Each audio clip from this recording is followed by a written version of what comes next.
Welcome in, everyone. We are continuing with the Seance of Blake Manor by Spooky Door and Raw Fury Games. That is the developer and the publisher, respectively.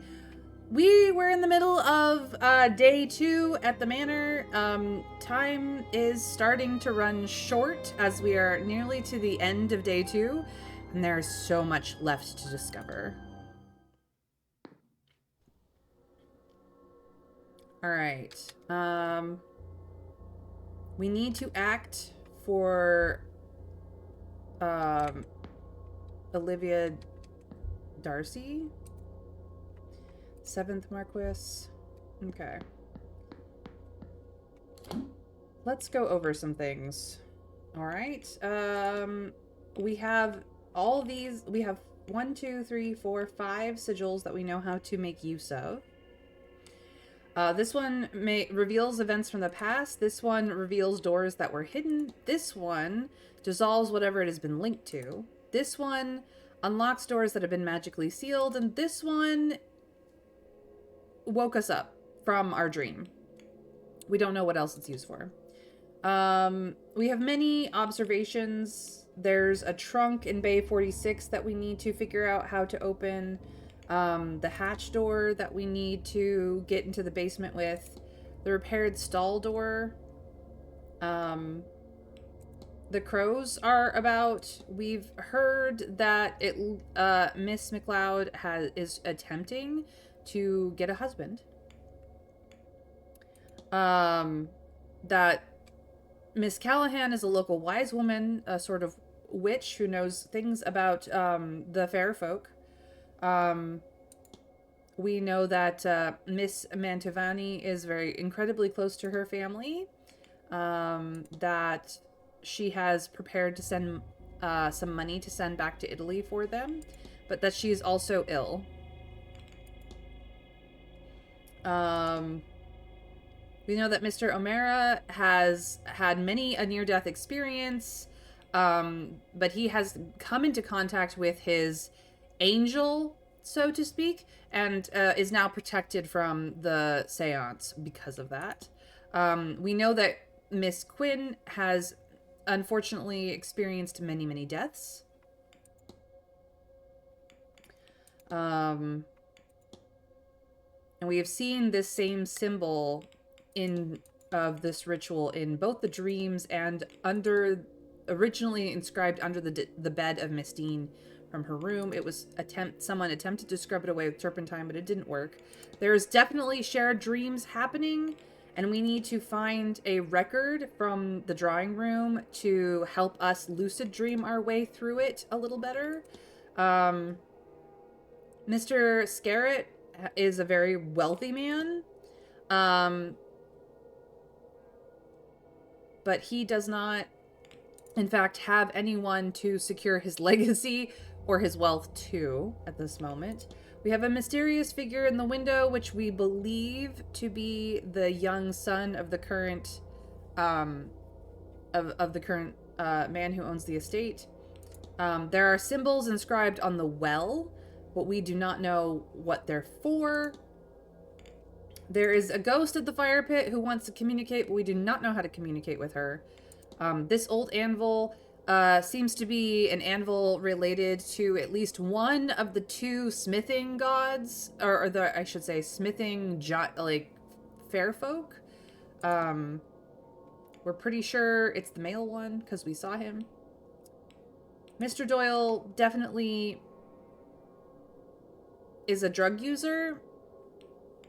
There were a lot of people at a bridge game. We know bits and pieces from everybody. Somebody was fighting with Miss Deane before she became magically confused. We do not know yet who, but it was absolutely not Mr. O'Finn.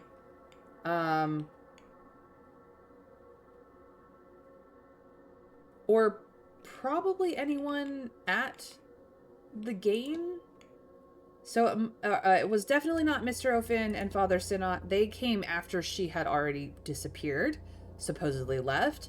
I don't believe it was Mr. Toussaint, but I can't say for sure. I have a feeling it might be Mr. Scarrett, but I also could be wrong. And it's possible that Mr. Doyle is lying. It's just possible. Um, Unfortunately, she was bespelled to come into, or to have a figure drawn to her, who magically led her through the hedge maze to a dead end. We do not know how to open the door at the dead end. But we do know that somebody has left their Bible handy for Mass on Sunday. We also know...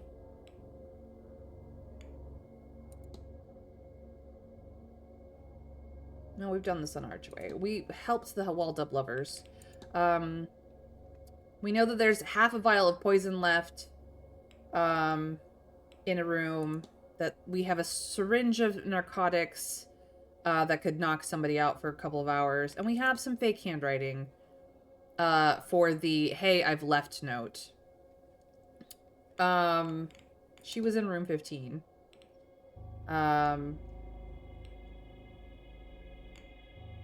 There's a lot of shit that goes down in this manor.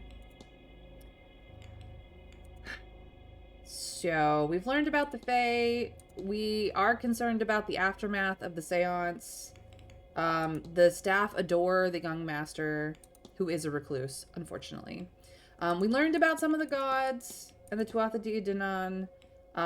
We've learned a bit about Maman Brigitte and fetters and exorcisms. We do not know what ghost will speak, but we know that there's many people who are hoping that ghost is related to them. Yeah, even if you're right, you have to prove it, indeed. Miss McLeod claims to possess second sight. We haven't really talked to those ladies yet, so I don't know. It might behoove me to talk to them currently. Supposedly, Mr. Scarrett has failed to become, like, a true member of the Freemasons, and he has no family. Doyle has taken to self-medicating, unfortunately. There is a Sunday morning delivery, or I should say a Sunday at noon delivery that might help us get into the basement. We also found out that Miss Deane was Mr. Darcy's mistress, and that Mr. Darcy is haunting his late wife because she killed him.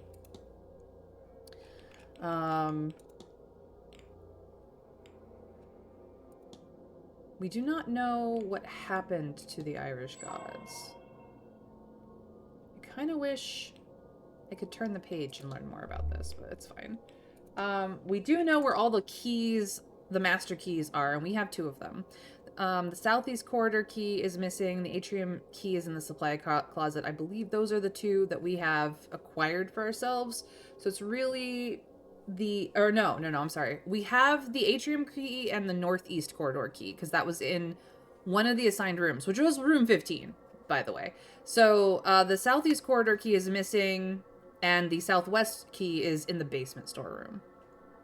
Don't worry, you'll hear more about the gods if you don't talk to people about it. There's talk about them tomorrow. That's fine. And we need... The northwest key is in the stable safe, but we don't know how to open that. We don't have the key, the code for that. The Seance contract will give Miss Manitovi a lot of money.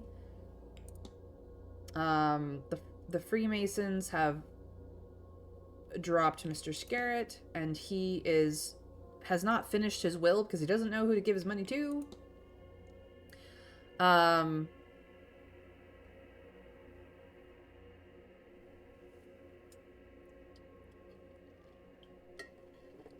I don't know what to think about this burial record. We should probably talk to her about this, too. We know that this means spontaneous miscarriage. We need to find a lake. I suppose we could talk to her again.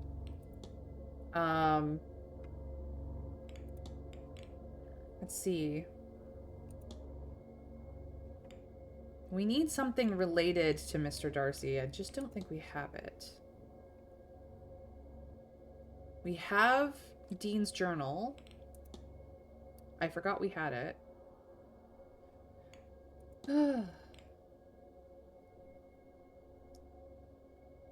We've seen most of this.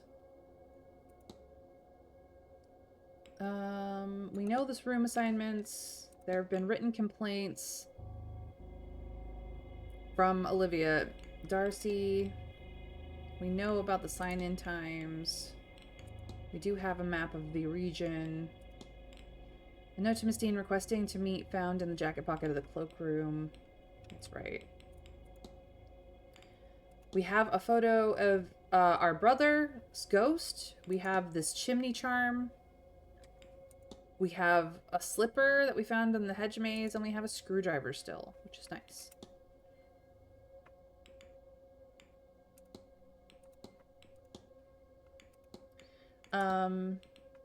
So yeah, we have the southeast corridor key. We have this locker key, but I don't yet know how to get into the bathhouse.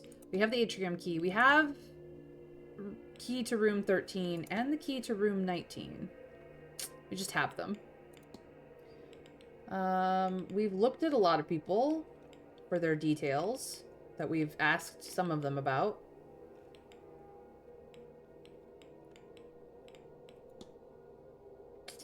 Yeah.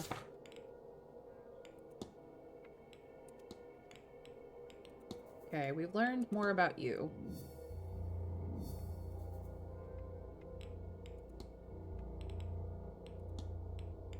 Anybody else we've learned more about?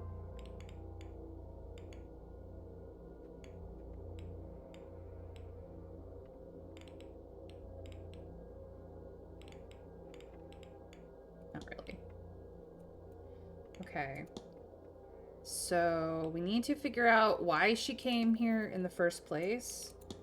Her notes are stashed probably in the locker. We are working on the dream. We need to dream lucidly, but we need to get this record first. As for hauntings, we're still working on this. We need to research the fate of the old gods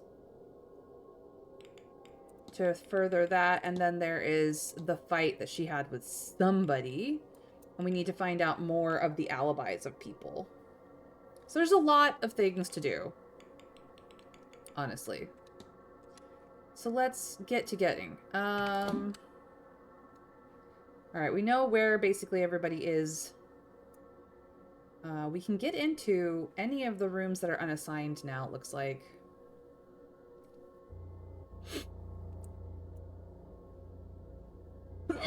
Oh, bless me.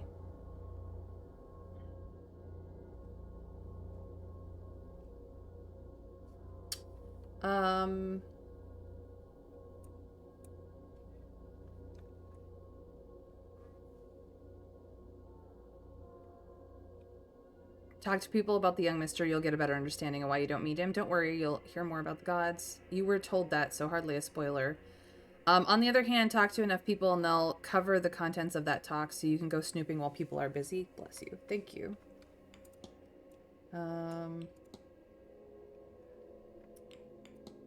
We still don't have any way of into the basement. You're out here, as are Mr. Hunter. Nobody is in the hedge maze that we know of. I think I need to go back to the drawing room because I have stuff I need there. We're gonna go back to the drawing room.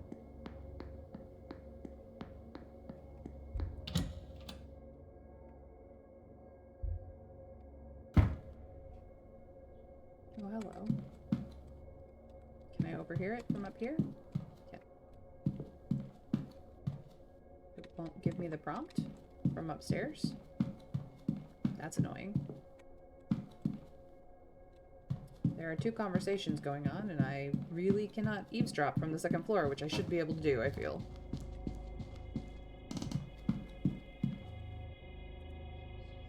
Does all this not bore you?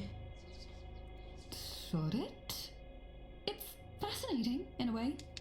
Lots of case studies, certainly. Well, it's nothing like your usual sort of thing.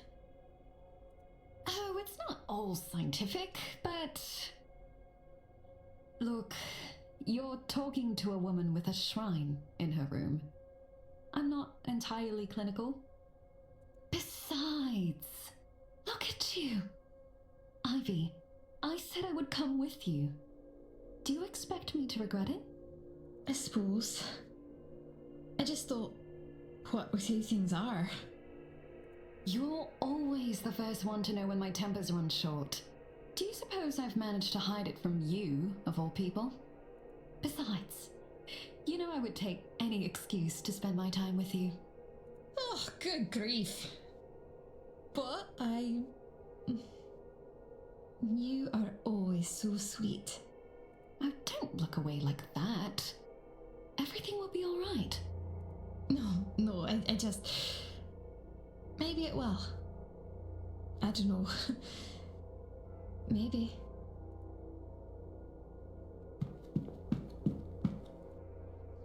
Oh no, miss, I'm fine, thank you.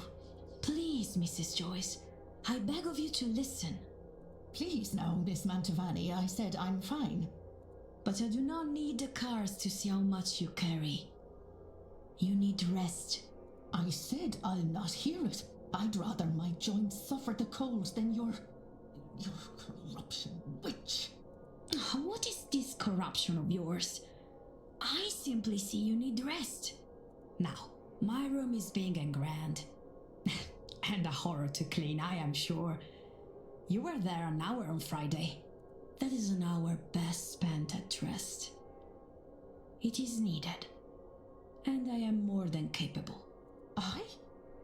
You mean to say that... Why would you? No one's ever... No. Idle hands make the devil's work. Now please, leave me be. Interesting. Interesting indeed.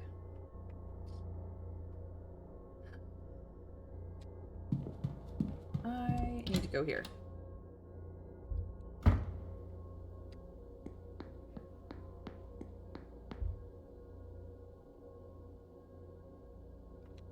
I need to go here.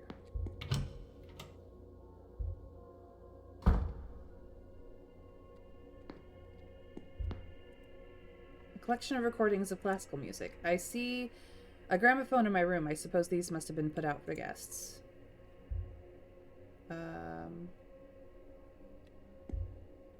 But I'm looking for a specific one, right?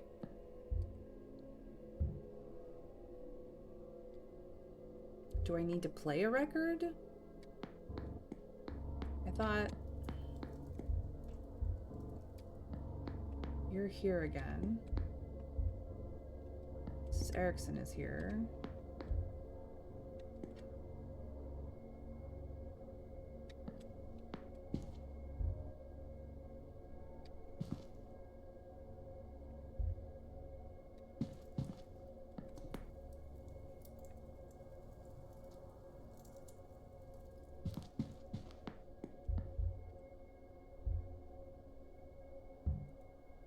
Perhaps I shall test out my recording.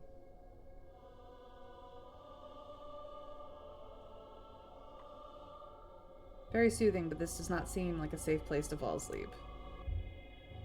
Okay. Well, I do I have it now?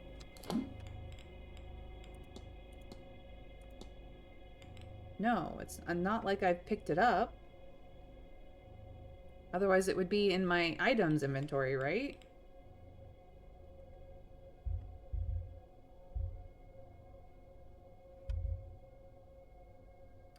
So confused.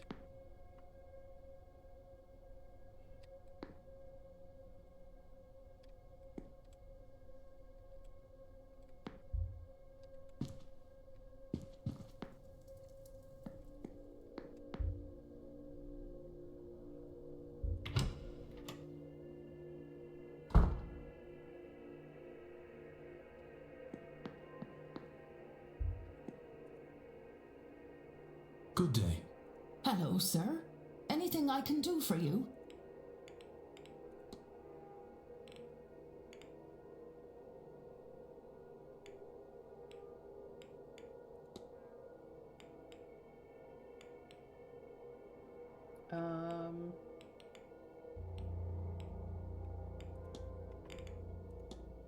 Have you met Miss Mantovani? Miss... Ha! Have I met? Ha! Oh, yes, sir. You just steer clear of that woman, sir. That wretched woman who... Sir, Miss Joyce, are you all right? Oh, goodness, I am so sorry, sir. Did you need something? No, that's quite all right, Mrs. Joyce. Wow. I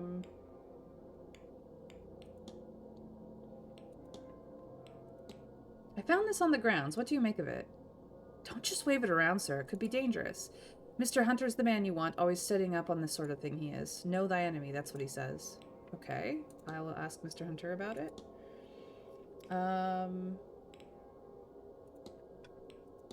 What can you tell me about the surrounding area? There's not much, sir, except for the town you would have come through. Mr. Hunter used to get supplies there. Now they do deliveries right to the stables. We're getting a big one this Sunday at 12. Other than that, it's all windswept, plain, the wild Atlantic. Would be romantic if it weren't so cold.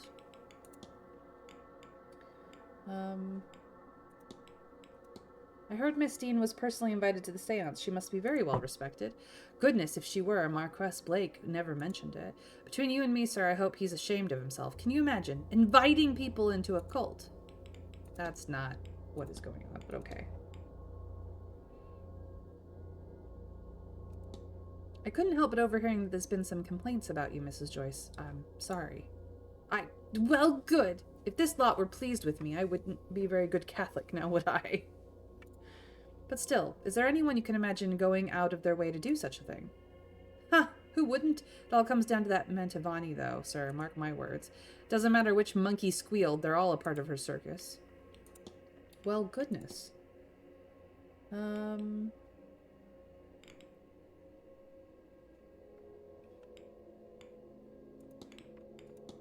Could you tell me what that strange device in the atrium does? Besides being unsightly, who knows, sir? I hope he takes it away once this whole ordeal is over and done with. Yep, all those gothic romances fail to mention how cold and damp it is, and how young ladies in daphnis gowns standing on balconies in the moonlight tend to catch cold rather quickly. Indeed.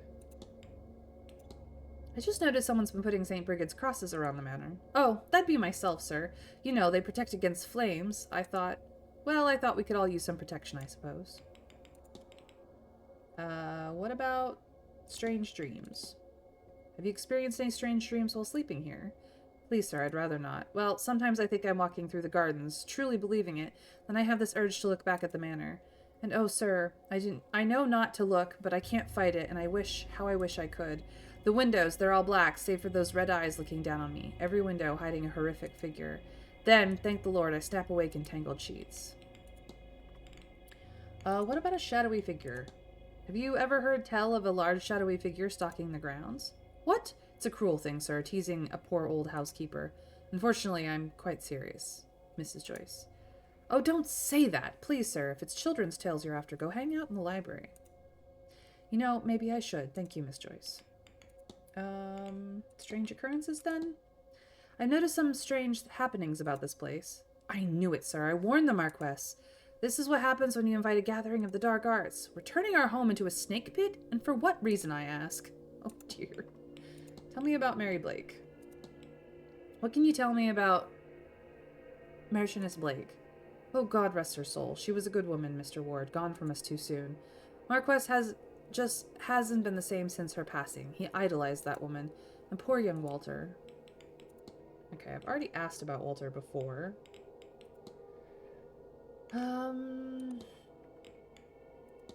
I hesitate to ask, but would you mind keeping an eye on Mr. Doyle? I fear he may have taken to self-medicating. Oh, that!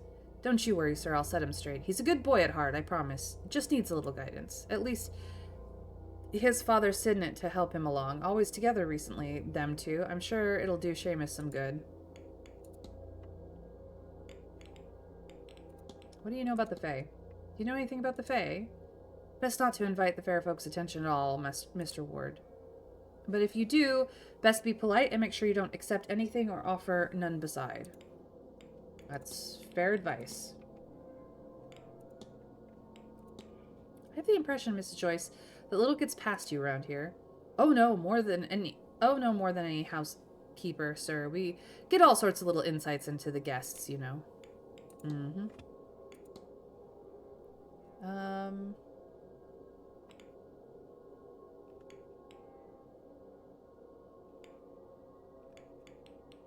Screw it.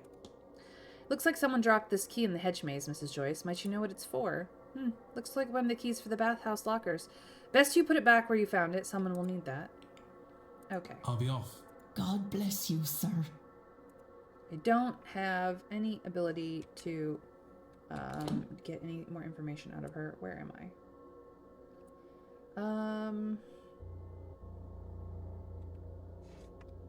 There was something I wanted to ask Miss Mantovani.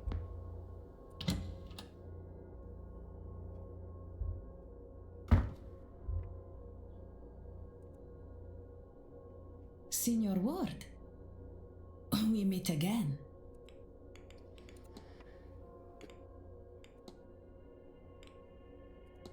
I should probably double check. Mr. Debris tells me you were kind enough to give him a reading on Tuesday. I do not know if it was a kindness more, an excuse to practice something familiar, but he is right. I read his cards for him. I hope the reading helps him find the spirit he is seeking.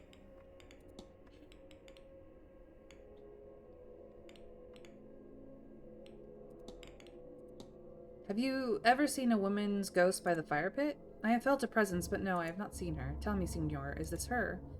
I think yes. Signor Dupree left this with me the other day. He is seeking a spirit, perhaps the one you have found? At first, I thought this was Signora Deane, but he assures me she is not. Okay. We need to talk to him about it. What do you know about exorcisms? Exorcisms? Oh, no, Signor. I talk with the dead. If I were to chase them away, I would be out of work. But there are many magicians here. Someone is more versed in death is certain to know anything you could ask. Okay.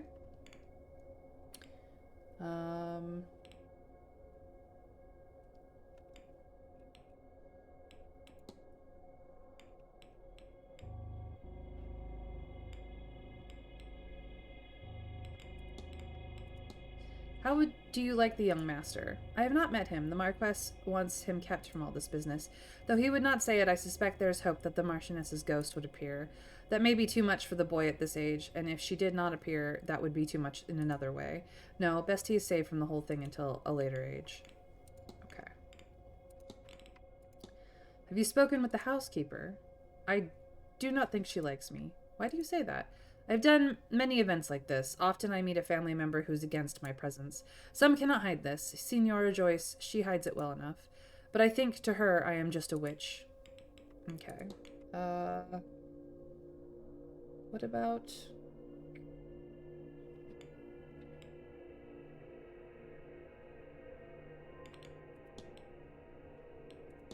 Have you spoken to Mr. Varley? Oh, but of course, he is my main point of contact for this event. Everything I ask for, he gets me. We would have no seance without him. People say he is cold, but I see how much work he has to do behind the scenes. Okay. That's all. Of course. Okay.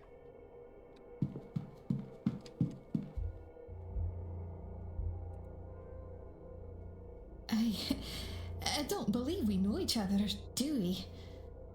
Have you just arrived? Only recently. Declan Ward, miss. Pleased to meet you. And are you, Mr. Ward? Were you meant to be here, or did something bring you suddenly? Oh, blast. That shouldn't matter. Oh, and now you've forgotten to say my name. Ivy MacLeod. I'm sorry. You have me all flustered. I am host to the second sight, you see. I know things. Or at least I should. It feels as if, since coming here, I'm host to nothing anymore. I should have known you were going to be here. And be late. But it's just more proof that something is wrong. Well. Tell me more about yourself. Oh well, if I'm to be proper, I'm Ivy MacLeod, first and only daughter of the Laird Robert MacLeod. Not the only child, though. I have 2 brothers. I'd say for my sins, but I love them. But also for my sins. And if Laird, or my accent didn't give it away, I'm Scottish through and through, though I admit I've been spending more time in London of late. There's a great number of mystics there, you see, and people inclined towards such things, and I want to keep company with the sort. Did you know Evelyn Deane? I was wondering, what do you make of Miss Deane? That's certainly a question. She's, well, oh, how do I put this? You've read Hansel and Gretel, haven't you? About the 2 children lured and nearly eaten by a wicked witch? You're saying Miss Deane is a wicked witch of sorts? Oh, Mr. Ward, do you remember how it ends? Gretel pushes the witch into the oven and she burns alive, no? I fear that in my darkest nights, I only find peace when I imagine Miss Deane may one day meet the same fate. So yes, we have met. I do not wish for it to happen again. Well, that doesn't bode well. What do you think of Walter? If I understand correctly, there's a Master Blake somewhere around the place. Yes, apparently so. He's a bit young to appear at an event like this, but I know there is some interest in his hand already. Not surprising, given he's the heir to the land, title, and fortune of the Blake family. Okay. That's people. Tell me about your plans for the weekend. You mean other than the ball later? Miss Deane seems to have had an interesting life and left her enemies in her wake. Oh yes, yes she has. As we've stated before, I do not believe that there are any innocents in this mess, at least amongst the guests. They all have something going on. I'm getting the feeling that she may not be very nice. I mean, she's interesting. That's for sure. I think I'm going to Miss Metavani's talk at 5 p.m. I would like to hear what she has to say. Apart from that, I don't really know. Perhaps I'll get some fresh air, unless it gets too cold. As for Sunday, well, they don't have any services that suit me, so I think I'll take a walk in the garden while Victoria is at church. After which I hope she'll join me out there for a walk. And naturally, we'll want a good lunch at some stage, too. We shouldn't attempt to raise the dead on empty stomachs. We'll need our focus for the seance. Okay.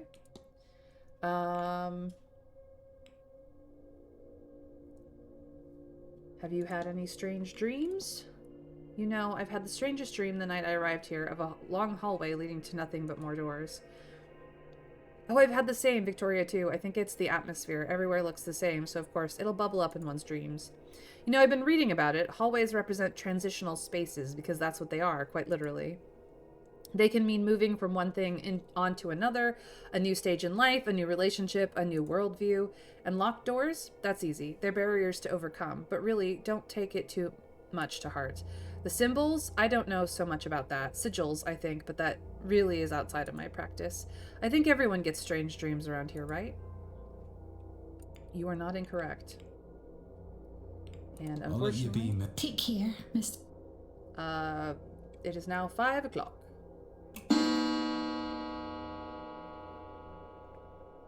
We need to go to the bar.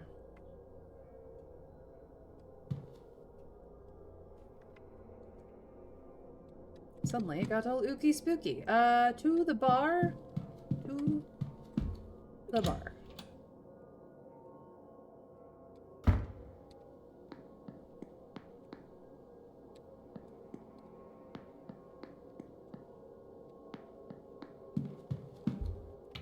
Let's see who is at the bar.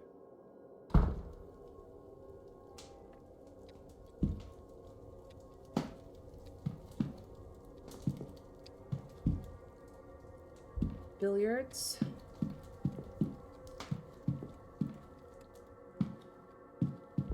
You're here. That's just the entertainment schedule again. Chess table. A book. Dartboard. Another one of these.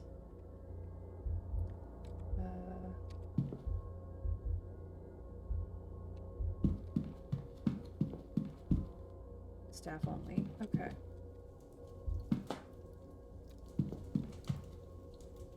I don't really need to talk to you. Miss Lau? I don't think we've met. Who might you be? My name's Declan Ward. Miss, Ah, the man from this morning. The man from room number 4. I am Mrs. Victoria Lau. How do you do? Mrs. Lau. A pleasure. Another seance attendee. Indirectly only. I am Miss McLeod's chaperone. The event itself is not to my taste. I am here for her and her alone.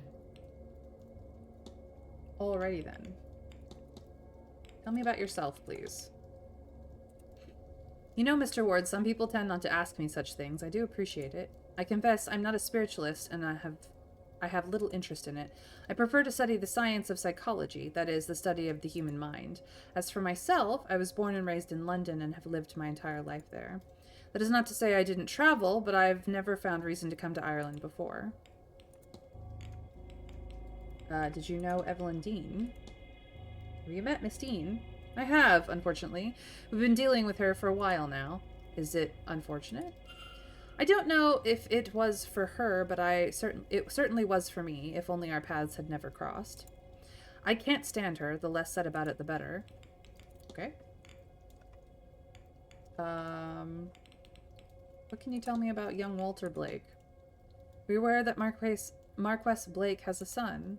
Well, I assumed. He's in portraits around the house, of course, and I think I have seen him watching us go about the gardens, the guests, I mean, from his window. Yep, same here. Tell me about Ivy. Is Miss McLeod a close friend? She is, very much so. I am intensely glad to have met her. Ivy she's undoubtedly something apart from the mundane, but she's sweet, clever, and without artifice. I think that's why I liked her in the first place. So to answer your question, yes, she's very dear to me. Good to know. What do you have plans for this weekend? Convinced Ivy to spend some time in the library throughout the day. It's surprisingly expansive from what I've seen so far, and as fair trade-off, she wishes to visit Lottie, one of the horses. And then, of course, the ball. That should prove interesting. And then on Sunday, I will be attending the church service at 11 a.m., of course. After that, well, you'll think me quite the bookworm, Mr. Ward, but I'll be dragging Ivy to the library again. And before the seance, I will be attending the silent dinner at 8. Okay. Miss Lau, did you write this note? What business did you have with Miss Deane? Did she send you? Is that why we've not seen her recently? She's acting through you as a proxy. How many others is she blackmailing that she needs to hide behind a goon? You're not working for her. I've said too much. Please excuse me, Mr. Ward. Dang it! Should have asked so many other things.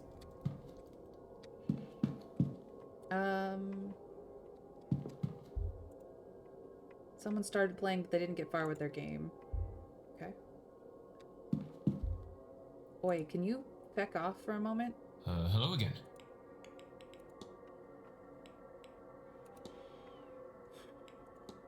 Miss Deane was specifically invited to the Manor, wasn't she? I wouldn't know about that, sir. They keep me out of the decision-making. I don't know what they're thinking. They're hiding. I'm glad she was, though. Okay. What about this? Found this on the ground. What do you make of it? I've seen Mr. Hunter with that kind of thing before. He's into old-fashioned stuff. Okay.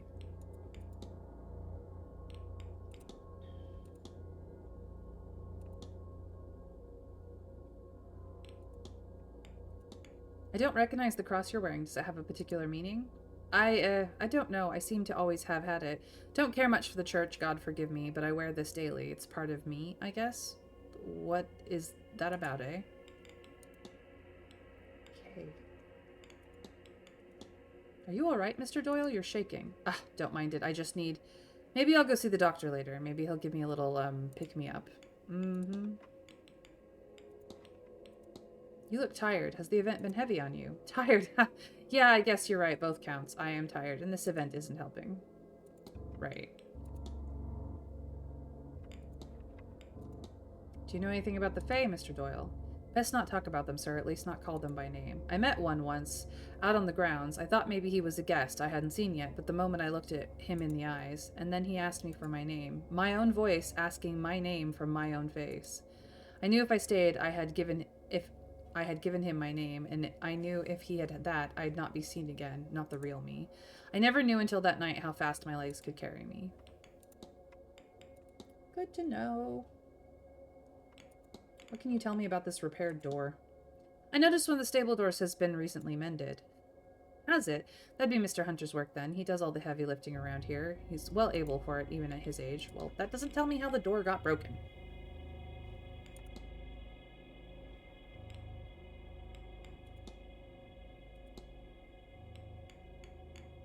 What can you tell me about Walter Blake? Do you often see Marquess Blake's son?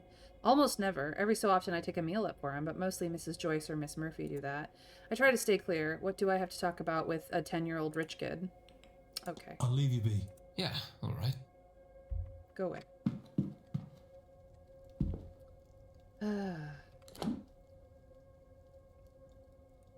There's a lot of people in the drawing room.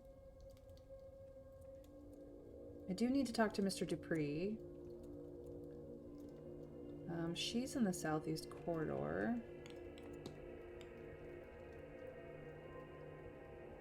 You two are up there. And you are over there. I don't know who's in the basement.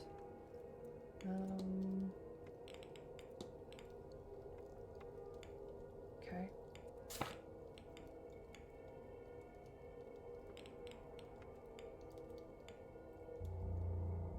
Oh, right, there's speaking going on in the drawing room. That is why people are there. Okay. Oops, didn't mean to do that. We'll just leave the bar.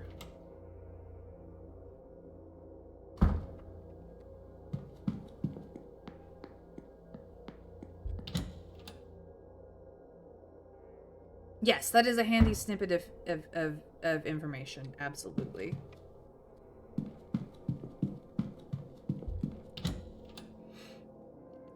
Blackmail is not good. Oh shoot. It's locked because I've missed it. I missed it. No.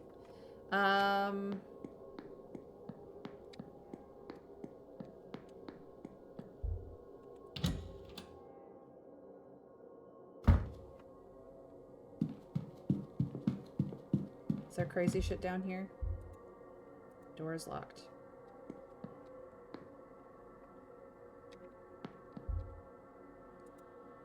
A well-rendered drawing of some sort of vase looks like charcoal on papyrus, an unusual combination.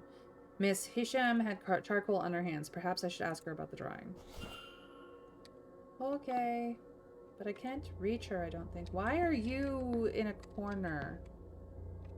Fucking weeping angels. Are you keeping her in that corner? Is that how this is working? Don't like it. I don't like it. Wait a minute. I saw Miss Hisham.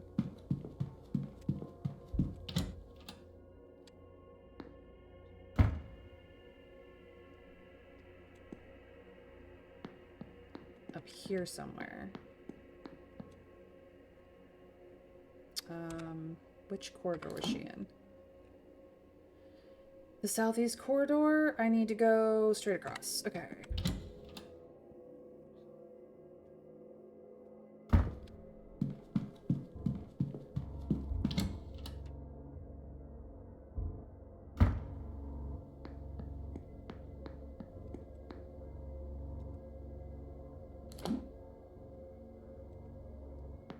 Oh, does that mean she's downstairs? No. Father? What are you doing up here? Ah, Mrs. Joyce. You see, Oh, never mind. I've been needing to speak with you urgently. Not this again, Mrs. Joyce. I can't do it. I can't. But I must. Oh, Father, I just don't know if I have the courage to... There is no must here, Mrs. Joyce. Be it madness or the passion of Christ that drives you, do what is in your heart. How can you be so flippant about it? Few things matter in the end, Mrs. Joyce. This isn't one of them. Whatever you choose, her soul is bound to hell. There is only one thing that can change that.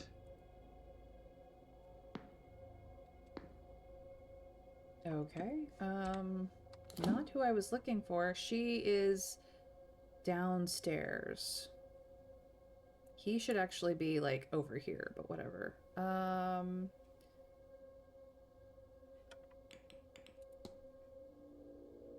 She is over by the dining room. Okay.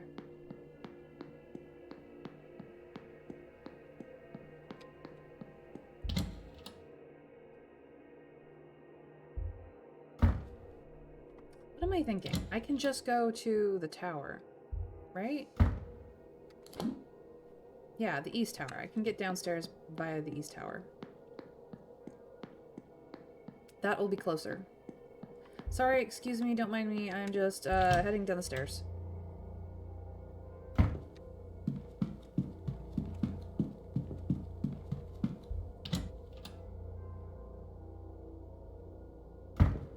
And she should be just...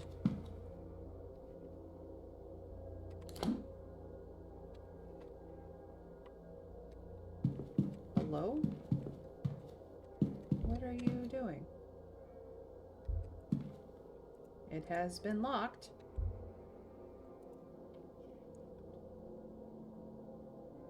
Mr. Ward, you need to talk to me? You're standing in a strange place, woman.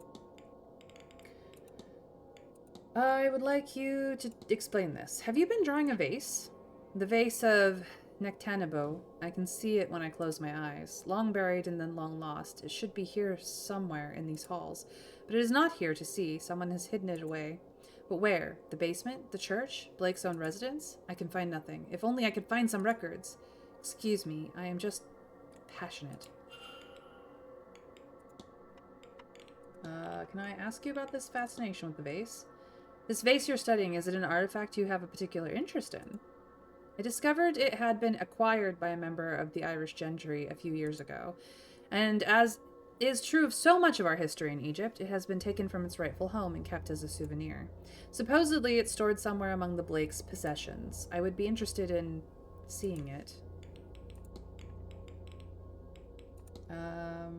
What can you tell me about Walter? Have you met the young master at all? No, nor have I seen him, but then why would I? Oh, that's a good question. I've asked her about that. I've asked her about all that. I've literally asked her all of this.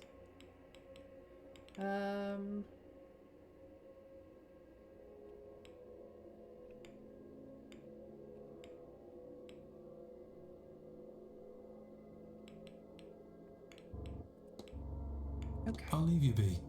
May Allah guide you. Okay, so she is attempting to get into the basement.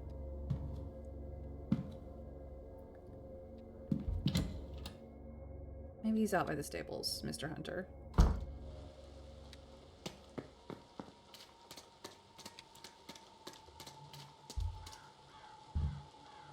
There you are, love.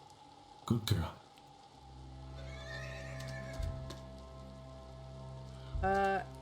Excuse me? Excuse me? Hello? Squeeze me?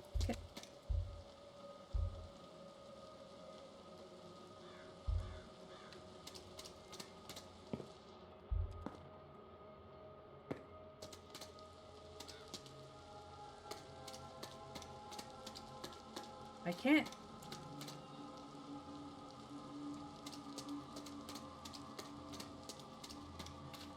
Do you have one behind you? No? No? I can only look at that. I can't actually... Rude. Mr. Hunter, are you out here somewhere? No. No, you are not. But that's creepy. Leave the horse alone, you jerk. I see you. I would come over there and ask you what's up, but I cannot.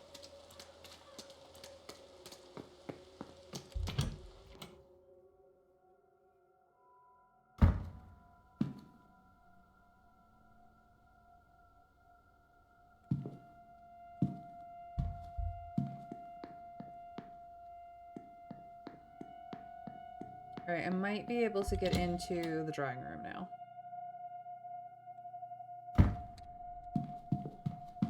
Yep, I needed to go straight across.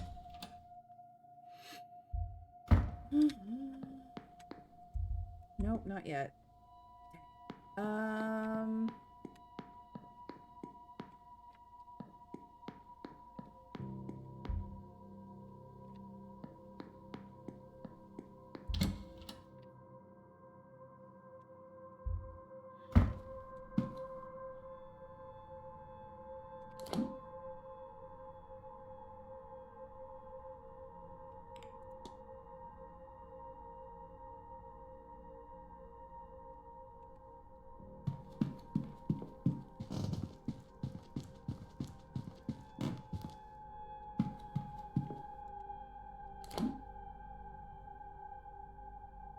What's the way?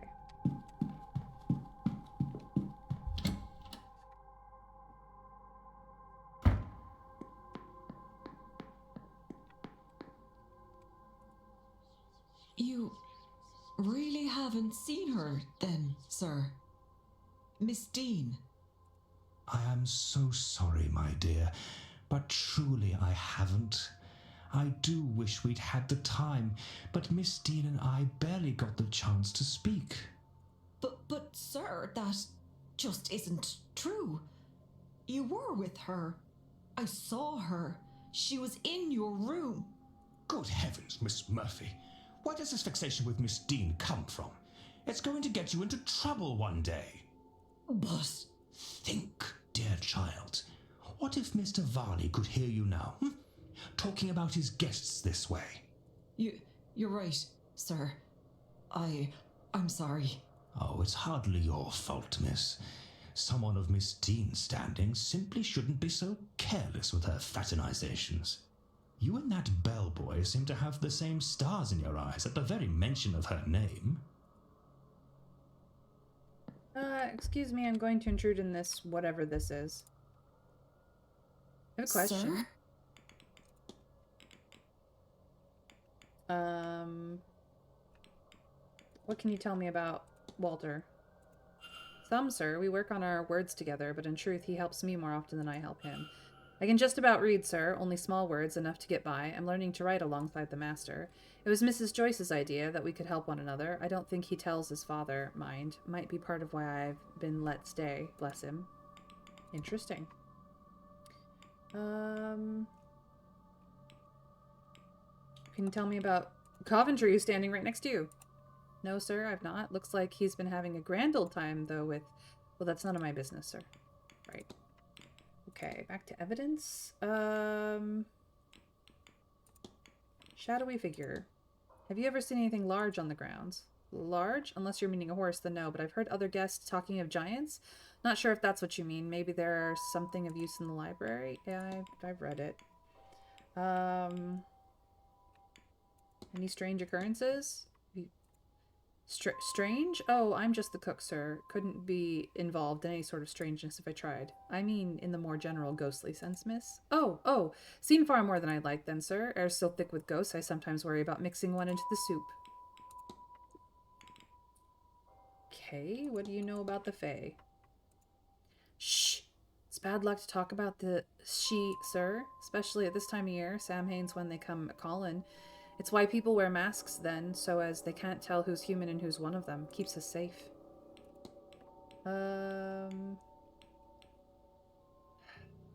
Yeah, that's fine. I should go. I'll leave you be. Oh, all right, sir. Mr. Ward, how are you? You're sus, my dude.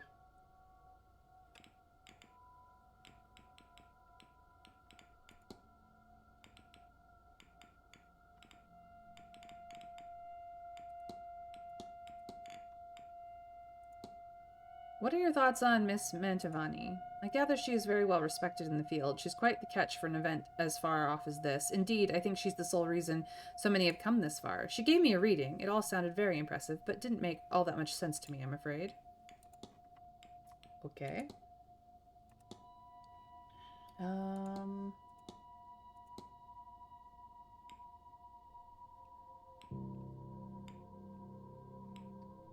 don't know enough about him.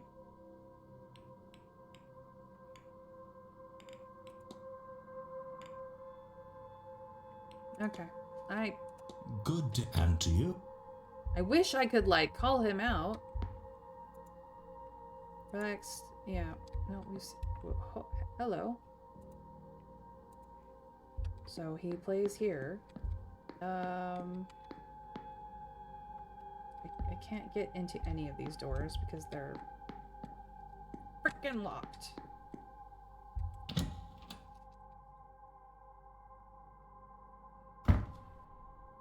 Okay,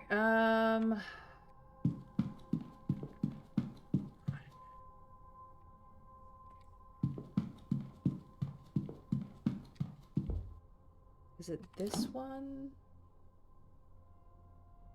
Yes.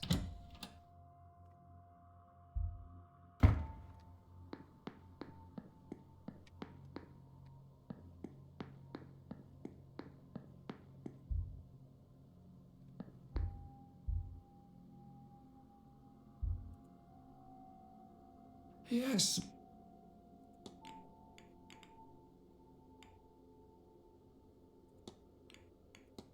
I've seen a large shadowy figure stalking the grounds. What do you make of this, Father?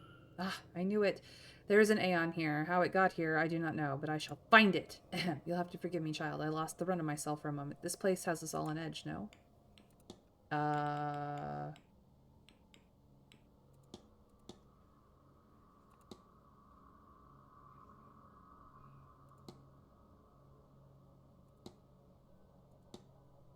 He just said something interesting. I can't ask him about it? What? You still hold any truck with the idea of the Fae? Of course, I don't believe in them. But even I try not to walk dark paths alone at this time of year. Faith is an interesting and complex thing, yes? Okay. What about burial records? What do you make of this? What else do you expect me to say other than somebody has recently died? My condolences, etc. to Miss Barbosa. Okay. Strange occurrences? Have you experienced anything strange since coming here? This place is not without its unusual quirks, but there is not much here that I haven't encountered before elsewhere, yet. I am hopeful that something truly unique can be found here. Okay. I'll take my leave, Father. Go with God, my child. Remind me where Aeons fit into Christian mythology? I don't know offhand.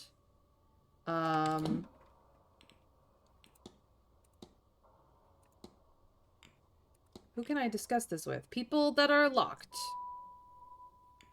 Frick. Okay. What new things have we learned here?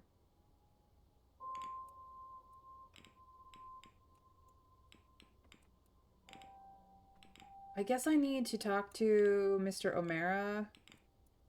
I also need to talk to Mr. Varley. Mr. Scarrett and Mr. Toussaint.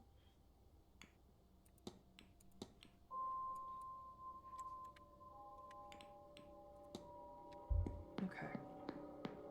I'm like...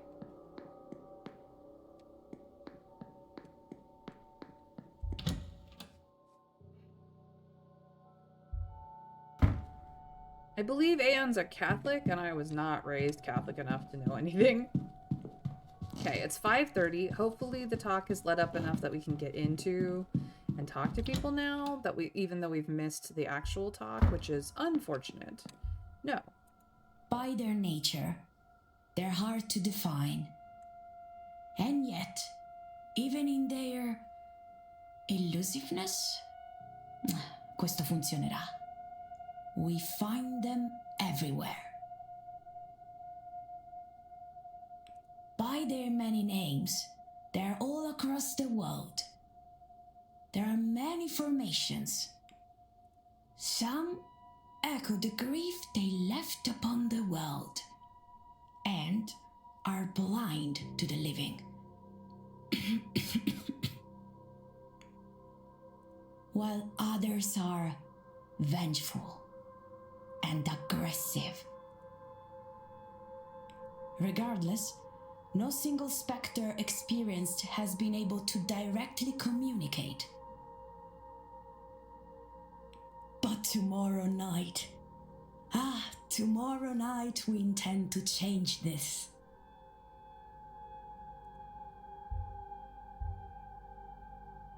Okay.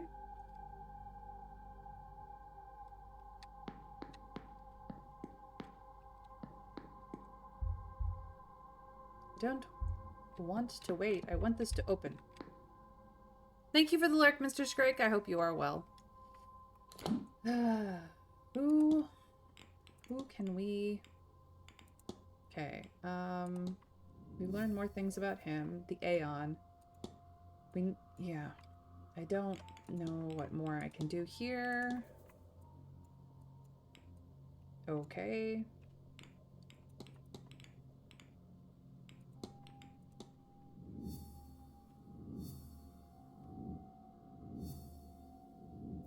We need to research the vase now to deal with her shit.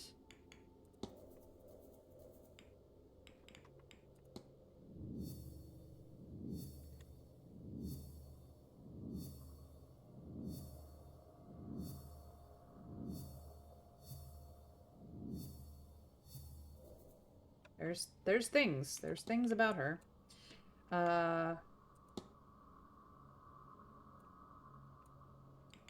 Apparently she's connected to that journal.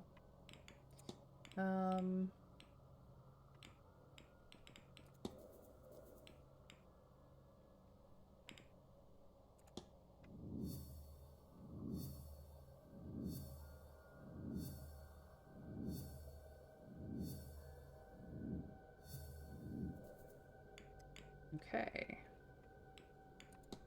She is in room 3. Anybody else?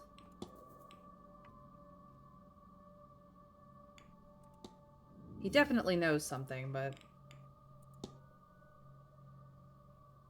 I don't really know. I can't get into that residence yet. Probably not until tomorrow. So that's all the new information there. Lots of people with medium shoes, not gonna lie. We might be able to find more about this in the library. I'm gonna go to the library.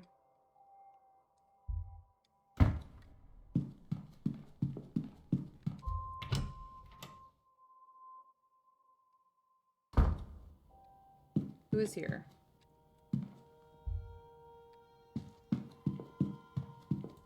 Nobody? Okay. Just double checking. Hello. Egyptian archaeology. Look up the vase. Tradition says that Nectanebo was the last native pharaoh of Egypt, was the greatest magician of all the pharaohs. His vase is shrouded in legend. It is said many adventurers and archaeologists have become obsessed with finding it throughout history. Once they attain it, they have a sudden and complete change in personality, often disappearing, leaving their lives and families behind. The last known owner of the vase was Wilhelmina Blake, whose uncle, Lord Bernard Blake, had recovered it from Giza in the late 1700s. She disappeared not long after that. The current whereabouts of the vase are unknown. This vase sounds cursed. Okay. There's definitely a couple more pieces of books we have yet. Blake history, religion. Maybe we can look up Aeons here. Copies of the Bible sit with the core texts of other faiths. It's interesting to see this so openly displayed.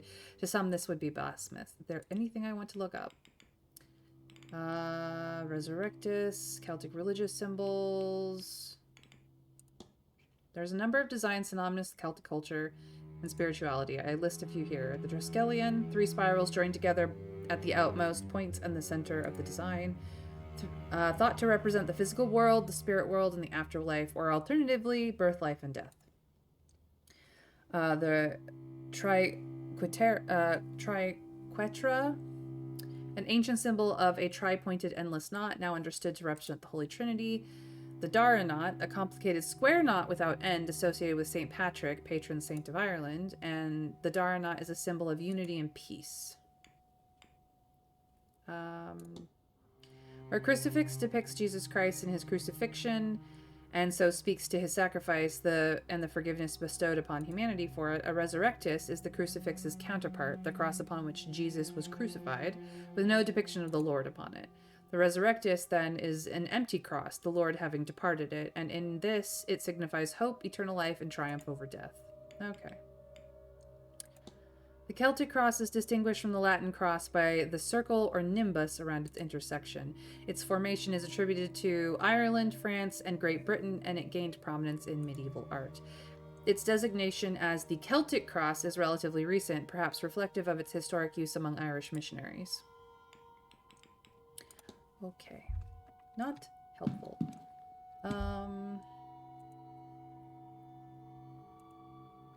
A mix of guides on spiritual matters, guides for making contact, a record of supposedly real encounters.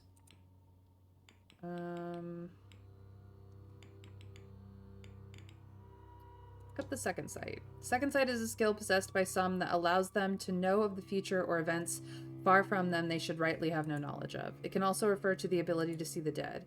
In Scotland, it is thought to run in families, especially those in the Highlands, and while the information gleaned through this mystic sense can be useful, it can also be harrowing. Sight alone does not mean understanding, nor can dark visions of the future necessarily be averted, though those with the sight are often compelled to try. Tell us about the Hermetic Order of the Golden Dawn.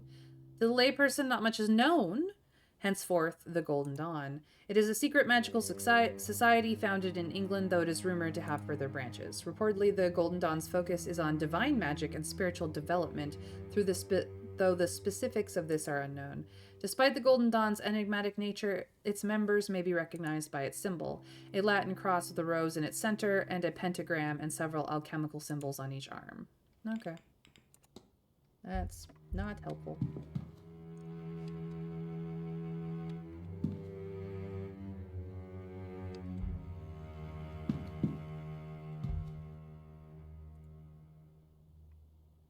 Section of Irish folklore and ghost tales.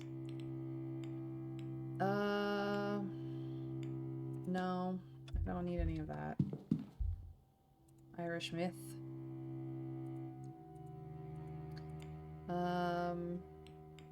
The Fate of the Gods. Here we go.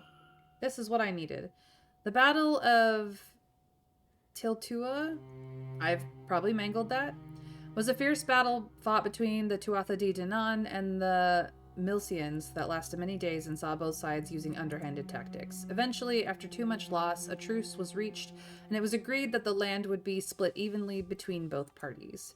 To show their goodwill, the gods left the Milesians choose their half first, but the Milesians tricked the gods, for when it was their time to pick, they picked the top half. The gods, true to their word, accepted the deal and moved underground to Tir na Nog, part of the other world, to live with the Fae.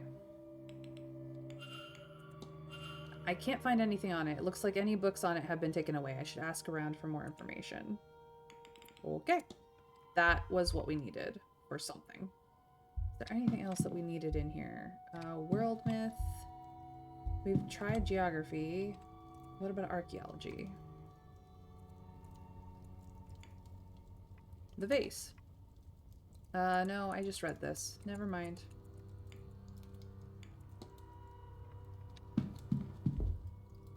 Psychology? No, I read that already. Sciences? Nope. Not relevant yet. Medicine, flora and fauna.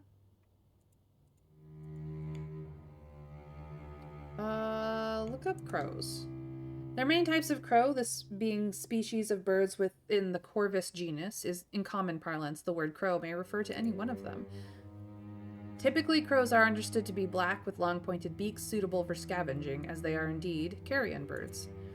Carrion birds live off dead flesh and are abundant as crows in Northern Europe.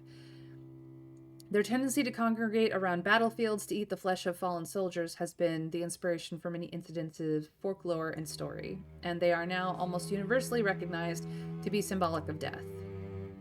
What about white heather?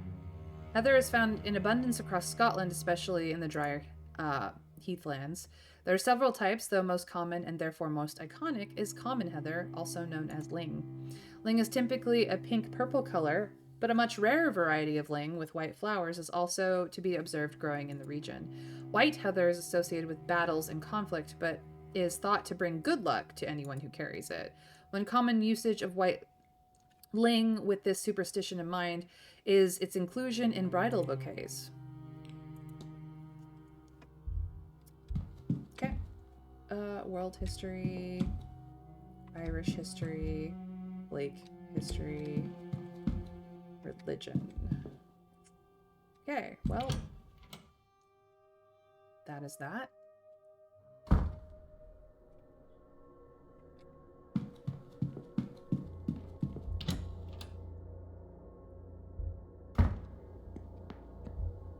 Still locked. I'm...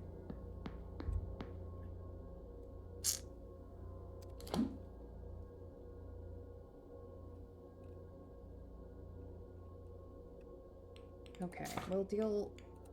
Hello, the haunting has new stuff? Ah, here we go.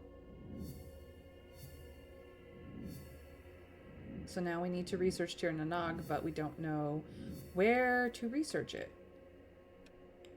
Okay, cool. So we need to ask about Tir na Nog, and we know who to ask. The Callahans should know something.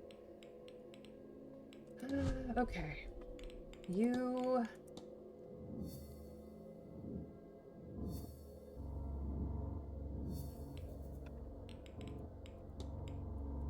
Let us make a hypothesis.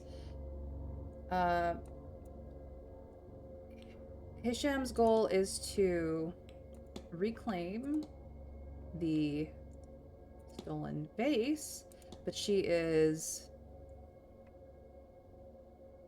obsessed because it is cursed. What if? I know what happened here. Miss Hisham is searching for a vase stolen by Wilhelmina Blake, but she doesn't know it's cursed. I should find and confront her about this.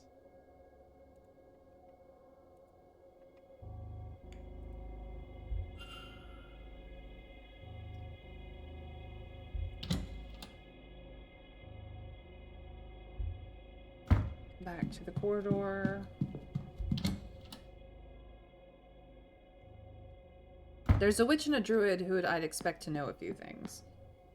True. She's over here.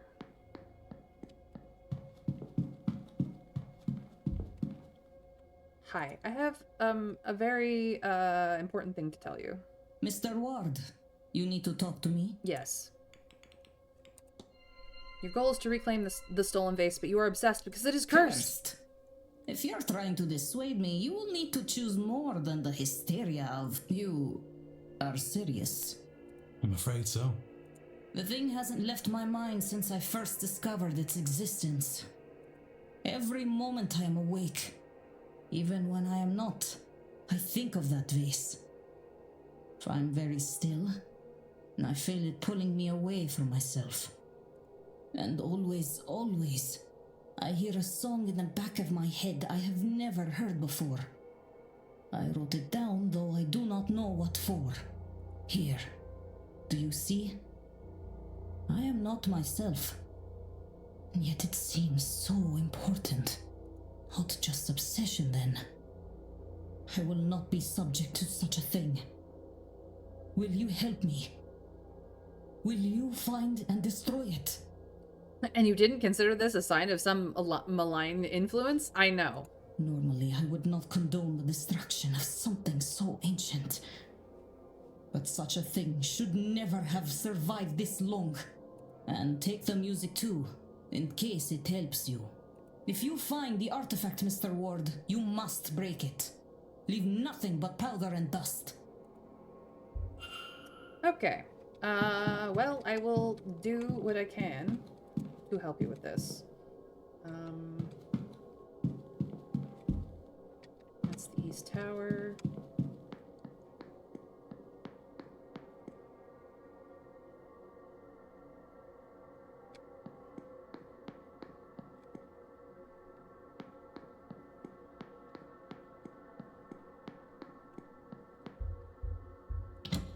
there anyone out in the gardens?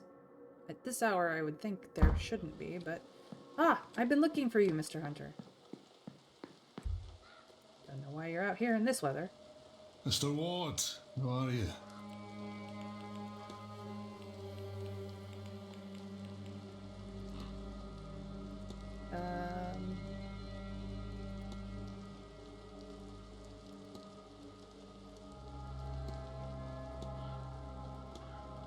I want to ask you about Walter Blake. How do you know Walter Blake? Young master, he's a good lad. I take him for walks around the grounds from time to time, but he doesn't talk much. I'm told he's been quiet since the carriage accident that killed his mother and maimed him. Before my time, all that, but he does like to go through her maze when I have him out. Misses her something awful, the poor lad. Okay, good, yes. What about Vincent? What do you think of him? Ha! Did he say something? No, he wouldn't. We don't get along, he and I. Don't see eye to eye, as my father used to say. But he's fair enough, and we don't see each other much, so there's not much trouble to be had. Fair.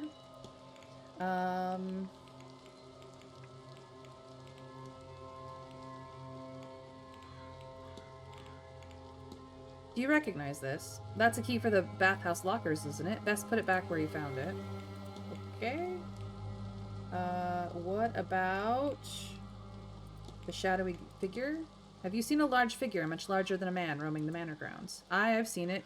In the corner of the eye, or sometimes it's just a feeling of being watched. There's something there, sure enough. My guess, it's not a ghost. Maybe a spirit of a giant? Some Geed folk, perhaps? Or something more. The old Irish gods once walked these parts, though I don't know much about that. Might the library have something of use? I've looked into it. Do you know what this is? I found this on the grounds. What do you make of it? Did you know? Well, it wouldn't do much good just lying about. It'd need to be hidden somewhere close to the person it was intended for. At least, I imagine that's how these things work. I hear there was a game of bridge on Tuesday evening. Oh, I wouldn't know that sort of thing for guests and the staff serving drinks. And I, as you sure can tell, I am neither. No, I was still outside trying to get the stable door done before the night chill set in. Okay. What about the ghost at the fire pit? I caught a glimpse of something, all right. Only recent, mind. She's not been there long, that I know. Miss Mantovani is spending a lot of time out there, tuning to the site or something. Maybe you should talk to her? I know who to talk to about it. Tell me about Lady Wilhelmina. Do you know of Wilhelmina Blake? I've heard the story, but only secondhand. Off she went one day in the middle of the night and never told a soul where she was going. They say no one ever saw her again. God knows where she went or what happened to her. There's still a collection of her belongings down in the basement. I reckon no one knew what to do with them. Well, I would like to see them. I've heard this song recently that I just cannot place. Does it sound familiar to you? Can't say I recognize the tune, but I'm not really the musical sort. Maybe if you tried it on an instrument, it'd come back to you. It's fair. You said you were repairing the stable door on Tuesday evening. It would have been Tuesday. Had to do it right when it was broken. Save me from making up another stall. I think I missed some meetings for it. The horses have my best interests in mind. Okay. What do you know about the Fae? The Geed folk, we call them back in Scotland. Same idea, even if the specifics change. Certainly I've seen enough to know to leave scraps out for them. I keep a good bottle of brandy in my room to offer up when the horses are unwell. It's worked so far. Okay. Map of the region. What can you tell me about the area? If you want to know about the country or the towns or such, I wouldn't be the man to ask. I only go to Gofford for supplies every so often, but if it's the land you wanted to know about, that I could help you with. If you get the time after the seance, it's worth taking a trip outside the grounds. The scenery's something special if the rain doesn't get you. And if you go walking early out east, there, you might see some deer this time of year. Okay, that is not helpful.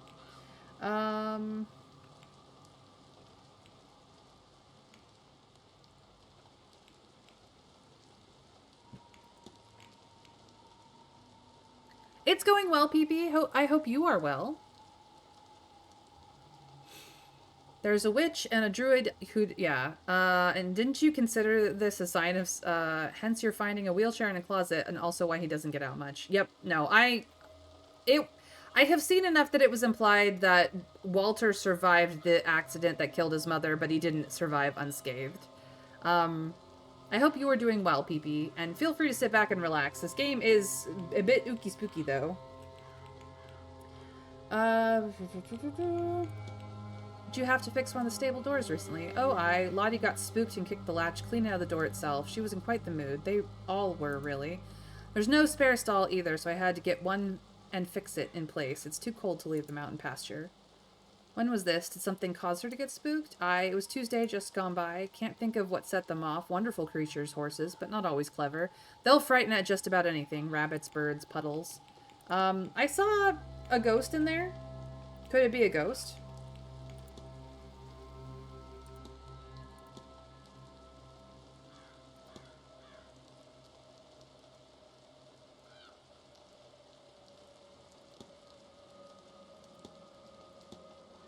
Okay. I don't really have anything else I want to ask him. Thank you. Huh. I'll be off. Right you are.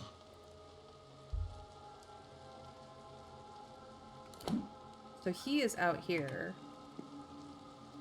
Is there anyone all the way out in the maze, I wonder? Seems like a silly thing to do. Very silly indeed.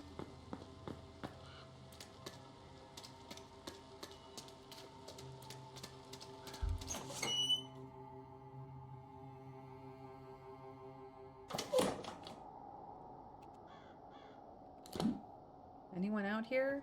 No? Okay. Maybe if I check on the bridge. Do I see anyone? Not really. Okay.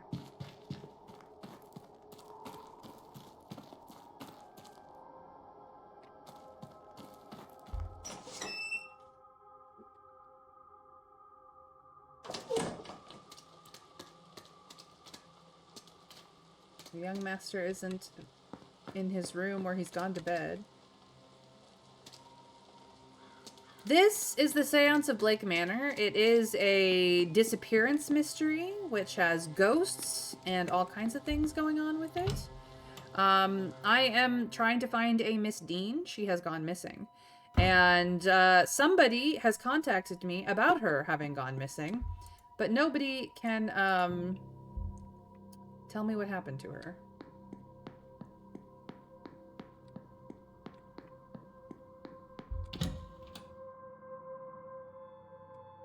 Got a couple of people I would very dearly like to talk to who are stuck in a meeting that I missed getting into. No. I got 15 minutes to kill. Okay. So we're at 5 p.m. I suppose I could go talk to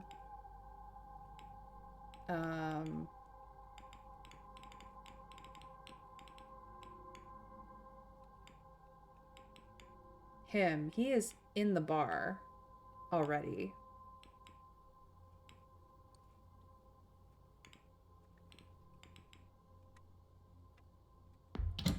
We'll go back to the bar and talk to him. We need to find out his what he was doing during the bridge game anyway. The bar is this way, down here, over here. Creepy.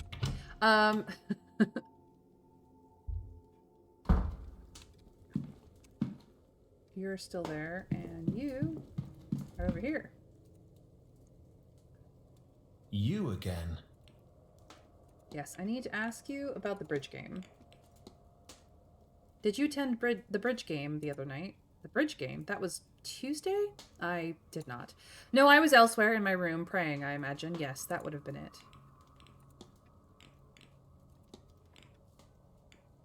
Do you have much understanding of what your angel wants of you? Not yet. Something physical, I know that. Whatever it wants of me, I need to be healed. I can feel my body recovering at an accelerated rate since pledging myself to it. I assume its intentions will become clear to me soon enough. But first, the seance, then a visit to my mother. I have put her to worry for all too long. I need to assure her that what comes next is a divine quest And so, safe. It's silly, but that will put her at ease. The only challenge will be getting her to believe me. It is, admittedly, something of a change of character.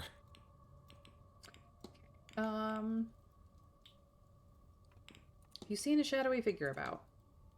I saw a shadowy figure stalking the grounds, twice the height of man. Would that description mean anything to you? Doesn't mean much to me.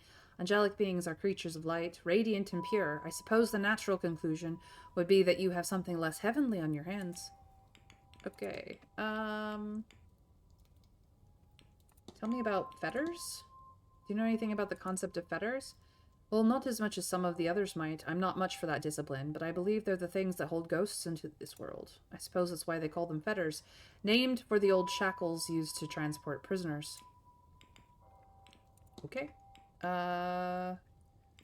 Yeah, this is not helpful.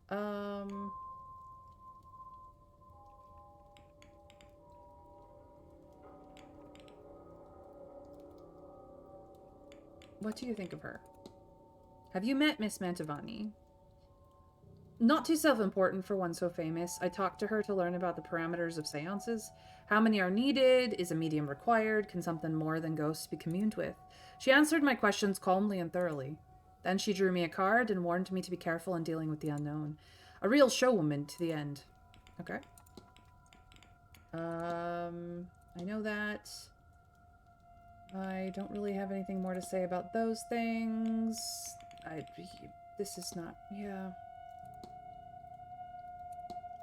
Okay. Goodbye. You're I'll kind be of... off, Mr. O'Mara. Don't let me keep you. I wasn't... I'm not exactly in the mood for a game right now. I'm just trying to pass the time. You know what I mean, man?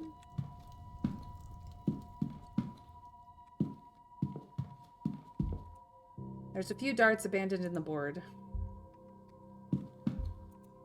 A copy of Sheridan LeFou's Carmilla. Some of the pages are stained red. Probably from the wine glass. The local paper. It is from the night Miss Deane went missing. The date is circled. Can I interest you in a drink? Maybe Suit later. yourself. I would love to just go in here, but you're standing right there.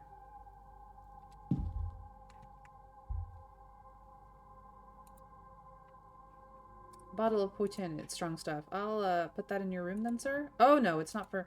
Of course, thank you. Okay, thank you. Just want to look.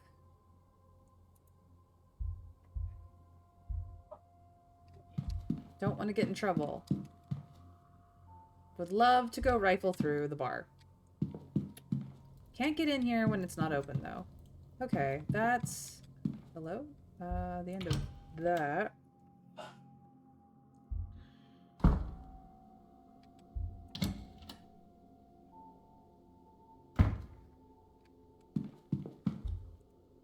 This stupid thing. I haven't seen these symbols anywhere.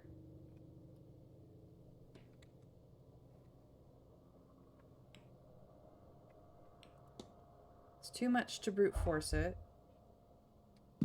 I need to talk to Mr. Dupree. I need to talk to Olivia again.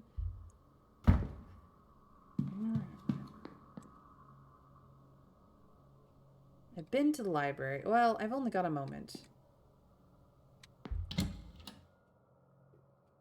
We'll run through the library again.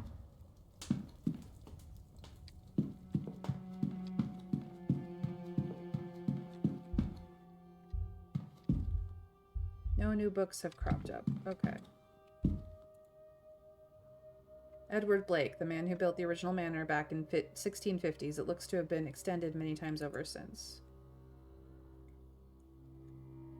Alright, they finally are out of the drawing room, and now I have to go find people, which is really annoying.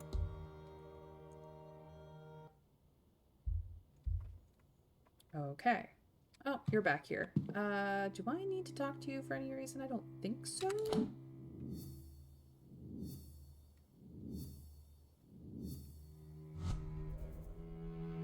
Okay, so we've got that. Find where to play the melody.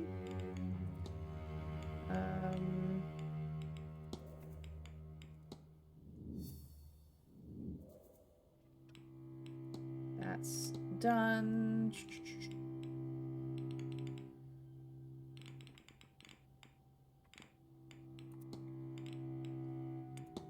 We learned something about the fight. Okay, his story is good. What is still in here that I have not read?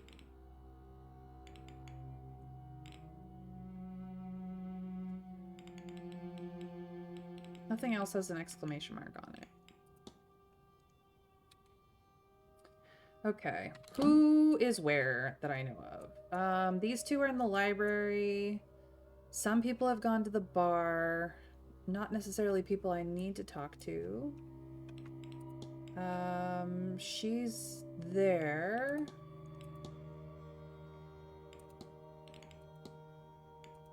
Okay, I'm gonna have to go looking for people, because clearly I only know where some of them are. Probably a lot of them are in their rooms, which is unfortunate. Oh, he is in the walled garden. You're at the bar. You're at the bar. You're in the library. You're at the bar. Dang. I probably could get Mr. Varley by ringing the bell, honestly. Maybe I should talk to him. It's been a while since I've talked to Mr. Varley. Is there anybody just hanging out in the atrium? Let's find out. Anybody? Nope. Okay.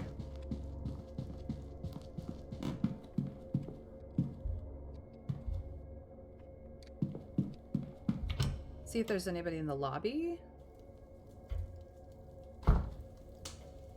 Ah, you. I have actually not talked to you yet. Miss Barbosa, let's have a conversation. Hey, don't sneak up on people like that. I didn't. You could have heard the door open and close. If you were the porter with my telegram, sure. But no, just some guy getting too close. Who are you anyway? Sorry to alarm you, miss. I'm Declan Ward. I'm a late arrival. Oh, the guy Quinn called out this morning. That must have felt good, yes? I am Inês Barbosa. This place is boring and cold, but the boat over from Brazil was worse, so I won't complain.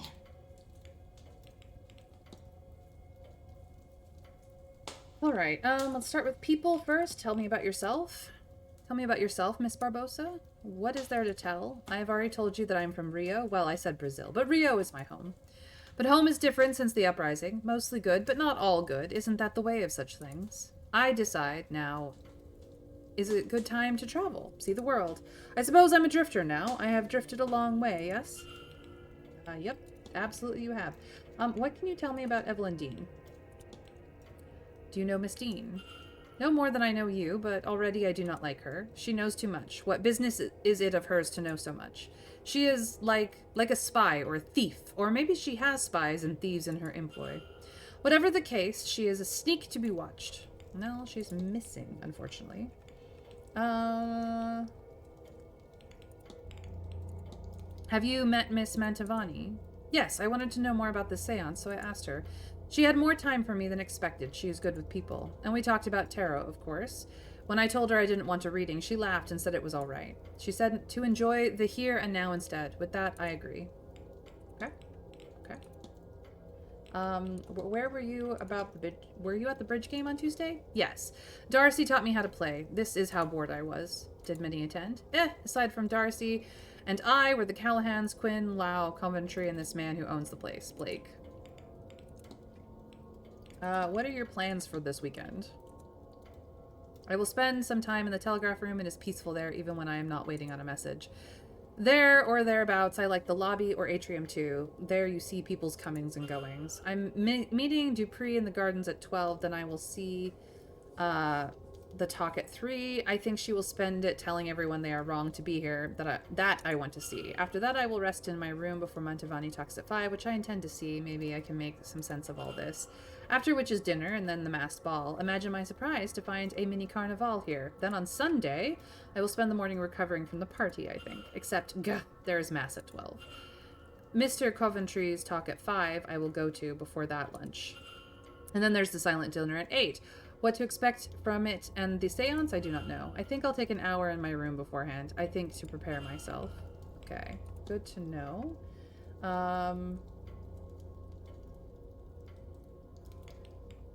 Strange dreams? Yes, no? Have you experienced any strange dreams since coming here? Just the one dream since coming here, which is odd enough itself, yes? I walk the halls of this place. Well, not these halls. They look similar, but longer, taller.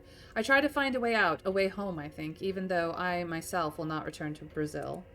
There are doors blocking the corridor itself. I had to move something like light to unlock them, I think. I do not understand that part. Eventually, I am at the seance and can go no further. Do you mean something like that? Okay, what about this? Your brooch, it looks to carry a story? It was my father's, or maybe his mother's. He didn't bring much with him when he left Ireland. And he had even less on him the day he died, defending my mother. My mother took this and ran. She passed it to me so I would have something of his.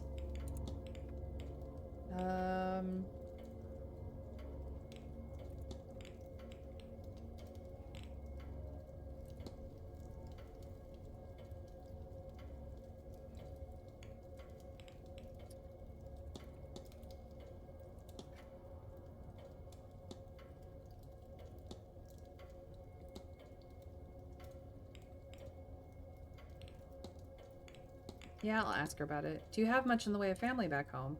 None. My mother was an escaped slave. She raised me in Quilombo. I lived there my whole life, almost entirely not leaving until slavery was abolished in 1888. Even then, we were slow to trust the outside. But last year, my mother and I went to Rio to see Christmas there. She was nervous, but I was excited. We ate oranges and sugared nuts. Despite the heat, we even tried a mulled wine. As a gift, we took a photograph. I'm glad we did. It is all I have left of her. A man saw us that day, a captain of the forest who had run-ins with my mother and her camp. His job was to recapture slaves back when slavery was in full force. Bitter at having never found our settlement, he followed us back that day. Then he returned that night with some friends, all of them drunk. They began to shoot up the place, killing many, including my mother. Those they did not kill, they captured, and so my home was destroyed and my family killed and scattered. My lord, that is awful.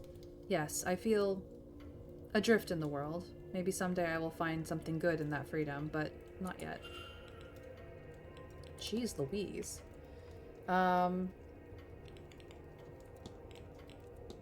noticed you're picking up some of the local fashion. I left in a hurry and packed light. What would you have me do? Freeze? No. Just was curious. What do you know about the hauntings here? I'm getting to think this place is really haunted, you know. And why not? Everywhere people have been ends up haunted. What makes you think this place is different? Sounds like almost everyone had a dream on those lines. Yeah. You seen strange occurrences? Have you noticed any strange happenings around the manor? I suppose I will confess to you that the footprints seem strange. When it rains, sometimes I see footsteps on the floor, but never coming in from outside. They're always leaving. I assume somebody has turned around for something, but still, it is strange.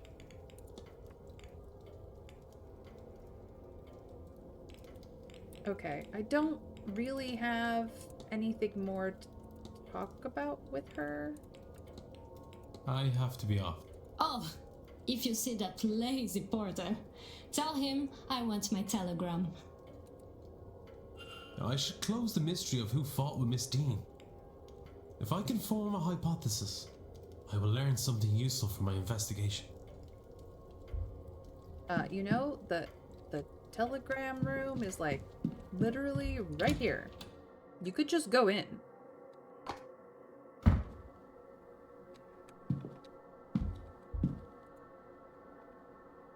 The typewriter I know some strange writing on. The page has since been disposed of.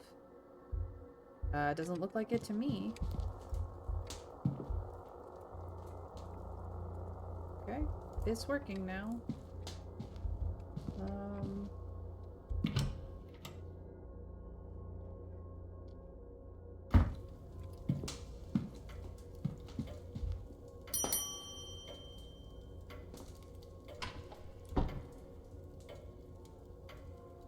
may I be of service, Mr. Ward? I have so much to talk to you about. Let's see here. I've already asked you about this. I would like to talk to you about this.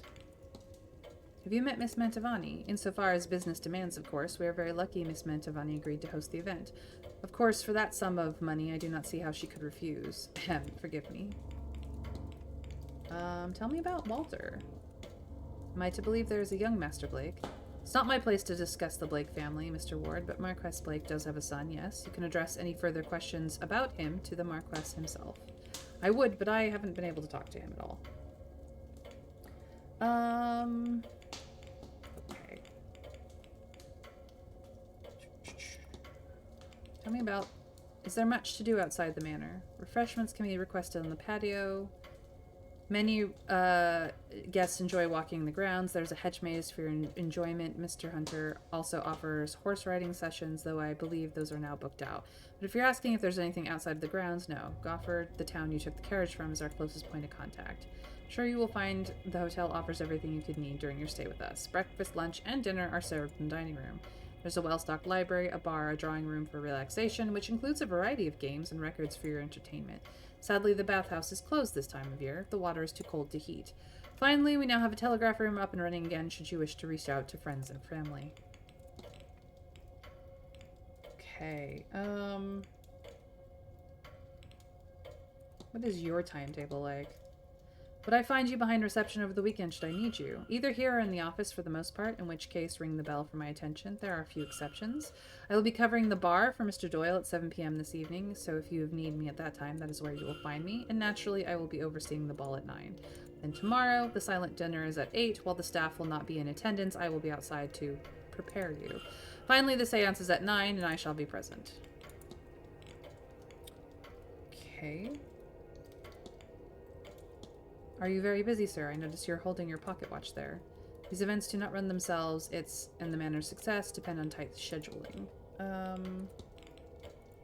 Mr. Varley, have you ever had reports of, well, ghosts of giants on the lands? Reports? No. All those things, ghouls and giants, have entertaining sections in the library. Maybe there would be something of use to you? Okay.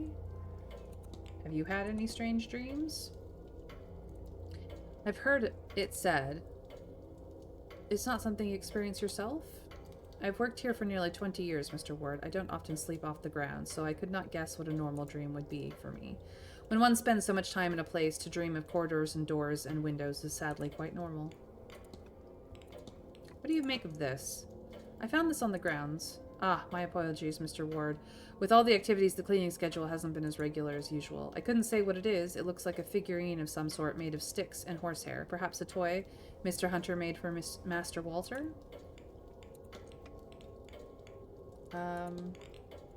Is it true that Miss Deane was specially invited to the manor? If she was, I was not informed. Regardless, we're not liable to discuss that information with guests, Mr. Ward.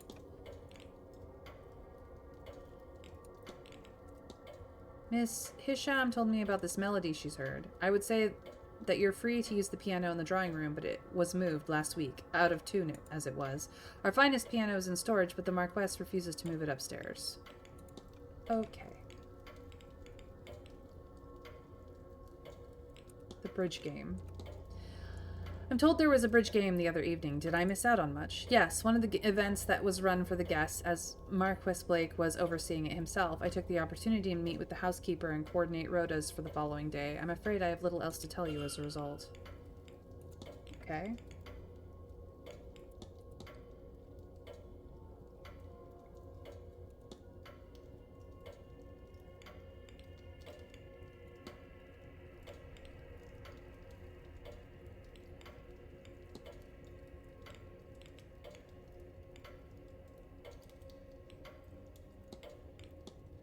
Imagine Miss Mantovani is being paid quite handsomely for this event, am I right? There are more people claiming to be accomplished mediums than you might think, but Mr. Blake absolutely insisted that the grand seance be manned by the best of the best. It does so happen that the best of the best require paying for their skills. Have you ever received complaints about Mrs. Joyce? She occasionally inspires some ire, but she's a good woman and works hard. While I would prefer she keep to herself more, at present I have no cause to dismiss her. That's fine, I didn't want to get her dismissed.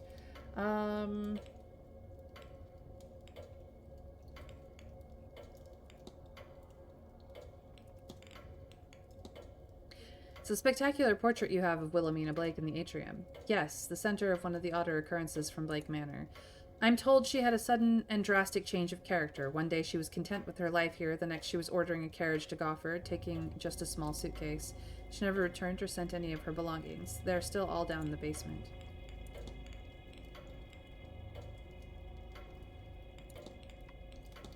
You would be best to speak with the stable master about stable matters. Okay, well... I need nothing else. Certainly. I tried. Okay.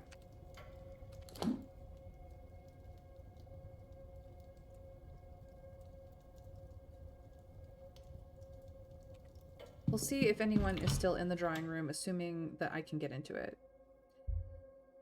The telegram should be in the telegram room. I literally was just there.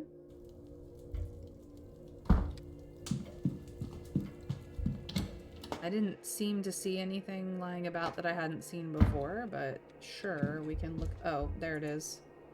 It seems somebody has lost this transcription. It's addressed to Miss Barbosa. She literally could have walked in and done it herself. She's standing 2 feet outside. I am going to let this fill out.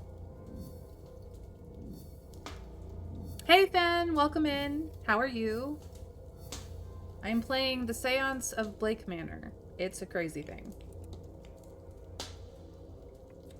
Hi,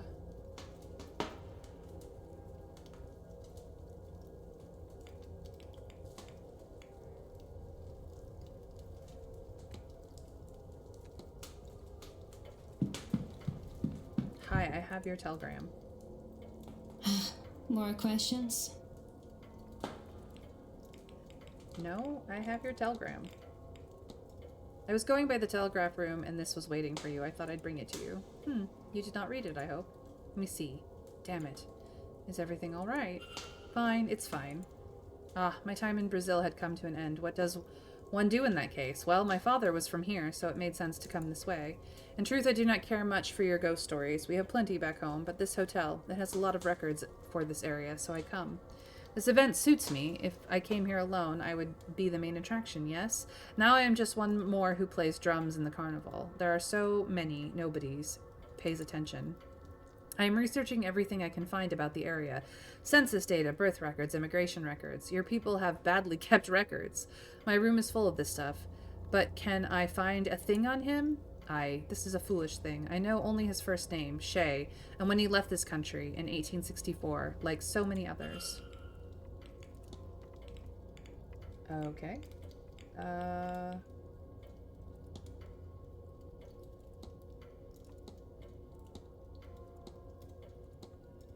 I would offer to help you, but I cannot. Have to be. Sure.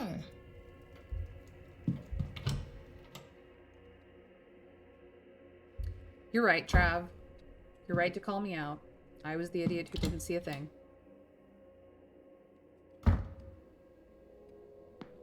Oh good, I can finally get in here and see who's here. If anybody. Oh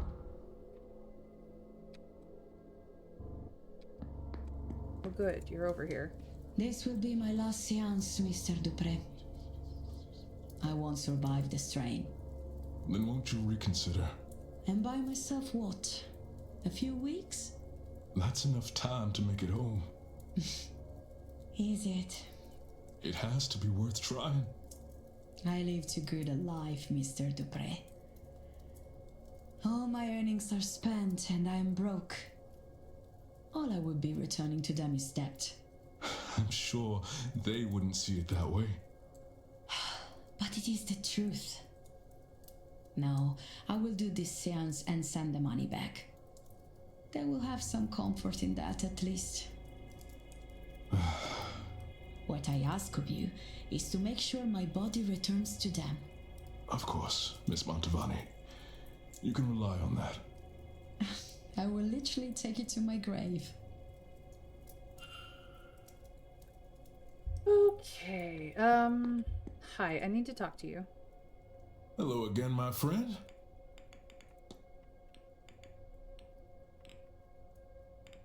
Oh my gosh, everything is too much. We talked about Darcy. Nope, that does not matter. This. I wanted to talk to you about this. I came across a ghost, Mr. Dupre, one I suspect you have ties to. I don't think I follow, Mr. Ward. At the fire pit. No, you must be mistaken. Please, Mr. Ward, may we speak of something else? Dude? Okay, fine. You don't want to talk about that. Will you talk about, Tir na Nog? Have you heard of Tir na Nog? I have. The old Irish otherworld serves as home to the gods, realm of the Fae, and sometimes an afterlife for mortal folk. It is both geographical and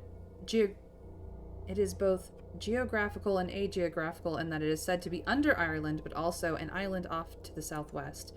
Many stories exist of heroes sailing there on Imrams voyages that transcend the physical rules of the sea. Okay, cool. Can you talk to me about these guys? The Irish, or what you call your ancestors were called, they are said to come from the Iberian Peninsula, itself populated thousands of years before when Homo sapiens left Africa. See, Mr. Ward, we are all practically cousins. I never said anything else. What about this guy? Do you know much about the god, Goivinu? He's a smithing god, yes? I don't recall much about him. Perhaps one of the Callahans or Mr. O'Finn can be of more help. Okay. I asked him about the tattoo. I think I just need to get into his house. Or into his room. Honestly. Thank you. Not at all, Mr. Ward. Okay, that did not help.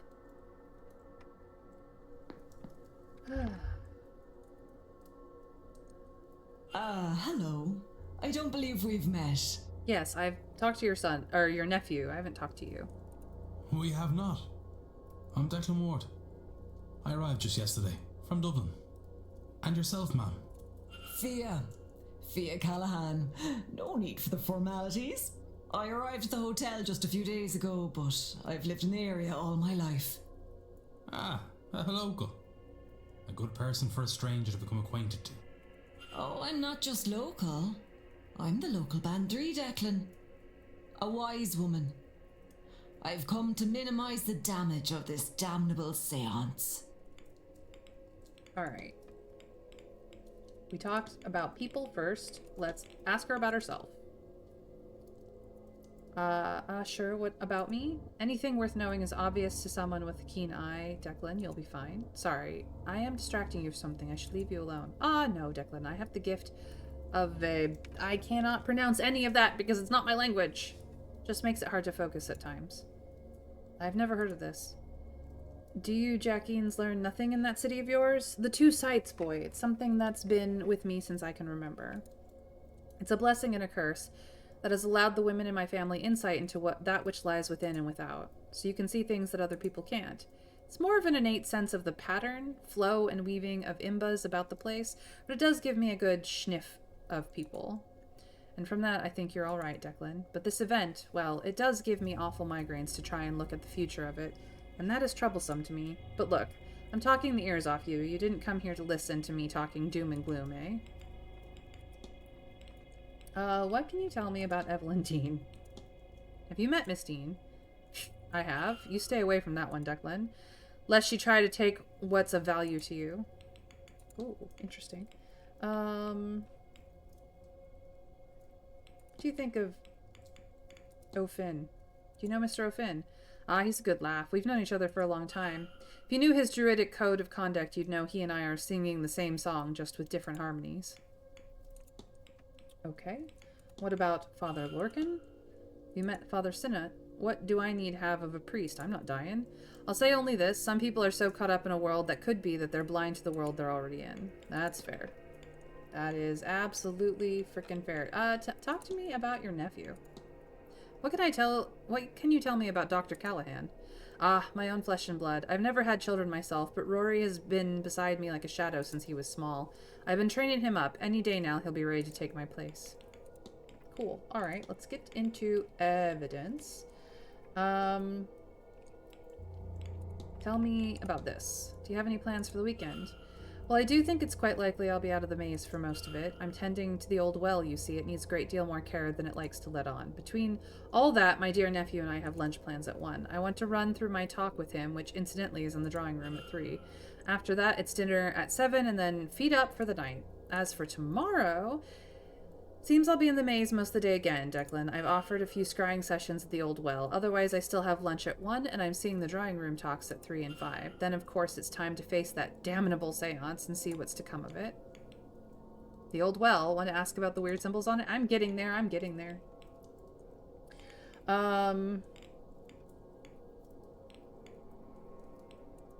Hey, have you seen a shadowy figure about? Can you think of anything that might explain a large ghostly figure on the land? Ah, now they've gone and done it. I warned them that nothing good would come of this seance. It's not a ghost, that's for sure. They only come in one size. All this messing has lured some of the fair folk here. Or maybe woken one of the Tuatha? Ah, don't look at me like a feckless cow, Declan. The Tuatha de Danann. The old gods, gone from our world, are plane to the other world. But sure, what kind of god can't walk among its people every now and then? That's fair. What about this guy? What do you know about this man? The smithing god, same as Brid? My understanding is his work focused more on war, weapons, and armor, you see, where her work was more for daily tasks, horseshoes, tools, pots, and the likes. Okay. Tell me about Brid, then? Well, as the Kalish is the winter, they say Brid is the summer, one of the fairest and most loved goddesses. It said that when her son was killed by the other smithing god, that she keened the first keening. All other keening since is her sharing that sorrow with mortal kind and knowing their pain of loss. Okay. Seance aftermath. Why do you think the seance is so dangerous? Declan, are you a holy man? I am. Then you be of the mind how all this works is God's will, God's design, yes? I suppose that would be fair. Whatever system you live by has starts and ends. To pull that apart with no plan to patch it up, mind, is to open a door that was never meant to be opened. It's what the Greeks called a Pandora's box. Okay. I know she was at the bridge game. What about strange dreams? I found my dreams quite disturbed since coming here. That doesn't surprise me in the least. There's foul play afoot here with this seance business. People dreaming they're wandering the halls, trying to get out of this place, then end up at the seance instead. They still want to attend the damn thing? What more warning could they want that it's a bad idea? Okay. Tell me about this charm? I found this on the grounds. What do you make of it? Well, look at that. I imagine you found it in a chimney or under some floorboards. While you're poking around hard-to-reach hiding places is your own business, Declan. It's a simple charm. Needs to be close to the person it's targeting. Looks like it's meant to bind a magic user, stop them from moving or hurting another person, that sort of thing. Okay.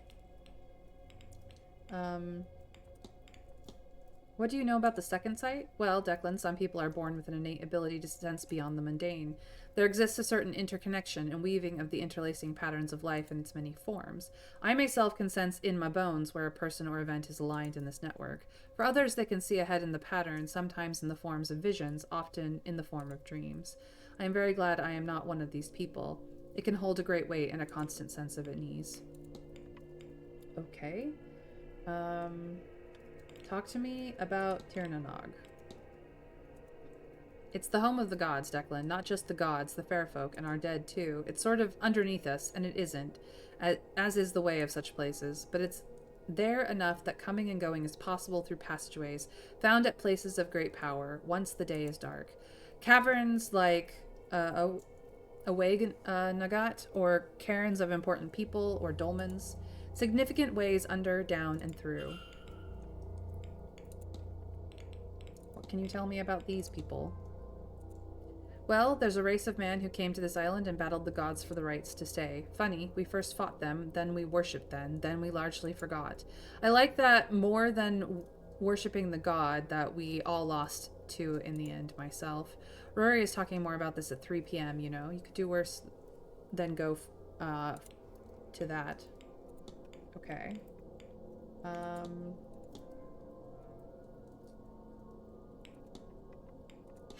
I don't believe I've seen jewelry of that sort you're wearing before. Ah, well, a lot of this is handmade. Some of it brings me luck, some of it protects me. They're old crafts, to be sure, but not soon forgotten. What about this? That's a fine cross you have there. Ah, this is just to keep the priests off my back. Between you and me, Declan, I don't much care for these new gods. Up on high, on golden thrones, pah. I prefer the old gods, walking and working the land side by side with us. Might I ask how you came to have a white streak in your hair? I don't think I've seen its like before. I've had it all my life. You should have seen me with it when I was a little girl. Some people believe it's a sign of wisdom to be born with such a thing, you know? Now I can't say for certain that that's true, but I do like the idea. Okay. I don't really need to know more about this. I suppose I could ask her about hauntings. I've heard tell that this manor is haunted. Have you seen anything of the sort? There's more spirits here than any one place should have, Declan, I can tell you that. A generosity of ghosts these past 250 years started with the bloody wound Cromwell cut into this land, and carried on through generations of Edward Blake's depraved descendants. Dear, dear, dear. Talk to me about the old well. Do you know anything about the hedge maze as well? I know everything about it. Do you know that the gods themselves would have drunk water from that well? It's been imbued with their power. As long as that water is pure, the land around it will prosper. Okay, talk to me about this. You mentioned you were one of these. It's like a hedge witch. I offer treatments, both physical and spiritual, to the locals, and I look after the land too. Really, though, a land and its people are intertwined, so it's all one. Okay.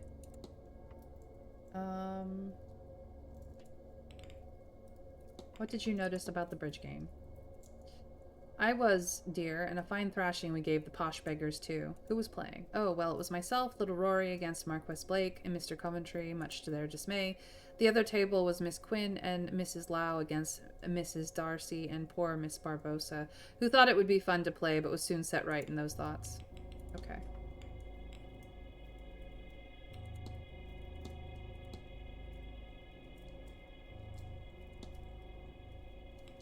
What are your duties?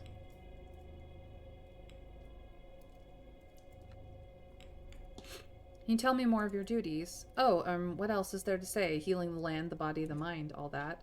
Some veterinary work, blessings on the land, and tributes to keep the other folk happy. I do the odd bit of scrying for those with the need for it. And I train successors, or at least I try. Rory's been on and off that path these days. Is there really anything else? I don't think so. I'll let you go. You take care now, Declan. And don't forget to get a bite to eat into you. It's going to be a long day. Indeed.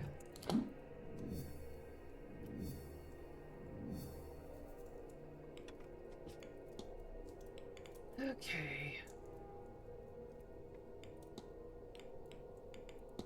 I've learned more about her.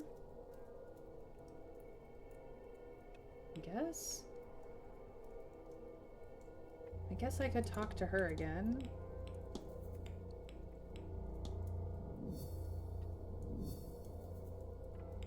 I've learned about his code of conduct.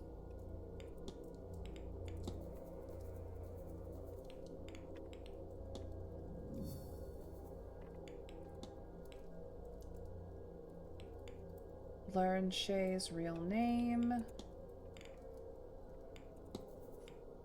She can read but not write.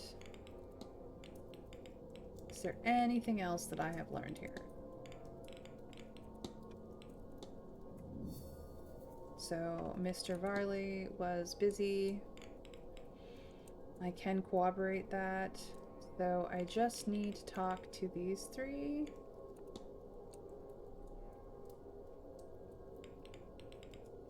I did try to talk to him. Oh, and the haunting.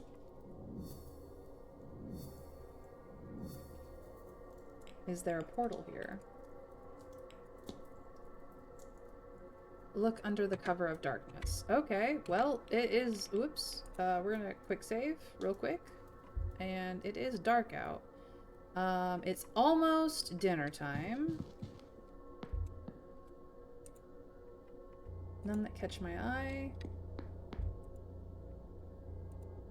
There's a well-worn Bible hidden behind the other books.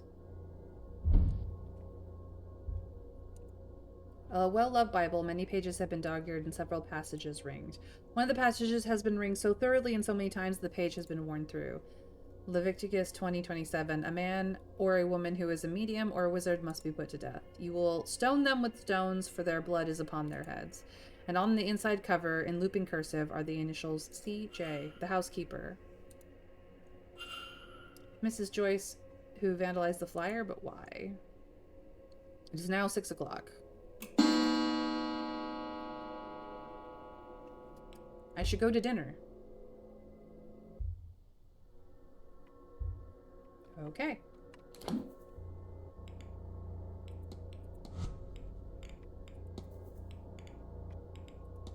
I will go to dinner in just a moment.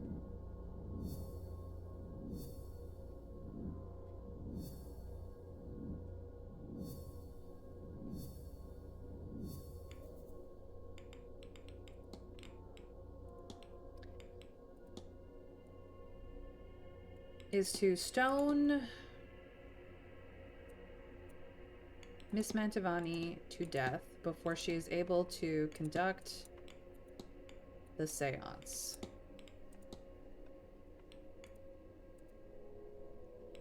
Mrs. Joyce intends to stone Miss Mantovani to death. I should find and confront her about this.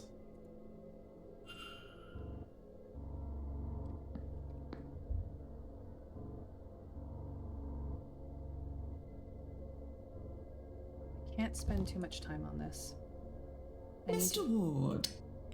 Yes. How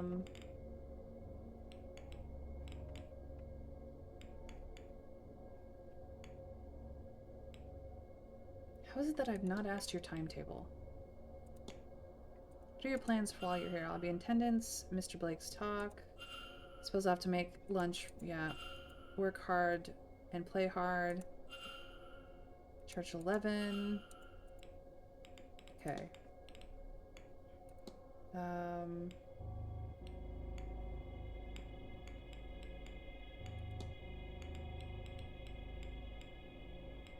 Where is...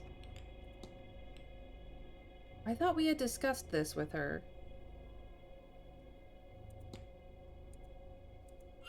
Oh, I know her, but I can't say I know her personally. She did make herself known the other day arguing with Miss Quinn outside my door. I might have minded more, but honestly, it was quite the story. Where is Lloyd? Indeed, I have been spending most of my time with him here. He's a good man, and unlike most people, he's usually able to tell when I'm joking. Okay.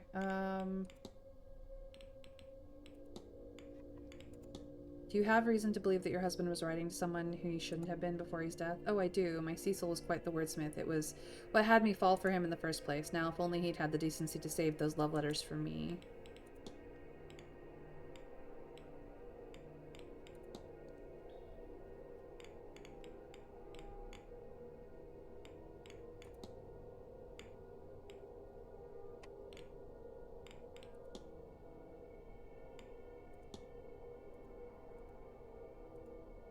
Okay, this is not good. Have you ever used an affair or infidelity as a plot point in a book? You know, if you just read my books. But yes, I did once. A woman's husband cheated on her, and their reconciliation night was his alibi for a murder. In hindsight, I do not think I did justice to how devastating it can be. If I were to revisit that story now, he would need another alibi.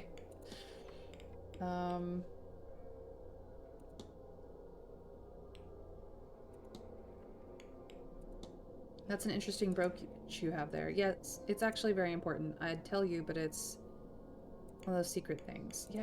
I know about the Hermetic Order of the Golden Dawn. Like, oh, well, Mr. Ward, I'm not sure I should say anything at all. I wouldn't want to betray their trust in me, and you understand. That's the thing, though.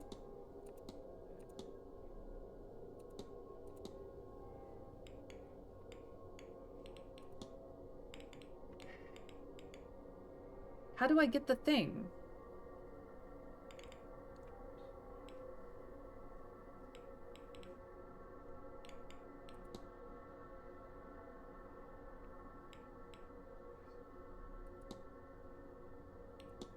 Have you ever written about miscarriages in your work?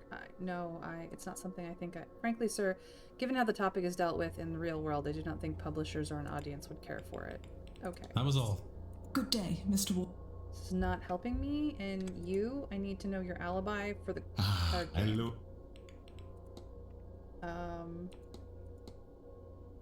The bridge game, can you tell me about it? I didn't happen to attend the bridge game on Tuesday evening. I did not. I'm not really one for socializing. Did you find anything more interesting to pass your time? Ah, you are probing. I have something you want, no? Information, perhaps? Ah, I suppose we are friends now that you've done me that favor. The answer is a boring one. I sat the event out. I found a pleasant nook in the northeast corridor and read. But you do not trust me, monsieur, though it is the truth. The cook, Mademoiselle Murphy, I had asked her to bring me a sandwich that evening. She can attest to my whereabouts. Okay. I discovered this interesting old record. That might be a good aid for lucid dreaming. Perhaps I could borrow it when you are done? Okay. How is it that I don't know your timetable? I'm just gonna go through this very quickly because I really Take care. need to leave and go to dinner.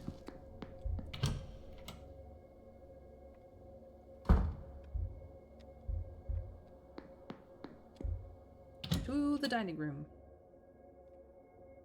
I hunger.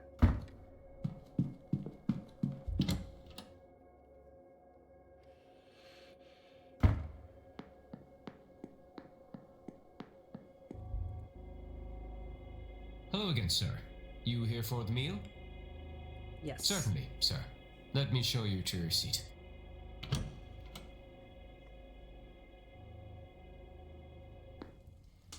I understand the concern, Signorina. I do. Oh, but Mr. Ward, would you like to join us?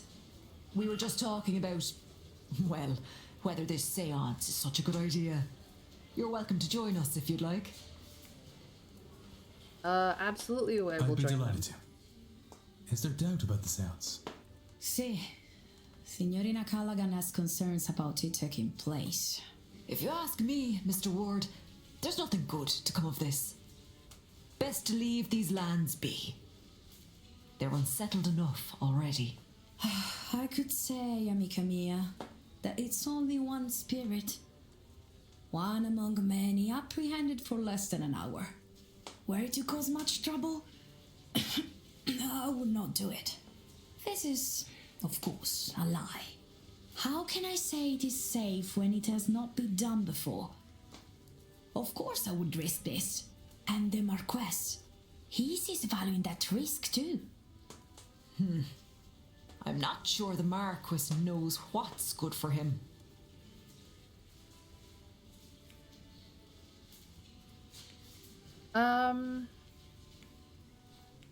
Ask about Miss Mantovani's invitation. Am I right to assume that Marquez Blake invited you here himself?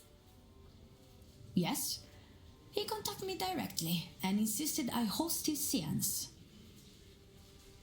He said he had heard of my ability and could settle for no less. How could I refuse that, Signor? Or are you the only invited guest? Signor, you offend me. I am the main event, no? Am I not enough for you? I got no invite. And now I understand why.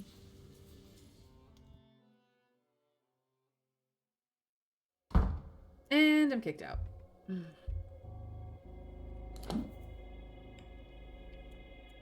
Okay. We need to talk to her. Any other exclamation points in here? No. So we could talk to her about that. I don't know about these two.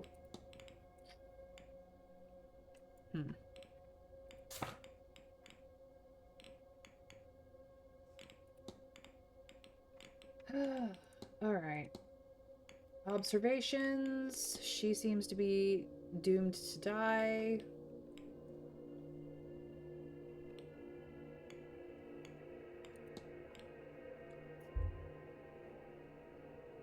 Alright. Let's see where people are. Most people are in the dining room.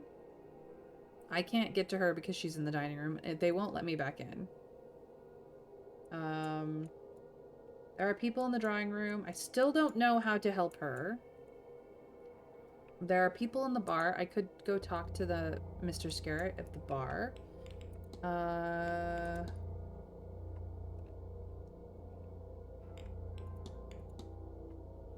Mr. Hunter will be out here.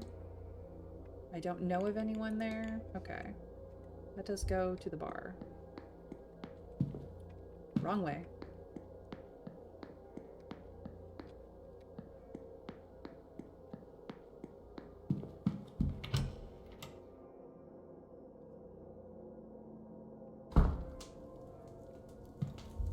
Awesome. Anybody else in here that I didn't... Okay, the doctor's here and Mr. O'Finn is here. Nice. I need to talk to you. We meet again, Miss... Let's see here.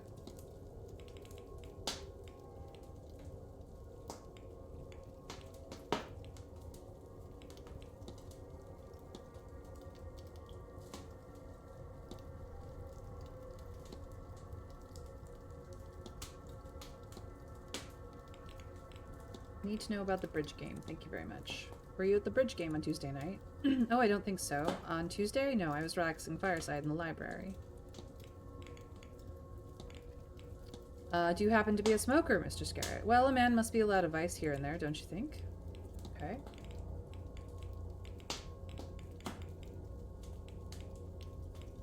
That did not help me.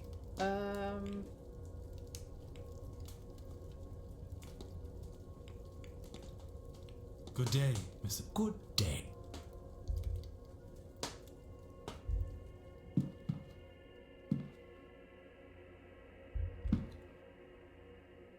Mr. Ward.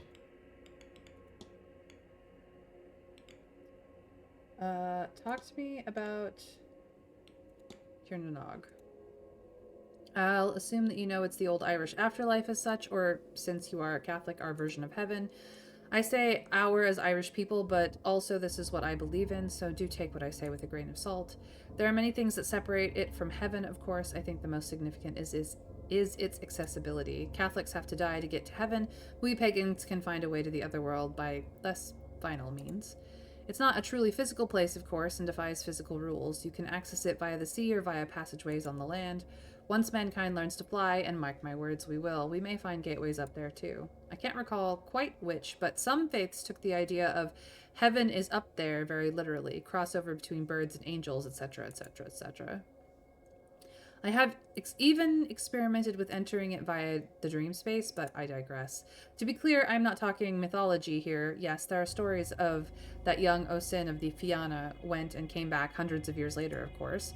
But we, you and I, could hop on horses and get to a passageway by the day's end, and it would need to be day's end for they are stronger at night. Or, if Fiad is right, this is a place of power, then we could remove the need for horses entirely.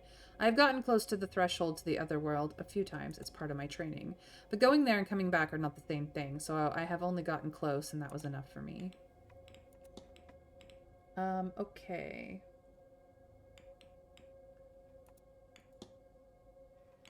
Tell me about the old well. Do you know anything about the well in the hedge maze? I do. It's old, very old. Built from before this place was built. Probably not the only bit of antiquity around either. It's my aunt's belief that the well is the lifeblood of this entire region. I am inclined to agree with her. Okay.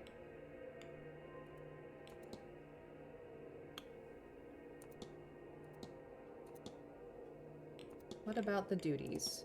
What are the duties of your role? It's somewhere between being a priest and a doctor. Some faith work, some healing. Really, it's helping people in whatever way they need. Of course, there is less need now. The old ways die more each year, and doctors are more commonplace. Still, everyone needs a trusted friend. In many ways, that's the real core of the work. Okay. Anything else specifically while I have you here? Not really.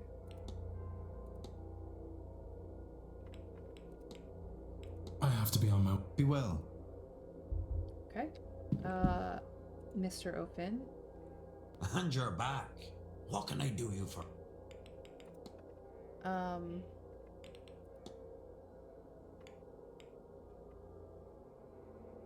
Druid Code of Conduct.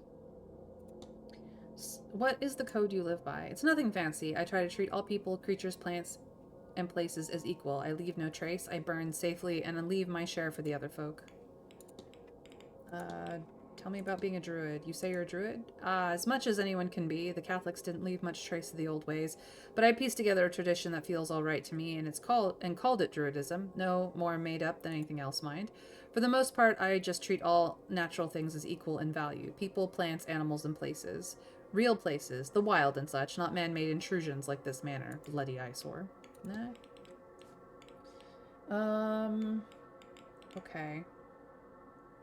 Tell me about Tir Nanog. What do you know of Tir Nanog? Nothing that you shouldn't. One of the many Tortha or lands of the other world. Tir Nanog means lands of the young. There are many like Tir Fothun, the lands of Under the Wave, Magmel, the Plain of Delight, and Emain Ablek, the Isle of Apple Trees. They say that on a clear day you can see it past the Plain of Honey, on the horizon where the sun settles. Mind you, I've never seen a clear day on this blasted rock we call home. You can get there underground, too, like the Tuatha De Danann eventually did. There's plenty of old passageways in the dark corners of places of power. None of them is safe, guarded by fey things, or worse, not guarded and you can get in. I know a woman once who got near, saw her own death, and only because she had kids was let leave. I have no kids, none I know of, so I won't be risking it, thanks. Okay.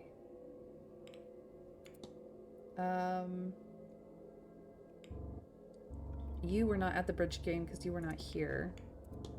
I think I have seen something stalking in the manor grounds. A large, ghostly figure? Oh, lad, you've seen one of the Tuatha De Danann, then you're a lucky man. The old gods. Get an education in your heritage, lad. They walked this land a long time ago before disappearing into the other world. But fragments still exist, like the way you say it. Large, ghostly forms. Okay. That is... I found this on a walk about the grounds. What do you make of it? No need to be so vague, lad. You found it in someone's room. Don't worry, I'll pry no further. It's a binding charm. Stops the target from having any magical effect on someone else. It only works if it stays close to the person it's targeting, though.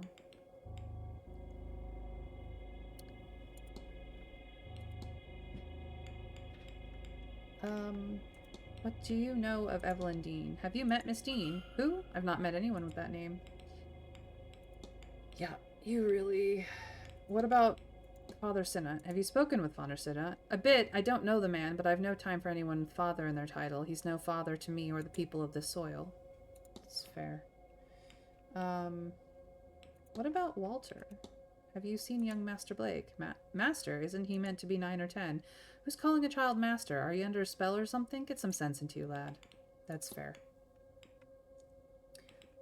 What about... yourself? Tell me about yourself. Me, I'm a druid as much as anyone can be these days. I wander the land, making sure it's not too abused by you buffers. I have a special place in my heart for this part of the land, though. My people are from here, as much as anyone is really from anywhere. Ooh, and what do you think of Mrs. Callahan? Miss Callahan? Now her I know. Good woman, lots of overlap with my work. Won't take any of my bull, and I like her all the more for it. You should marry her. It's not against druidism to be married. What do you think of Carmilla? She's the mad woman who kept showing me that card with a hermit on it. I like her, if not the company she keeps. She'll do well to stop singing Blake's tune and leave the seance in the dust. Okay. I should go. Only do something if you want. Not because you should. Yep. Okay, I need to run around.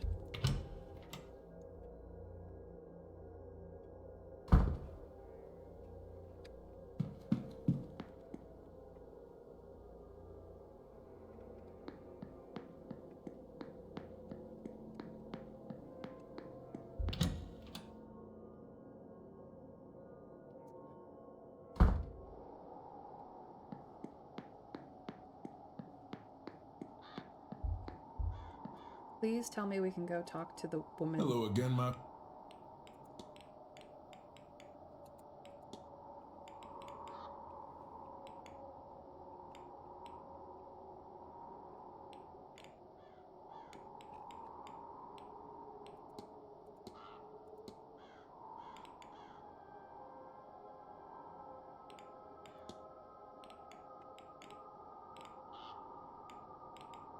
I don't think I'll get anything more out of him.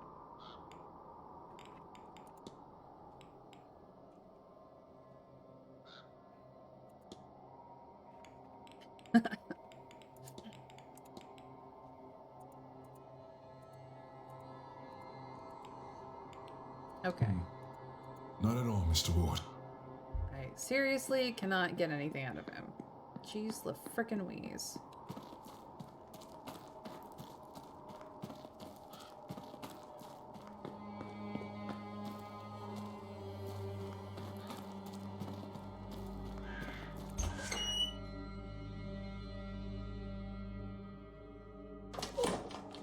Okay, we will try a couple of things here.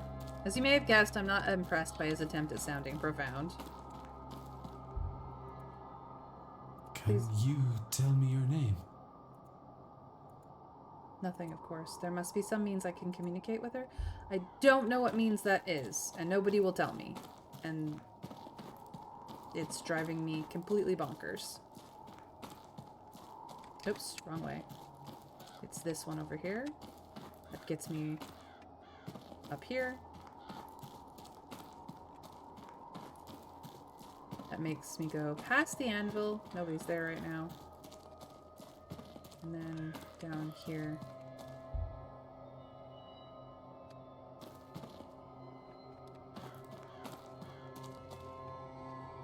I'm here. It's after dark. I'm here. Beck.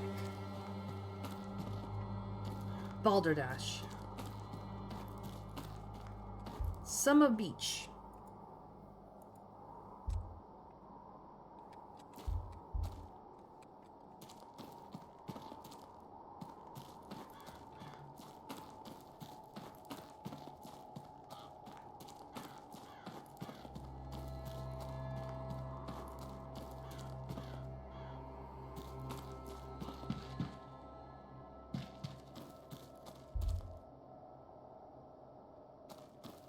She'll be doing stuff at the well tomorrow. I see you. I hear you. Hi guys. What's going on? Can you tell me what's up? Can you explain the mysteries to me? See, this one has sludgy water in it. The other one does not. There's only one reason why one would have sludgy water and the other would not. I'm trying. I would love to have a conversation with you, but apparently it is not in the cards this moment.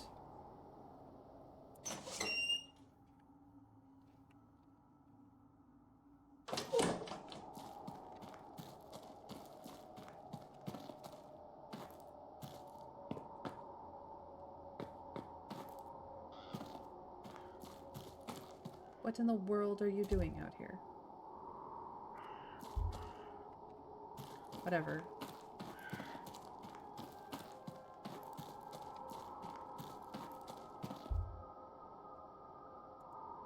A woman, arm drawn across her body as if to keep out the chill, Winter herself.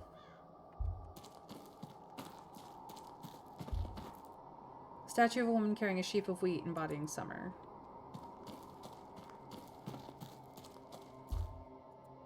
The statue depicts a young woman carrying a harvest of grapes. Of the set, she seems to represent autumn.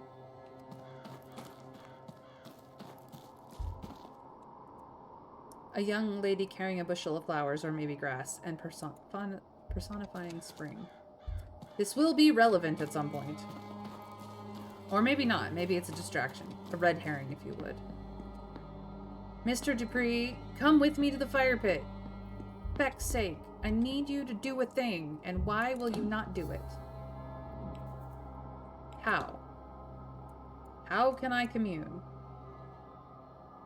It's probably in your room. I don't have your key, and I would really like to frickin' investigate your room, but I can't get to the key.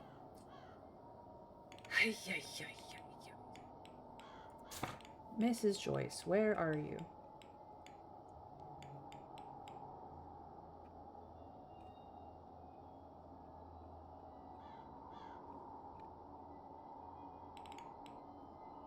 You are currently in the dining room until you are in the ballroom at 8. Back. Back in Balderdash.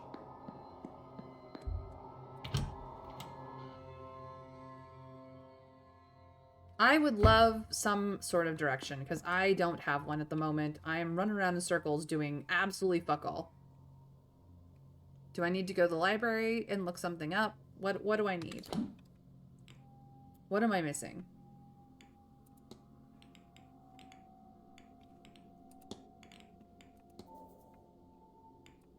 I need to dream lucidly, but that's fine.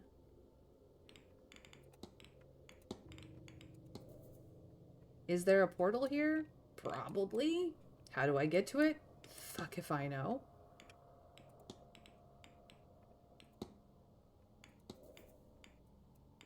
I don't know what he was doing and what he was doing.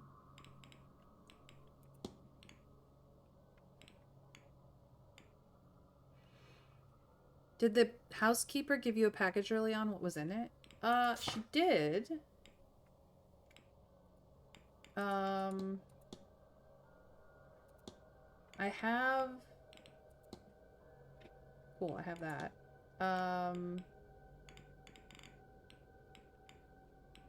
I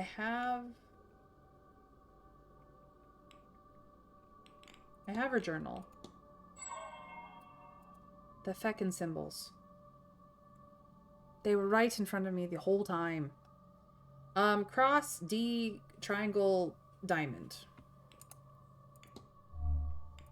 Oops.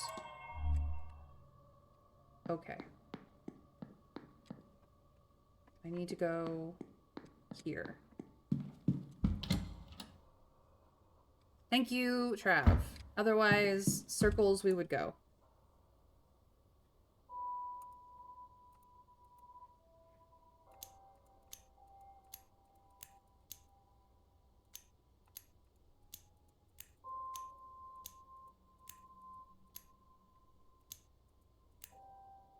Was it backwards D or forwards D? There is only backwards D. Okay. Triangle. Diamond.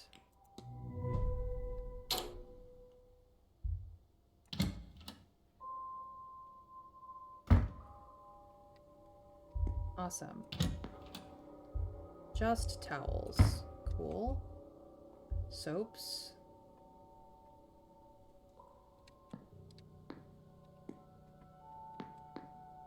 I'm gonna check everywhere, just in case. You never know. Shit be crazy. Nothing in the nightstand. I'm gonna open it and then I'm gonna close it. I need number 11. Somebody is coming. Now, what was the blasted code again? How do you know about this place? Miss Deane showed me. She's a wonder at finding hidden places. Do you still love her? Is that relevant? No, I suppose it's not. And you are willing then to marry? Aha! I have it. Best we discuss further inside. Now, explain this to me. We marry, but it's actually you, Victoria, and I that... Sir, no, it's not. I have to go. Ivy! Blasted timing on you, sir. I was onto a good thing there. What on earth has you loitering around here anyway? I don't have time for your answer. I should go after her. Ivy! Hold on a moment. Okay, well, he's an asshole. I needed number 11.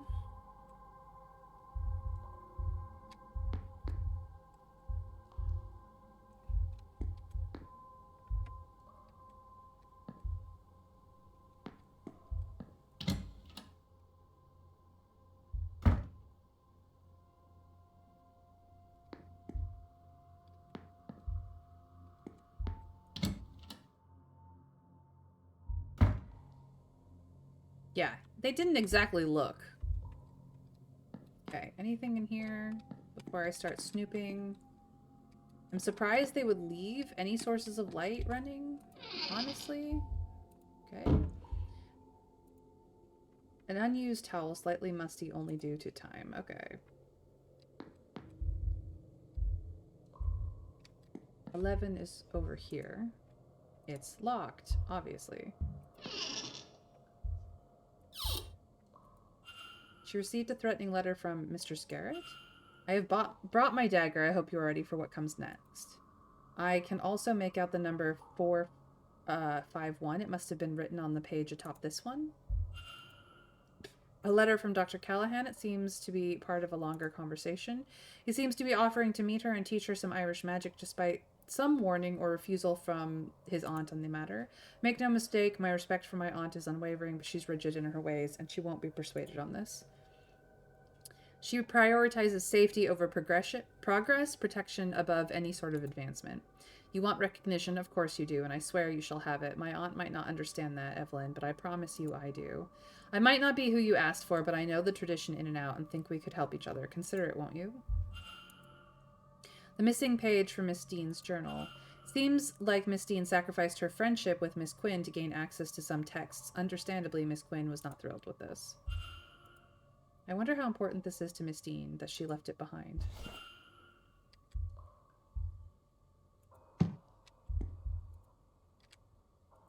Can't I just close it?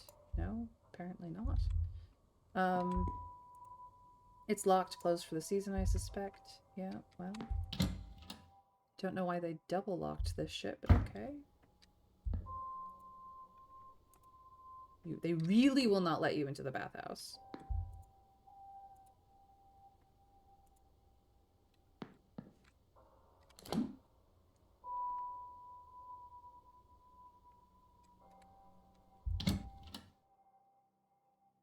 Plenty. I am going to go here. So let's examine the missing pages. Quarantine is attending the grand seance. I should have expected to see her here, of course, but she had kept such a low profile after our disagreement. I do regret it, of course. I should have been a more loyal friend, but I had to view that book while I could.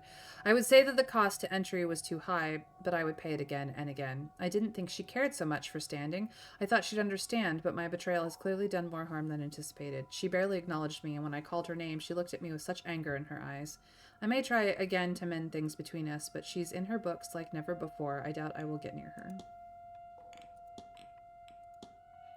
Miss Deane, I hope you'll forgive me the delay in reaching out to you. There has been an influx of influenza patients in Dublin, and the hospital has a great many of us working all hours. I know my aunt has rejected your request for training in our magic, but she is overly concerned with tradition and lineages and things being done the way they have always been. I am less held by the old ways and its restrictions. Indeed, I think new paths and partnerships are required to keep the traditions alive. I'll be attending the Grand Seance in Blake Manor, unexpected flu season or not. Let us meet there and discuss what you want to learn. For my part, I do not ask for payment for this, instead a favor. I intend to make inroads to the London scene, and the right contacts would make it easier. Contacts I know you have. What do you say, Miss Deane? A trade?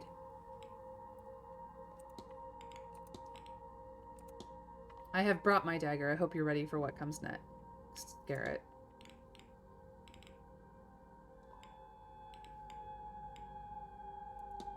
Nope.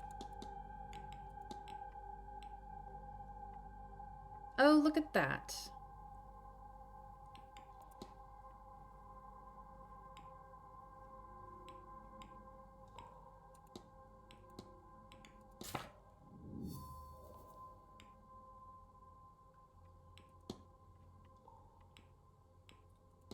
Okay.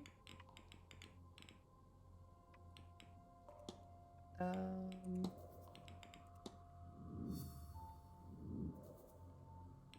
now we can put the ghost to rest. Okay.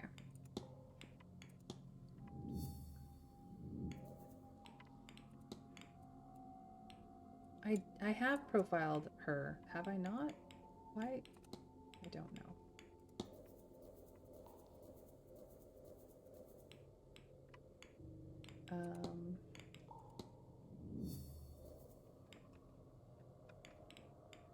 Okay.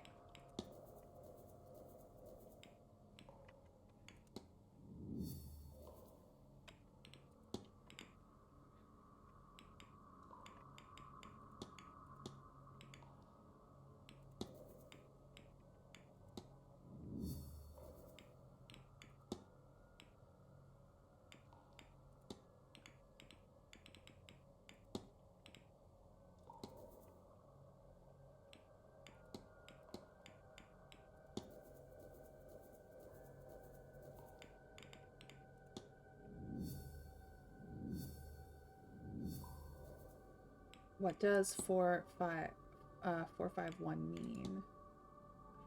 Probably it is the code to something in his room, which we don't have access to.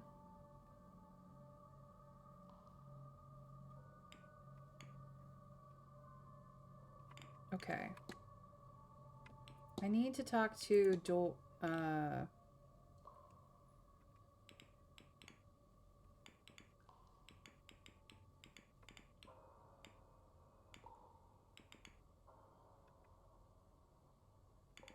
I need to talk to Mr. Dupree now that I have the ring.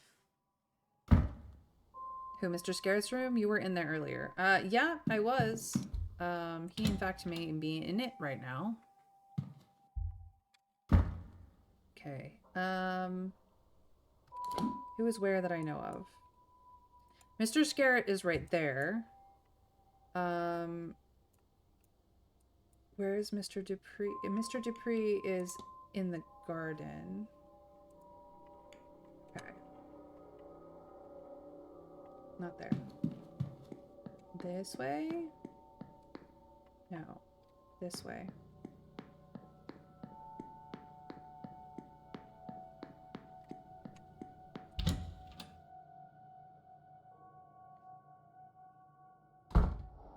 I don't have that much time.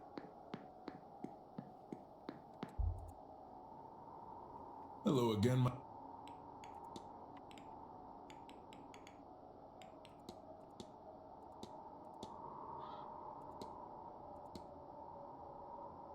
How do I get...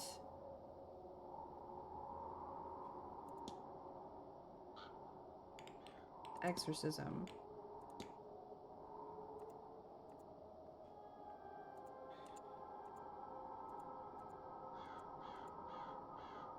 She's being haunted by her late husband. Let me know as soon as you have it. I have it! Not at all, Mr. Ward. But I have it. It's right here. I have it. I guess I have to go talk to Darcy about it? Frick. Guess I will go to Mr. Scarrett's room and try not to get caught.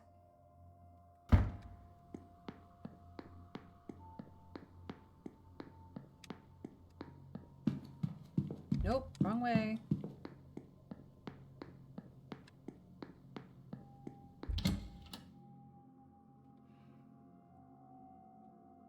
Yeah, I think so. Which is real annoying, I might add. Now let's see here. What room is his? I am here. Mr. Scarrett's room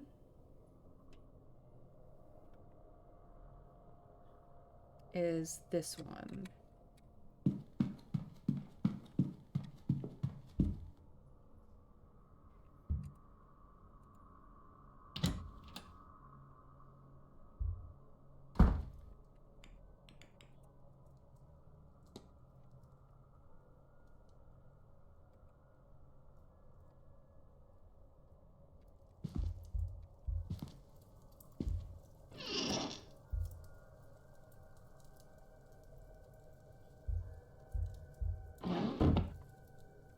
Oh, right.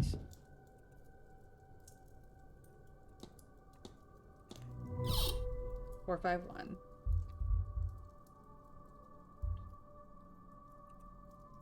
A dagger. It looks more ceremonial than practical. Some tarot cards with a note. The cards I drew for you, Michael, make of it what you will, ED. 3 cards. One marked the Hangman, another the Ten of Pentacles, finally the Death card. What do they mean? Can I close the box? Pretty please. Beck. Might have just screwed myself. Depends on whether he walks in right now. Mr. Ward. Mr. Scarrett, please. Thought you'd rob me, eh? Yes, I know your type. You'll regret crossing me, you thief. Mr. Valley?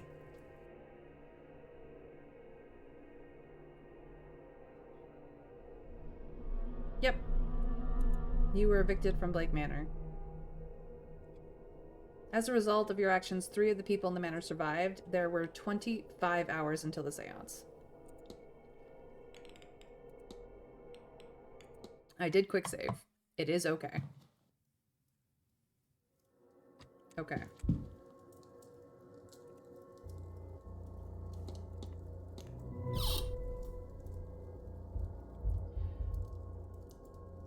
This is the important thing. And then I'm out.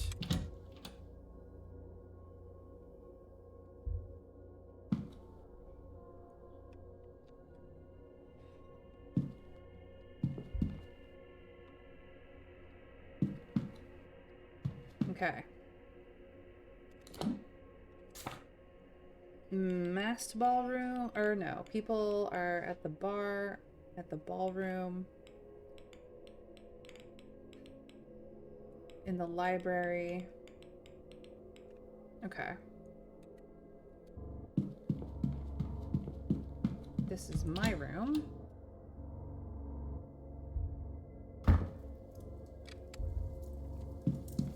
What happens if I... Okay, that does play the record.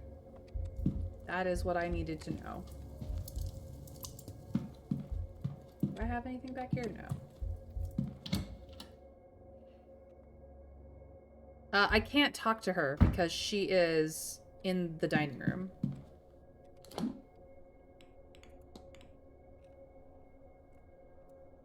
Where is she? No, she's not in the dining room. Where? Where? She's in the drawing room. That's right.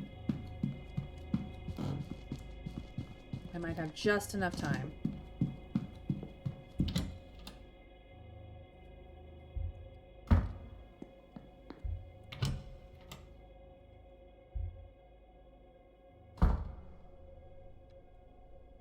I have time enough to eavesdrop. Second. But I thought you didn't believe in the whole idea. Ghosts, mystics. Aren't you out for us and all our dealings? Au contraire, I'm quite the believer. I think you would agree that disproving all this would be quite the task, huh? I am skeptical of this. You're correct.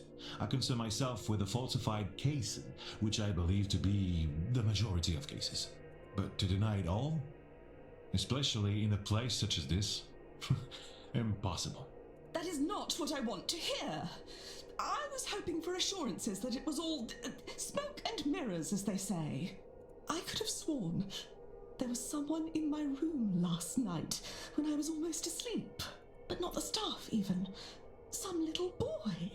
What I want from you is something about mold in the walls, making my brain rot to the point of hallucination.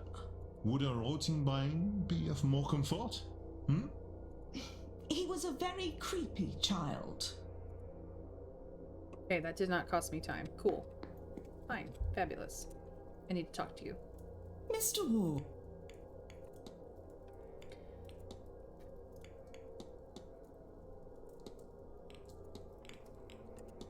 Here, Mrs. Darcy, do you happen to recognize this ring? Where did you get that? I found it around the hotel. Does it mean something to you? Not anymore. It was my husband's, the dog that he was. No, keep it. I won't look at that awful thing. That was all. Good day, Mr. And it becomes 8 o'clock. And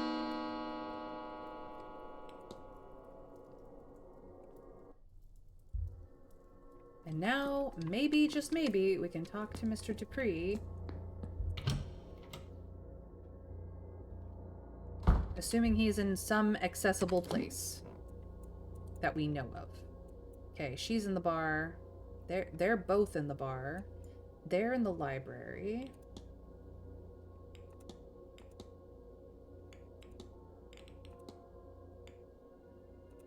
I don't know enough about where people are. Unfortunate. I will attempt...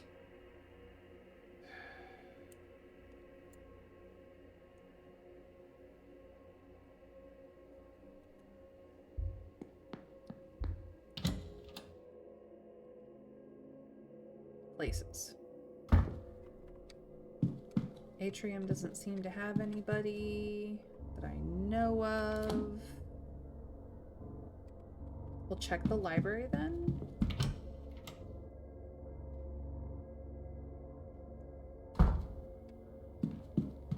Anything new here book-wise? No. You're still here. You ladies are here. You're still here. Okay, that helped. I'm gonna step in the bar for a second.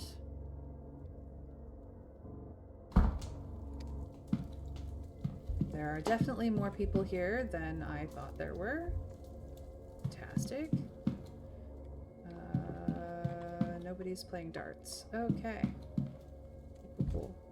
Not who I need, but good to know that they're there.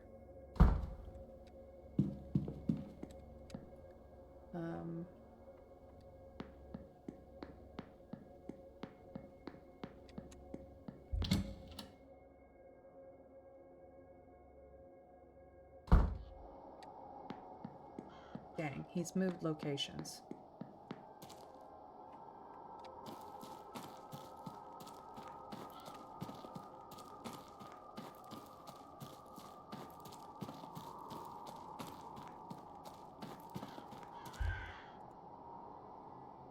Hello again, my... Maybe we can get somewhere with this fecking ring. Mr. Dupre, would this work for Mrs. Darcy's needs? Let me see. You know, I think it will. Come, let us first find Mrs. Darcy, and then a secluded area to perform the rite.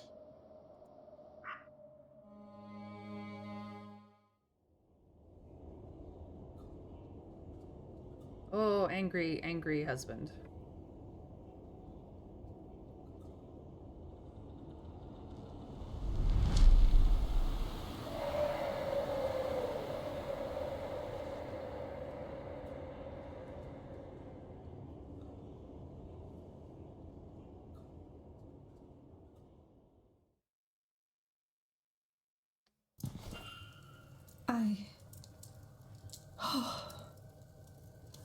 Yes, I think he is gone.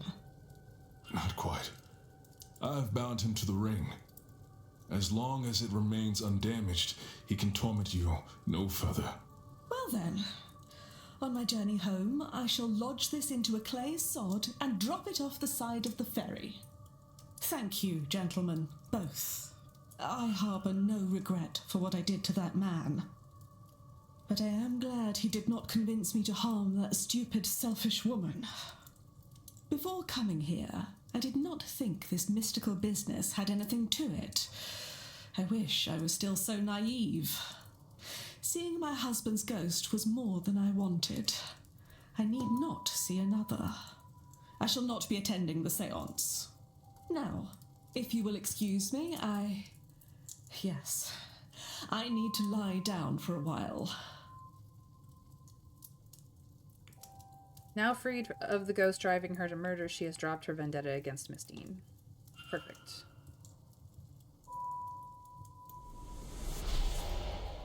I have not managed to convince enough people not to be a problem. But she is no longer a problem. I wonder if I have gathered enough facts to eliminate any subjects. I should check my notes. Okay.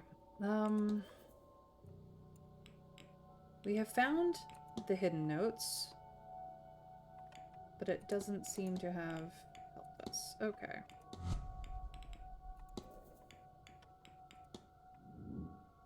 This will connect a few things together and have her sorted.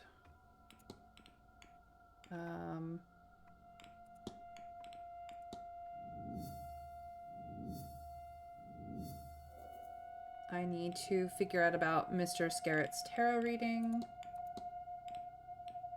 I need to do things for them, but I'm not entirely certain I can help her until tomorrow. I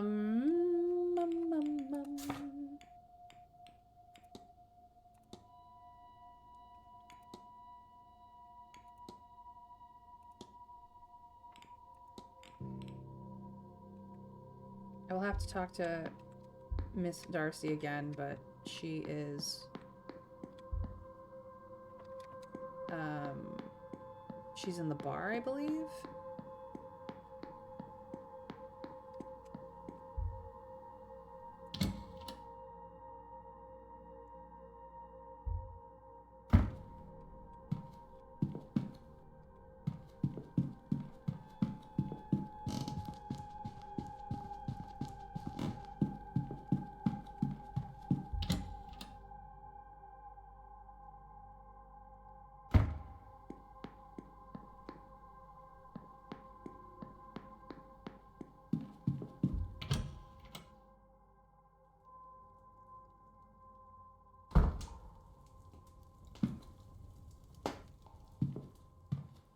Or was she elsewhere?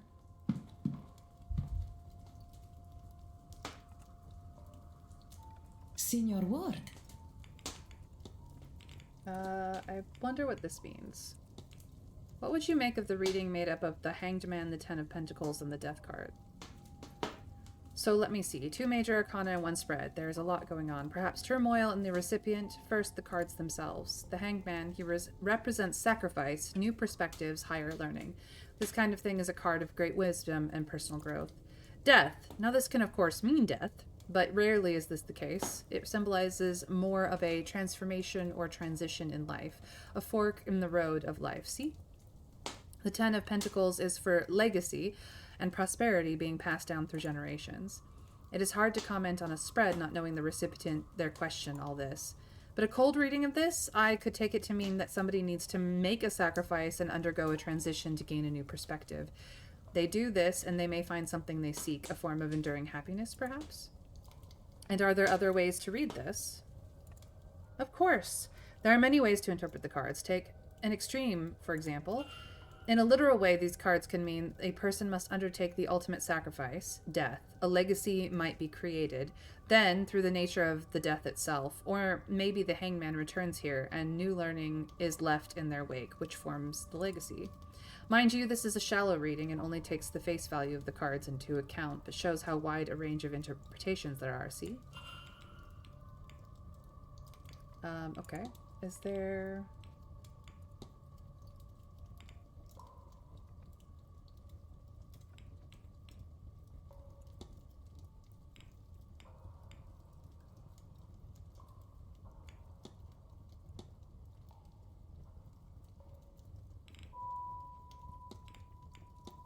When I arrived here, I saw a woman washing what appears to be your shawl in the fountain out front. Oh, are you sure? Mine is dry in my room? I think it was an omen. Ah, a specter of death, perhaps. She knows, then, that my end is near. Oh, do not look at me this way. It is of my own doing. I pushed myself too hard all these years. This is my last seance. My last anything. I have made peace with that. What about your family? Yes, a big one. More uncles, aunts, cousins, nieces, and nephews than you could count. All in one another's pockets, knowing business and having opinions. Laboring on the same farmlands, day in and day out, with no hope for a better life. I miss them. When I was young, it was a terrible life for me, but now, as I age, I had hoped. Ah, do not mind me, Signor Ward.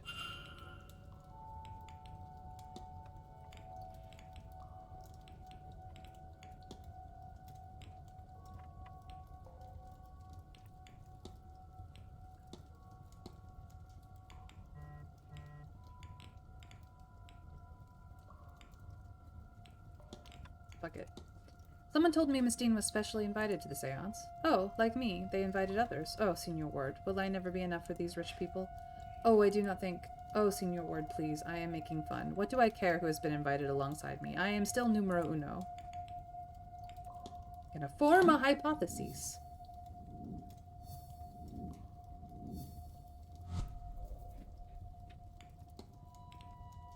Camilla Montavani's goal is to conduct the seance, despite it killing her, as she wants to provide for her family.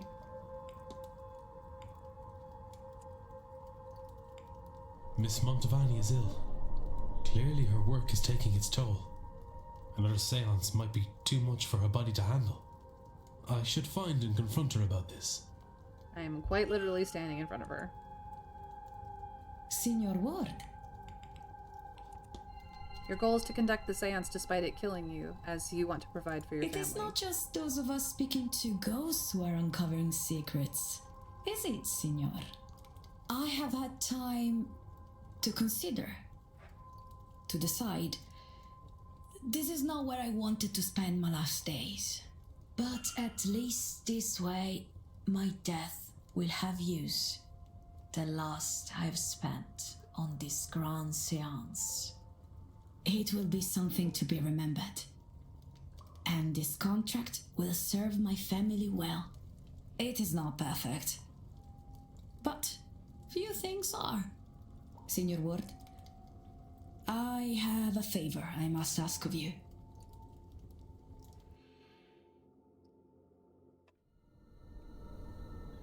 Senior Ward, I believe you to be a good man.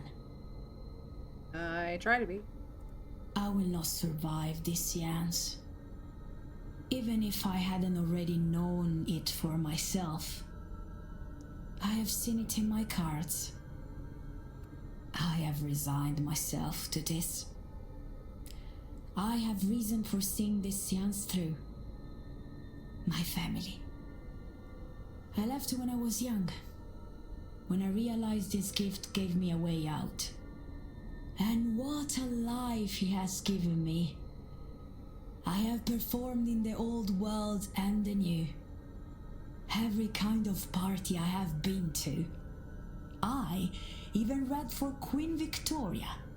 And through her granddaughter, I performed a seance for the Tsar and his mad monk.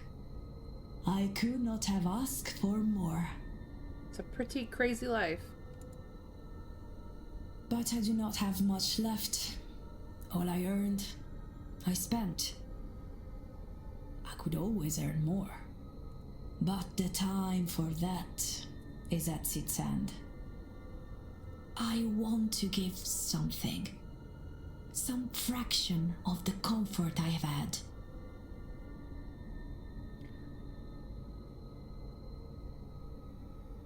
This event, it pays well. Too much even.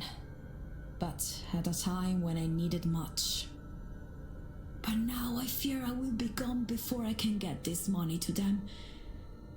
Please, Signor, I will give you the secret to the lockbox in my room. Per favore, you must go to my room and get my earnings. Take this symbol. It will open my lockbox. A key to my room. I suspect you already have. When the seance is done, please, ensure my family gets the full amount. And let them know I am sorry that I left, but that I love them always. Of course. Grazie. Now, go. I will do as she asks, because I am a good man, a good God-fearing Catholic. Oh, and it just puts me in her room. Cool.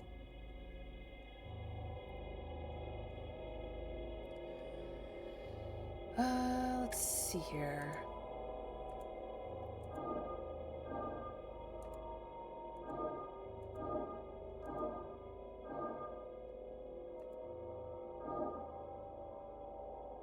Nope, I've already fecked it up.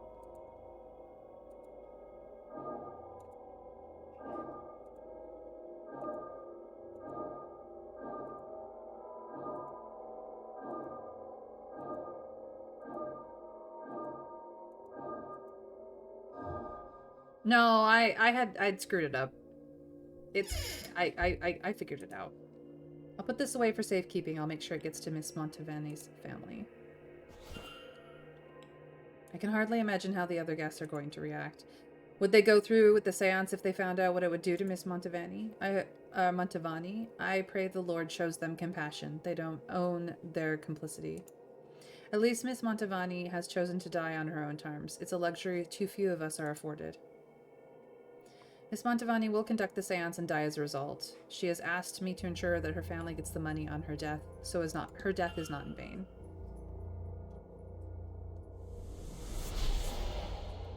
If I can get one more person. I wonder if I've gathered enough facts to eliminate any suspects. I should check my notes. I don't think Miss Montavani is a suspect, honestly.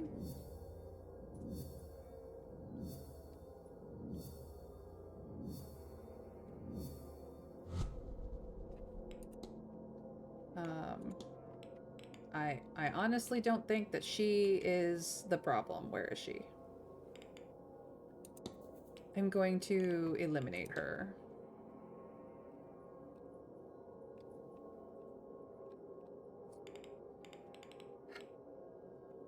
Okay.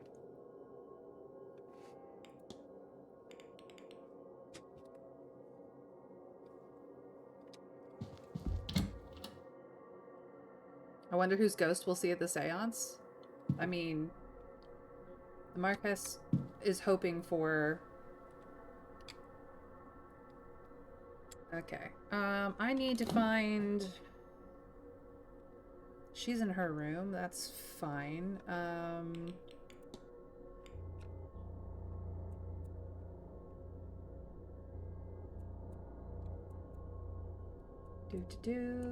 People are in the library. You are all the way out there. Nobody's seemingly in the maze that I know of. Oh, right. She would be in the ballroom right now, setting up. I don't think I can get into the ballroom. Yeah, I know. But I will attempt, I guess. No, I cannot get into the ballroom.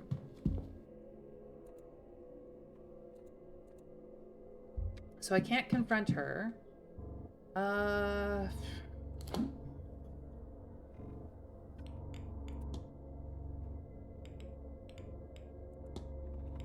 need to find the body of water.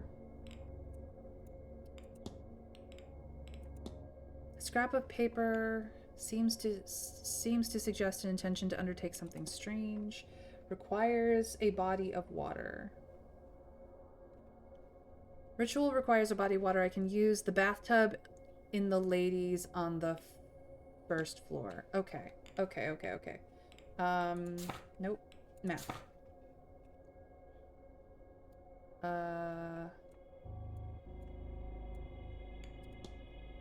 Where is the ladies' room of the first floor?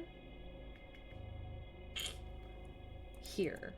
So I need to go back upstairs. Came all the way downstairs for no reason. Whoopsie poopsie. Alright, map. Southwest corridor near Miss Erickson's room.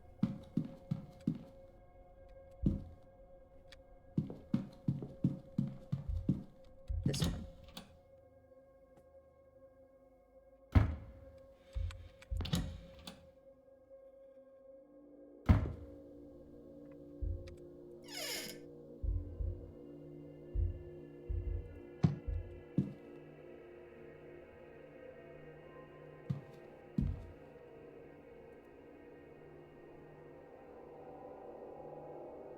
Oh boy, a complicated one. Okay. Let's go this way.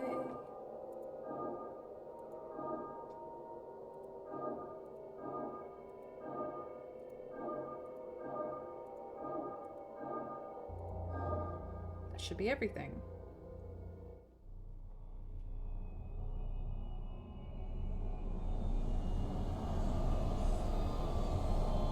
Well, that's not disquieting or anything.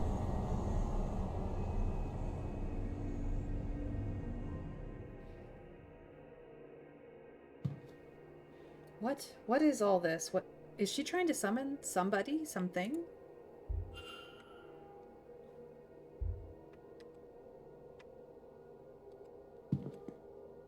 Okay. I'm reconsidering having a bath. What do they put in the water around here? No kidding. Time to go back down to the library.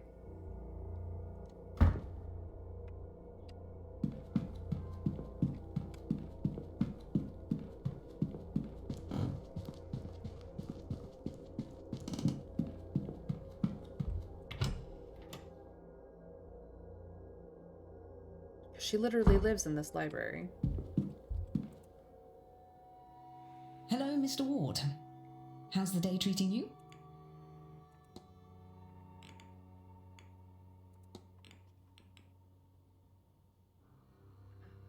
Hold on.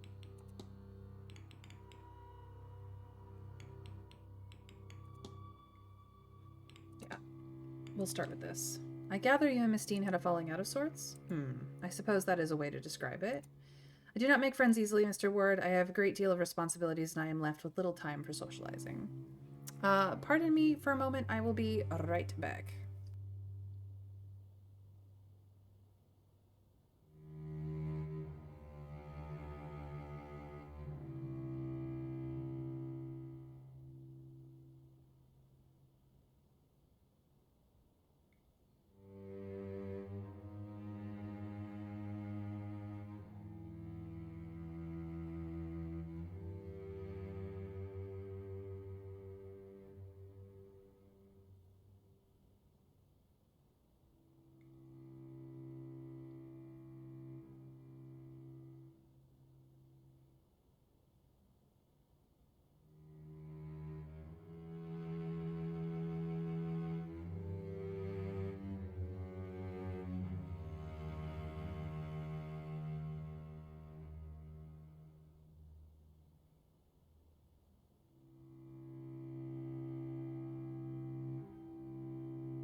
And we're back.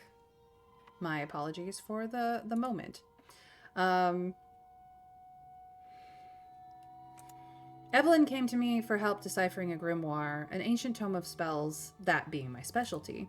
I liked her. She was curious and sharp, and she was exciting to be around. Chaotic, which was a nice break from how ordered the rest of my life was. We fast became friends. Then one of her friends in the order showed up with a Sufi who had, or claimed to have, an original copy of the Picatrix with annotations, not copied into later editions. She had to see it, of course, and all she needed to do was to steal them some of my books as payment. And denounce me publicly, too, though I still don't understand the why of that. To stop me from coming after her, I suppose. I couldn't, though. I was heartbroken. I washed my hands of it all and returned to my work. I would have been wiser to stick to my books in the first place.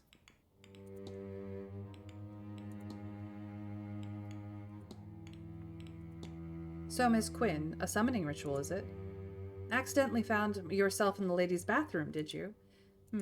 I should have cleaned up, of course. I'm just so bloody frustrated. I need a moment. I'm so close, but yet... Anyway, you need not concern yourself. I will clean my components before another lost soul finds it. Are you the sort to keep death mementos, Miss Quinn? At a certain point, it's all you can do. I have many. I keep my brother Alexander particularly close. He didn't die long ago. I miss him terribly.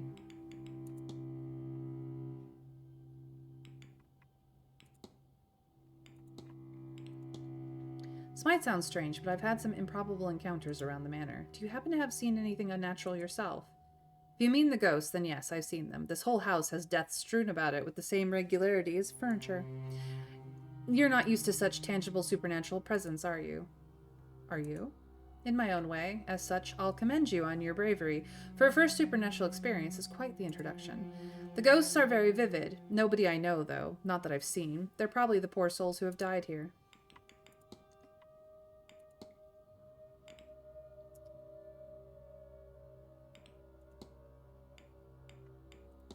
That's quite the striking brooch you have. My sister gave it to me as a keepsake when I set off. A good luck charm, she called it. I hope that she is right. Forgive me, miss, but can I ask, how did you end up with the injuries you've sustained? How do I... Is it enough to say I have terrible luck? But there is some luck, I suppose, in the fact that I have only been scarred and it hasn't killed me yet. You talk like there's something after you. It does look that way, Mr. Ward. You've a pen in your pocket, miss, just in case it slipped your mind. Oh, don't worry, it's clean. I've stained enough of my clothes not to make that mistake again. I take it that you're not often without one. I'm a poet by trade. I prefer to carry one so I'm never caught with a refrain or such like, and without the means to write it down. Right, she does poetry.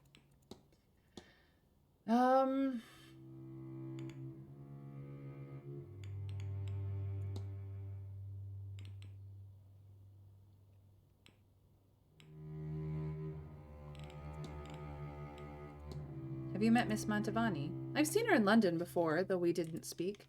She was quiet when she talked here, but she didn't stay for long. She had a look in her eyes, a sadness. I don't see that often in the eyes of talented mystics. Usually they have seen so much that they show nothing. Okay. I'll leave you be. Farewell. I don't quite know what to make of that.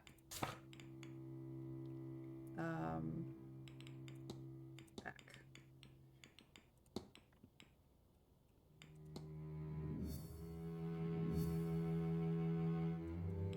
So...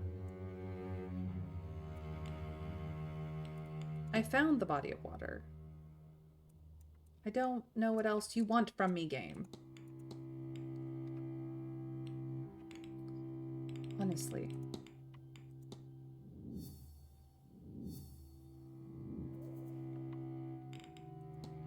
I have profiled him. Look, I have profiled him. It has been done. I'm so confused.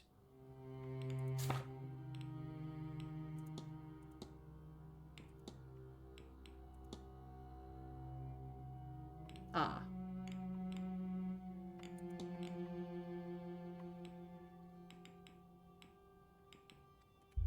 Suppose I will have to confront him.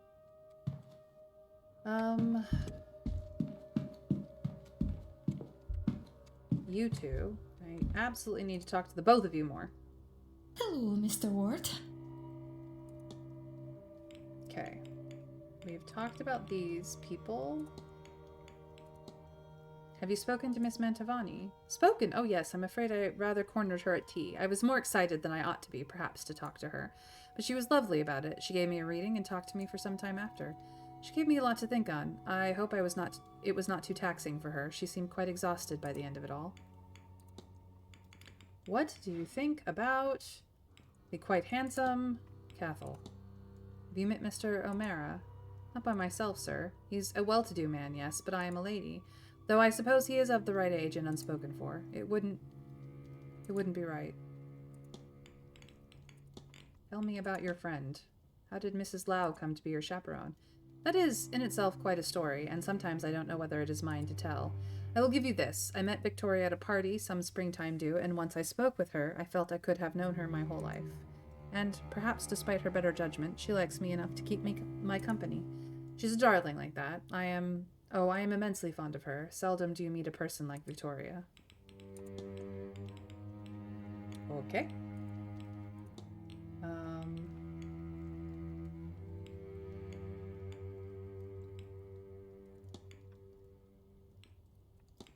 You wouldn't happen to be meeting with Miss Deane this weekend, would you? Me? No, I want no part of any such meeting, Mr. Ward. Okay.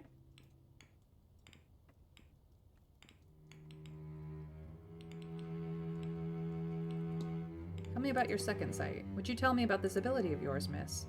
Normally I would joke that I knew you were going to ask that, but since coming here it's cloudy and, well, I feel blinded in a way. But I put the cart before the horse. You didn't even know what it is that I've lost yet. It's passed down by blood through Scottish families. It's not uncommon. A fair few people have the ability at least a little bit. It just so happens that I'm the only one in my family to have it to any measure, and it came in very strong. The second sight, it gives a person foreknowledge, or just knowledge you couldn't possibly know. I get visions, mostly of things to come. Or I used to. Since arriving here, I've been cut off from it. Surely I should have seen warning of that? Not necessarily. Is that heather you've pinned in your hair, Miss McLeod? It is white Scottish heather. It's supposed to be for good luck. Dear Mr. Hunter would braid it into my hair when I was a girl. And it stuck. He worked on my family's estate years ago, you see. It's been so good to see him again. Some people think it's improper for us to talk so, of course, but you don't. How can you tell? Some things you just don't need a second sight to see, Mr. Ward. Okay. What do you think of Mr. Hunter, then? Did you happen to have met the stables master? I have, some time ago, in fact. Mr. Hunter used to work on my family's estate. It's been lovely to see him again. He introduced me to the horses. The manor has, 4? All beautiful, and Lottie will certainly poke her head out of the stall if you pass by. He's always very kind with them. They say that's the sign of a good man, you know. Kindness to those without power. Either way, those horses are living the high life. Cute.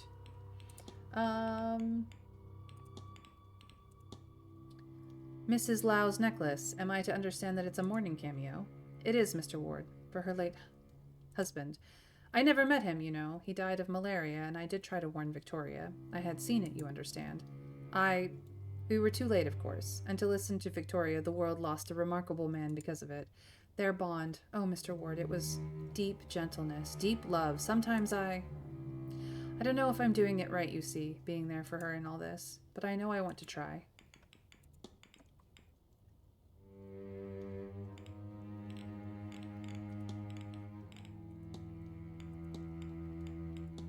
Would Mrs. Lau be your chaperone? She is. I needed someone to vouch that I'm staying out of trouble. I admit she's my friend before she's my chaperone, but really, that's all the better for having to keep each other's company so long. She's a darling for accompanying me in the first place. This is much more my sort of event than hers. How would that be? Victoria isn't much for mysticism. She's more interested in the sciences, but, well, I'm akin to the mystics. I just wanted to apologize, Miss McLeod, for walking in on you and Mr. O'Mara. It wasn't my intention. Oh, no, it was a stupid idea, really, and all my haste to find a suitor. I should have known better. If you'll forgive me for saying so, miss, you seem a very talented young woman, one with her whole life ahead of her. Why the rush? I have to, Mr. Ward. If I don't, then Miss D. It doesn't matter. What matters is I must.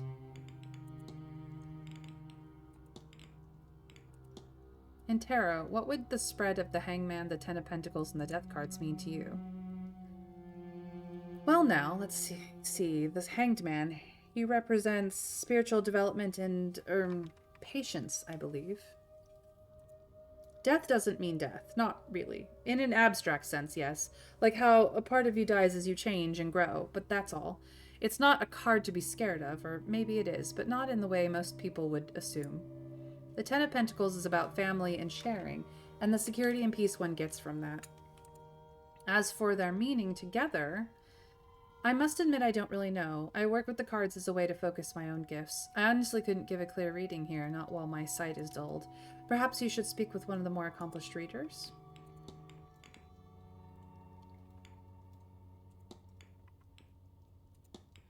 Do you happen to know if there are a lot of deaths in the Quinn family? Do I? Of course. The whole family is cursed.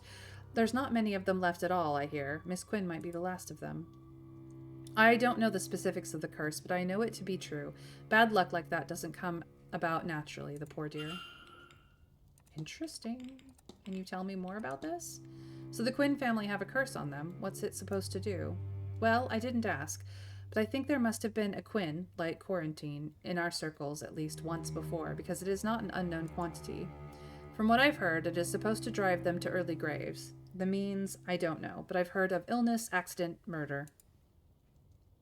I've no doubt Miss Quinn has overcome some odds to be here in the first place, poor darling. Okay.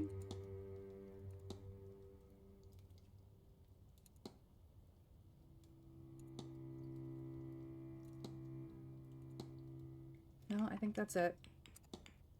I'll let you be, miss. Take care, Mr. Ward.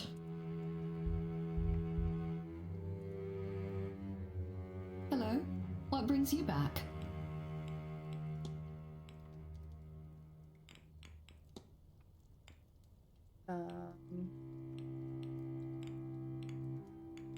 We've done all of that.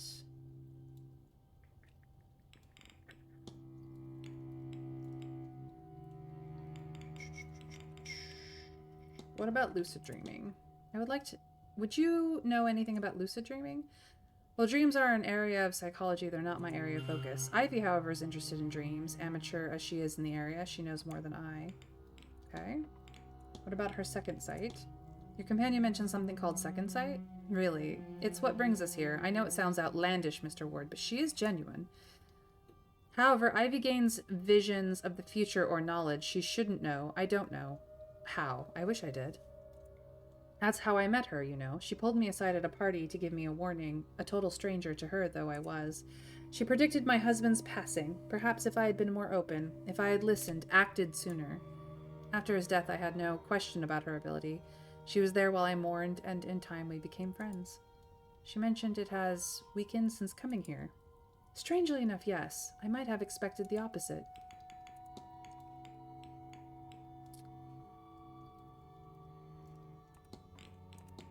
I noticed you're wearing a cameo. May I ask who it depicts? Yes, it's of my late husband. Well, I'm no longer expected to dress in mourning for him, and he would not have wanted me to continue on so anyway. I rather like to keep the cameo. It keeps him close.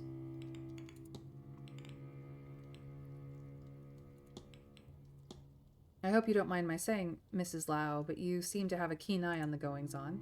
I confess I do. You can learn a lot about a person from your situation just from keeping a careful watch. You said you're Miss McLeod's chaperone, yes? She needed someone to accompany her for this event, and I wanted to see Ireland. That, and she's my closest friend. I had little reason to turn her down. I've no skill like Ivy does, but I'm interested in being here.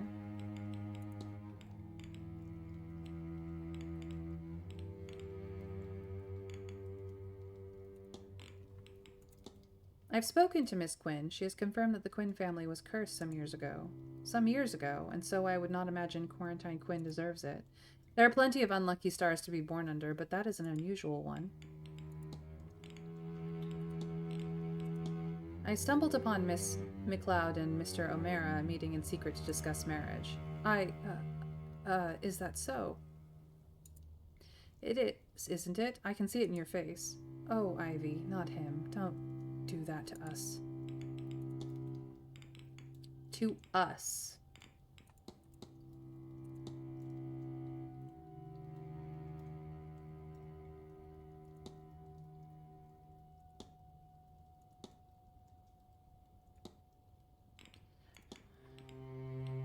That's all, Mrs. Lau. Farewell, Mr. Ward. Okay, well... Hello, Mr. Ward.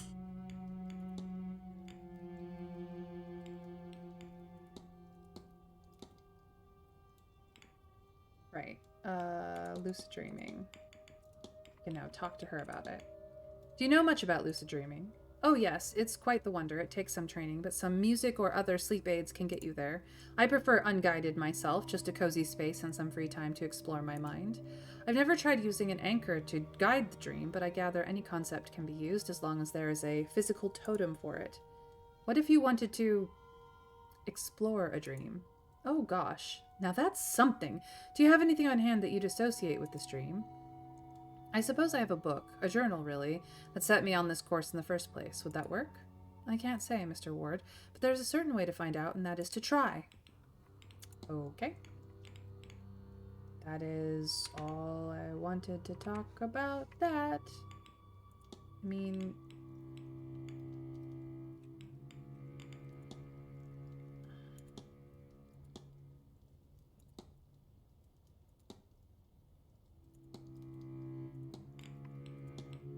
I'll let you be. Take care.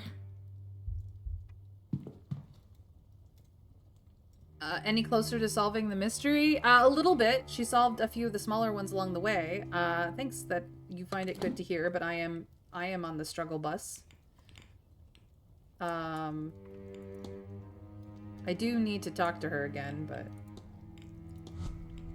Alright, I have learned more about her.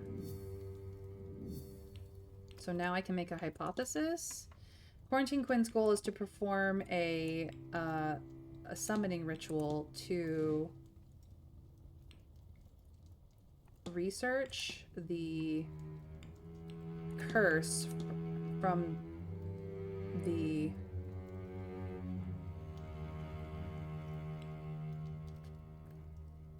heirloom? No, that's not quite right.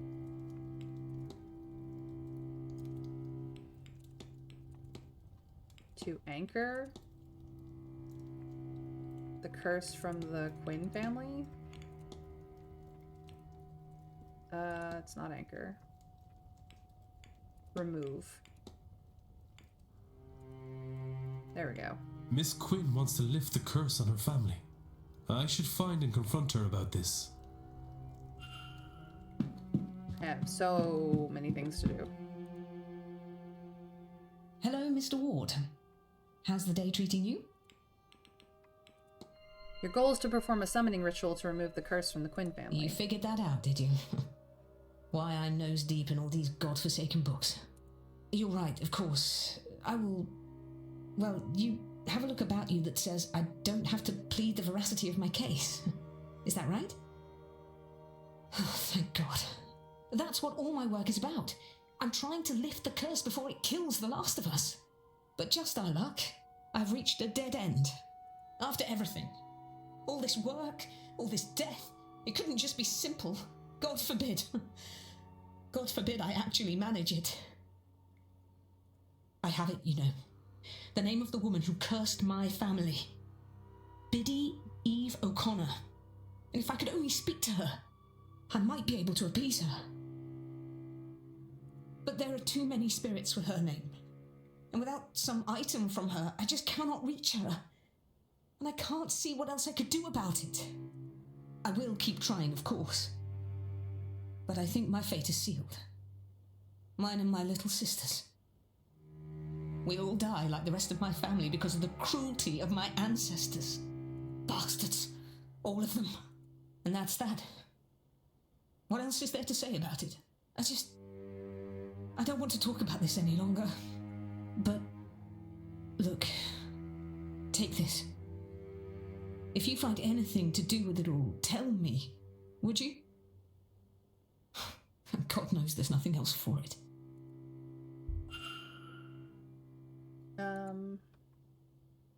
Hello, Mr. Ward. So, extensive research on the O'Connor family from the 1700s to almost present day. I've done some quite extensive research on the O'Connors, Miss Quinn. Well, yes, this is not something I am doing by halves after all. There's just about every record I could possibly need in those papers. Plus a lot of magical notes. You can probably ignore those. That bit I have sorted out. They're mostly in shorthand anyway. Let's talk about the curse. I hear tell your family is supposedly cursed. My ancestors, at least a crucial few of them, were awful people, people who valued wealth over others' lives. They were Catholic, you see, and knew many other Catholics, including some wanted by the crown. And well, they turned many of those over to the crown for coin. But it's not like it went unnoticed. So they were cursed for it, cursed with terrible and early fates, along with, in general, grave misfortune. And as it turns out, the curse followed the bloodline, so less than 100 years removed, I am one of the only 3 remaining Quins. I have lost my parents, my uncles, my aunts and uncles, my cousins, and my siblings, bar 2, thank God. I've dedicated myself to learning how to break this curse and save us. I've become a damned master of my craft, and still it remains. But stupid, meaningless deaths, all for some coin and comfort. Okay.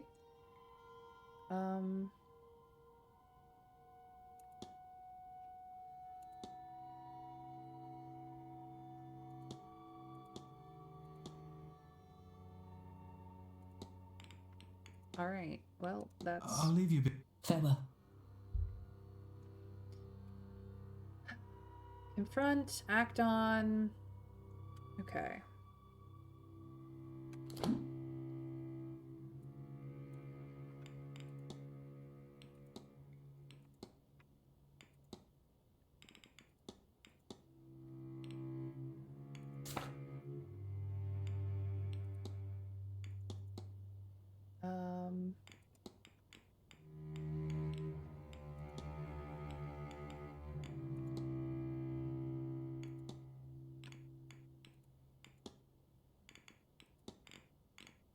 Okay, I can't actually examine the research.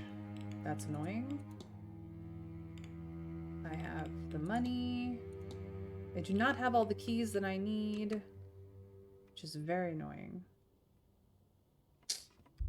Shoot.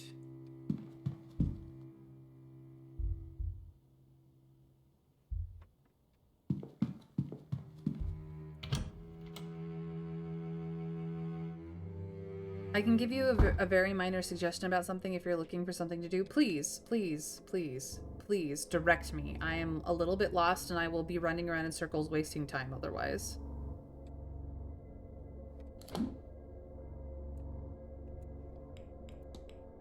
So I went to the ladies' water closet and I saw the thing. Did you find everything in Miss Deane's room? Maybe?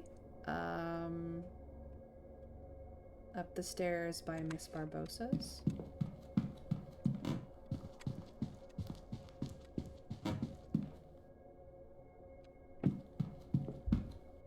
No, it's Mr. Toussaint. Is there somebody in my room?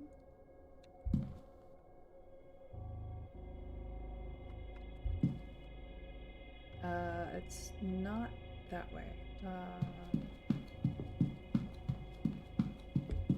That's Erickson's, which means this is Barbossa. Yeah.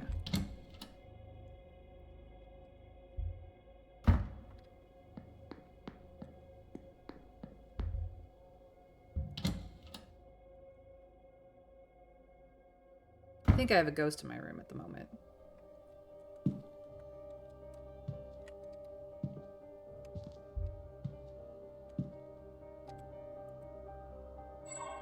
I got both of these.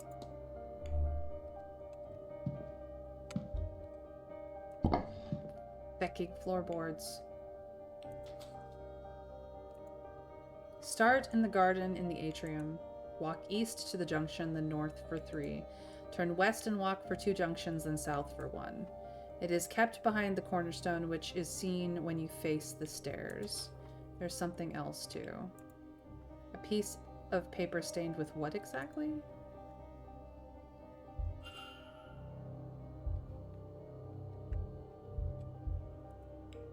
Another pattern, but what on earth am I supposed to draw this time?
This is complicated. I don't like it.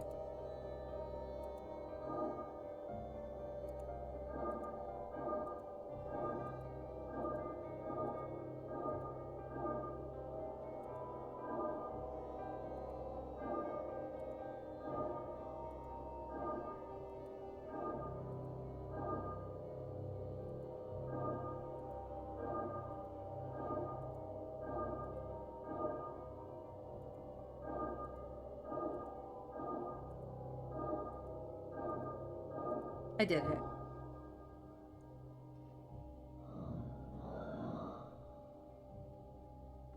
Are these Miss Deane's private notes? What did she want to hide so dearly? It's apparent I was right. I had little doubt, of course, but the jump from instinct to confrontation has been beyond imagining. I am the descendant of a Millicent ruler, one among three. My power is not imagined nor subjective, it is written in the authority of blood. Those curling waves emblaze my blood. Power is for the deserving, it said. I thought it ominous at first, even a trap, but it's clear I was paranoid. Perhaps it is simply the truth. That symbol, she said it represents her bloodline?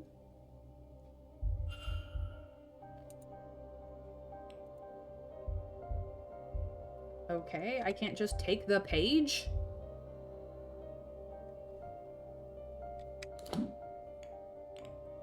Ridiculous.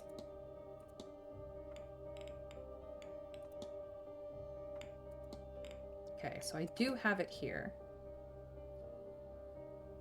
Notes on Miss Deane's Millicent ancestry that I found in her room. It's apparent I was right. I had little doubt, of course, but the jump from instinct to confirmation has been beyond imagining. I am a descendant of the ruler, one among three. My power is not imagined nor subjective. It is written in the authority of blood, whose curling waves embolize my blood. Powers for the deserving, blah. Okay. So we have this symbol as well as this. And then we have the treasure map.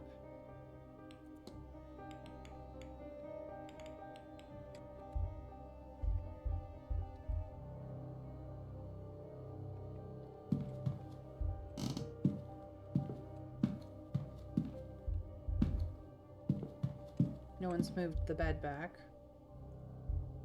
Okay. Ah, she's an ancient descendant. Fun.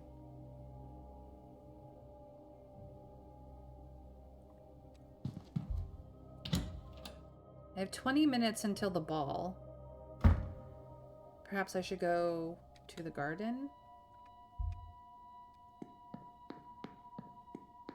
No, there was somebody in my room. Hint, where would you hide a safe? Is there literally a safe in here again?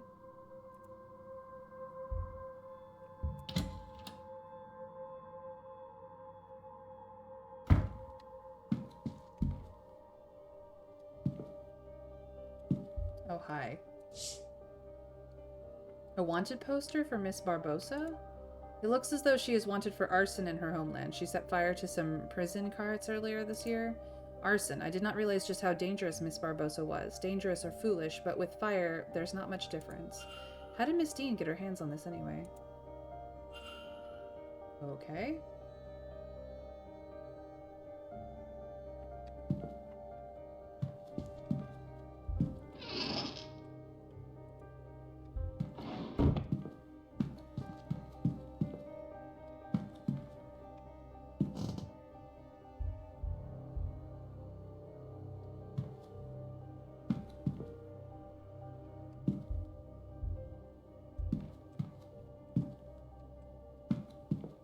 Anything else?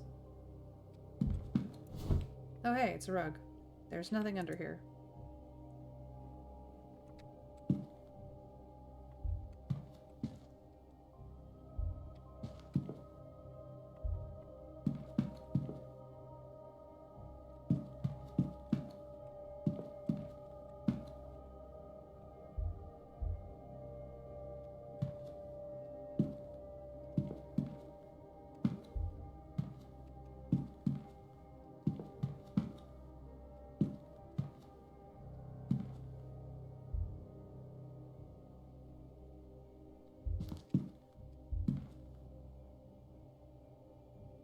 That should be it? Okay.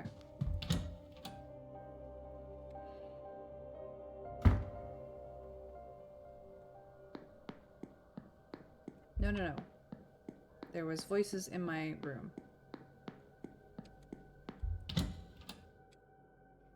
I don't know how time sensitive that particular hint is. I believe I am over here.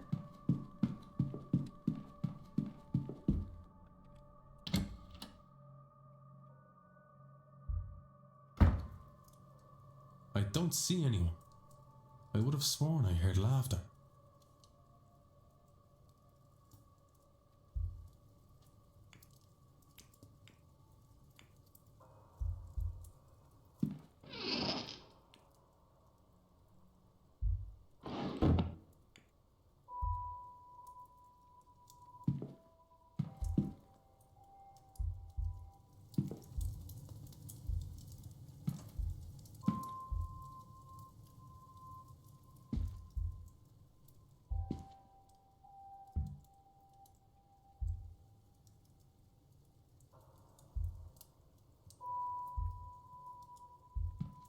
Nobody entered the bed.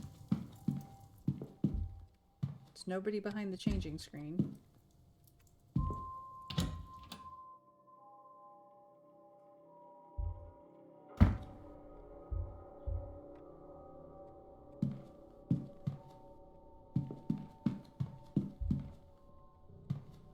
Okay, I'm gonna go run around in the garden then.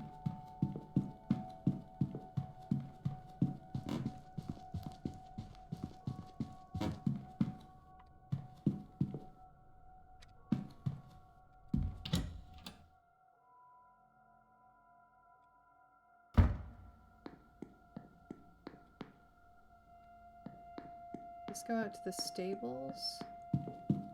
Yeah, I want to go this way.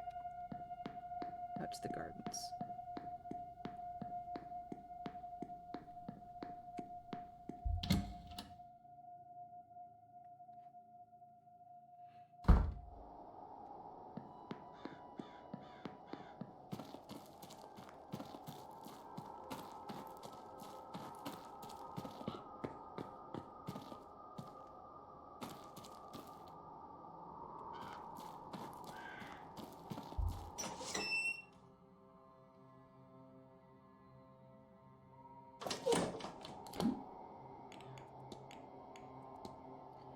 Start in the garden in autumn.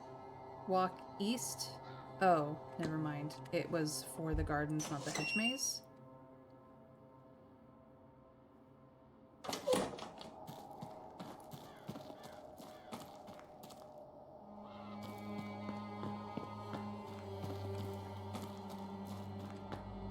That's east. That's west. That's north. The house is south. Autumn is...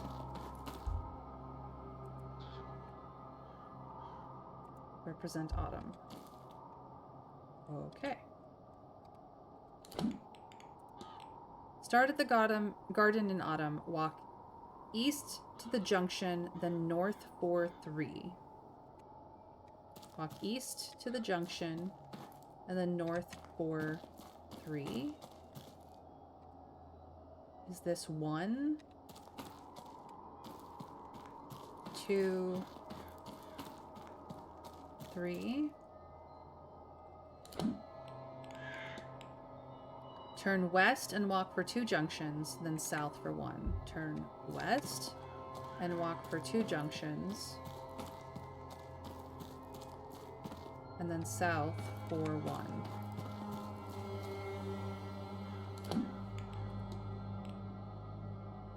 It is kept behind the cornerstone, which is seen when you face the stairs.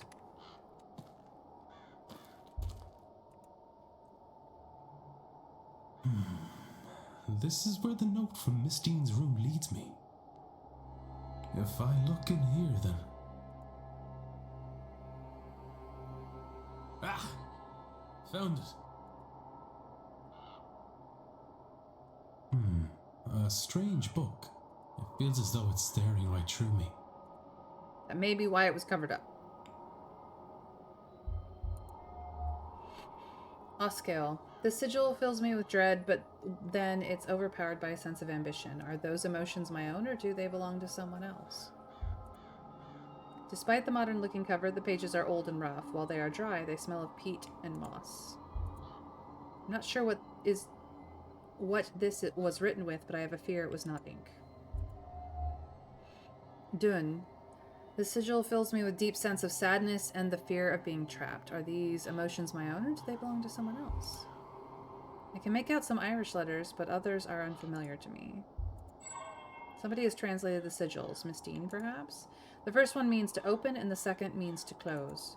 Also written here is Sashal Release, but I see nothing of that name in these pages. Alright. Why on earth did she have this? These symbols certainly seem like the ones I've been using, but what is their purpose?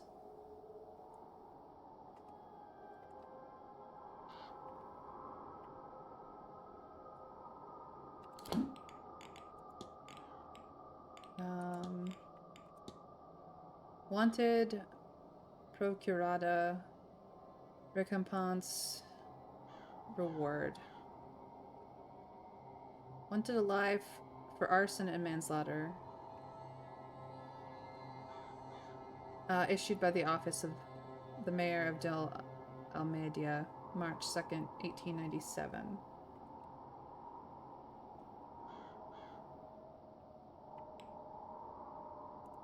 I intend to.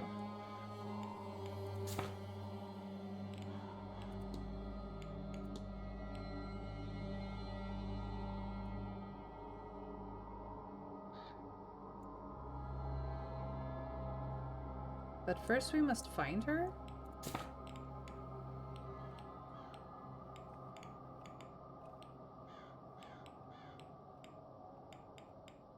We do not know her location. She may be, in fact, in her room. It's not like we can... What in the world is he doing all the way out there? Ever.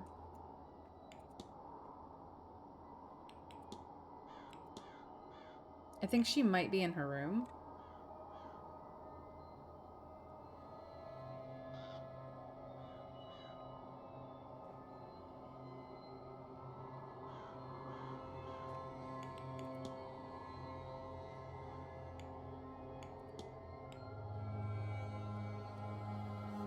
Unless she's in the telegraph room. Again. I don't know.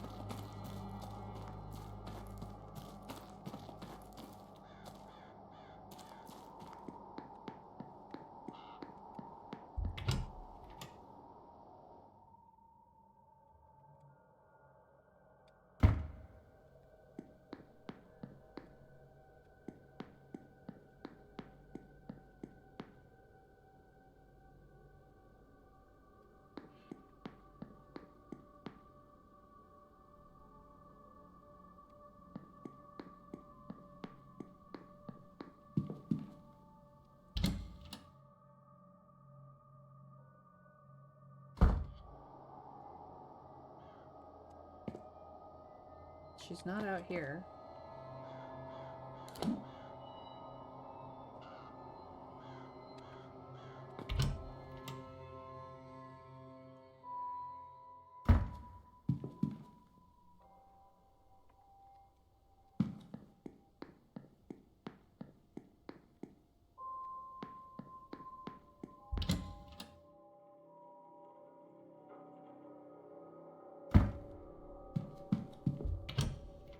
See if she's in the lobby. There she is. More questions?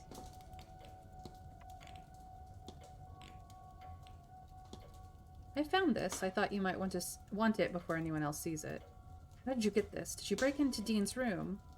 Does that matter? I suggest you take it and dispose of it before anyone else sees it. You are right, of course.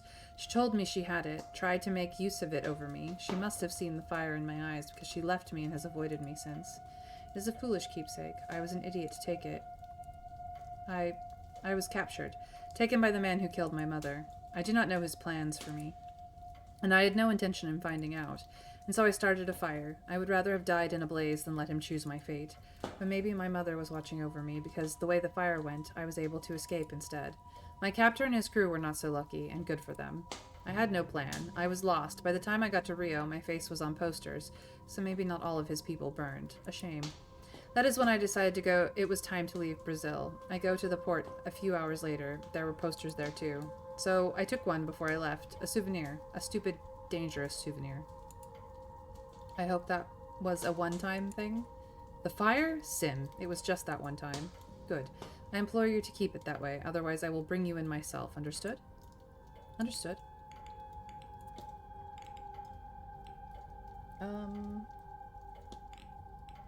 Well, I thought this might be useful to you, miss.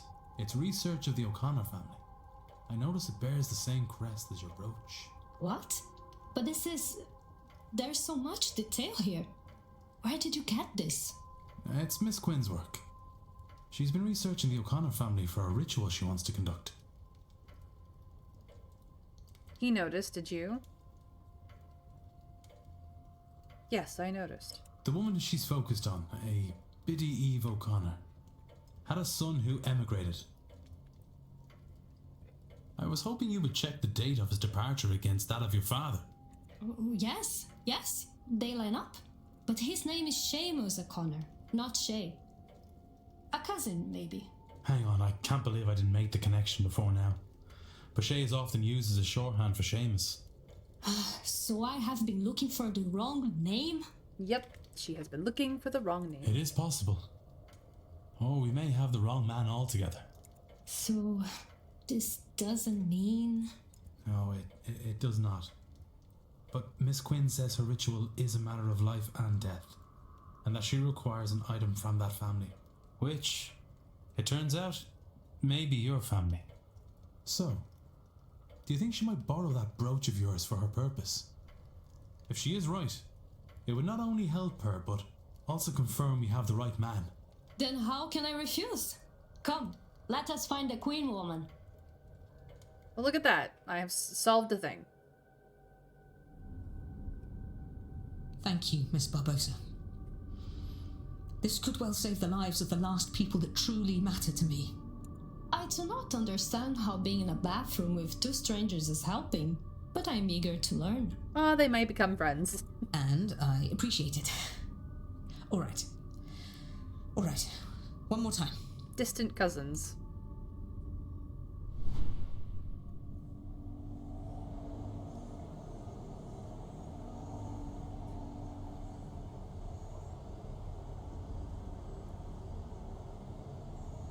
Hear me, Biddy Eve O'Connor.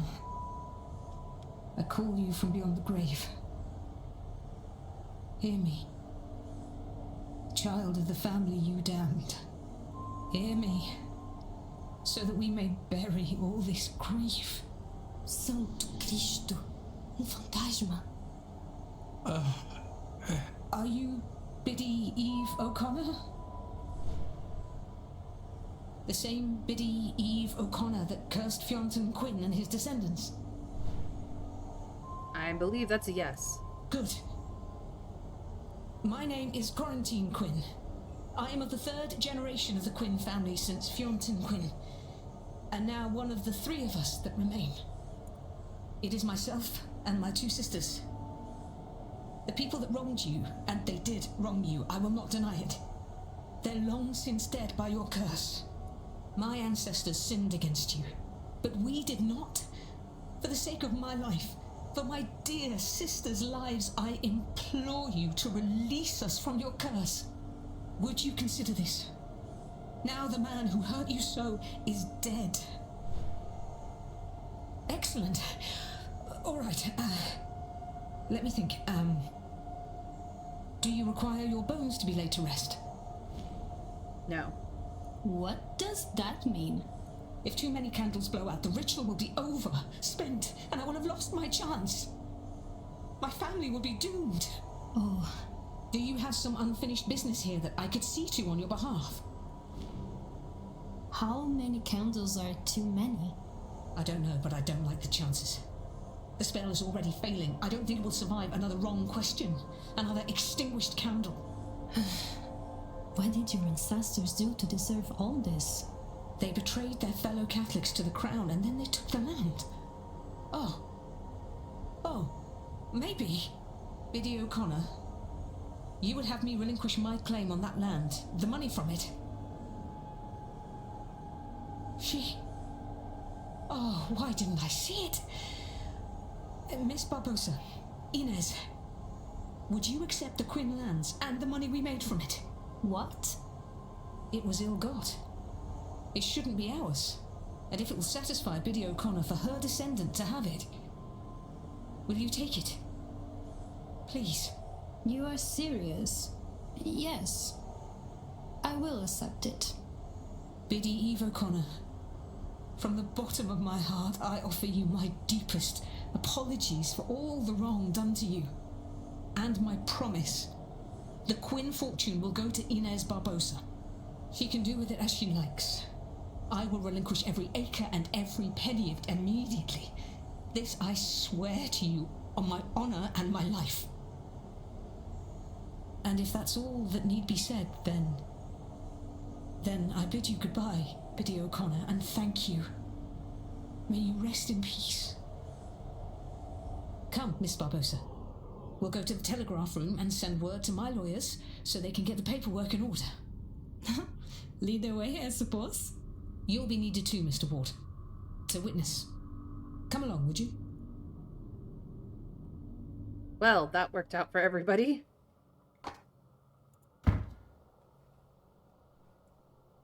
I know this is a seance, but I did not expect to see a ghost quite so close. And for her to be my grandmother. Yes. I am sure it is a lot to take in. But look, that hardly matters now. I'm going to write to my solicitor and have him prepare everything for you. All we will need then is to get the deeds to you. Now, you sign here to prove you accepted them. Then you here, Mr. Ward, as witness. So you're serious? It was not a lie to trick the spirit. Well, completely and utterly serious, Miss Barbosa. One does not trick ghosts and come off the better for it. That is for sure. Inez. Just call me Inez. All this, it's hard to comprehend. You're distant friends. You're friends now. You're friends now. Well, you have the rest of your life to get your head around it, Inez. And now, so do I. Hi, dragon. And if I am to call you that, then you must call me Quarantine. I've always hated Miss Quinn. If you say so, Quarantine. Plenty of time to get familiar now, yes? Isn't that just? But you know, I think I am done with summoning the damned. I'm going to skip the seance and do something I've not done for some time. Think about the future. Very good. And I now have my father's real name. Seamus O'Connor. As much as I value the lands and wealth, that is the real treasure in all of this. Yay! Miss Quinn will no longer be attending the seance. Miss Quinn has removed the generational curse on her family by returning their lands and wealth to those they wronged. Having to take a detour from my usual route as I need to post the parcel to get the 60. That's fair, Dragon. You do what you need to do. I'm gonna be finishing up this stream very shortly anyway. I wonder if I have gathered enough facts to eliminate any suspects. I should check my notes. It's not her.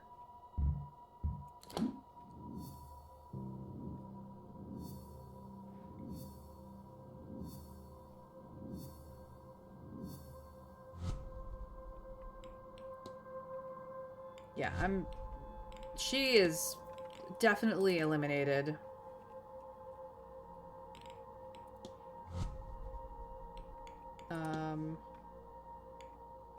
Hold on.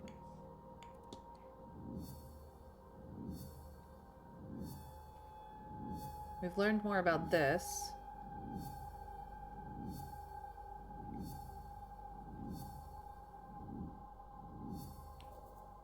Okay, we can make a hypothesis now. Miss Deane attended because an invitation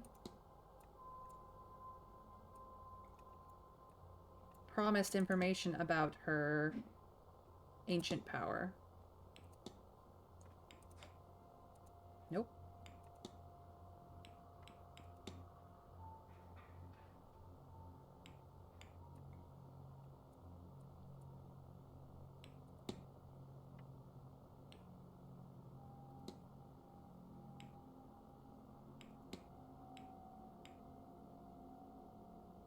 About her powerful ancestors.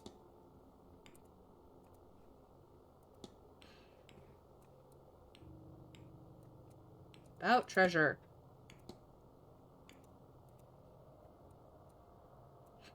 So stupid.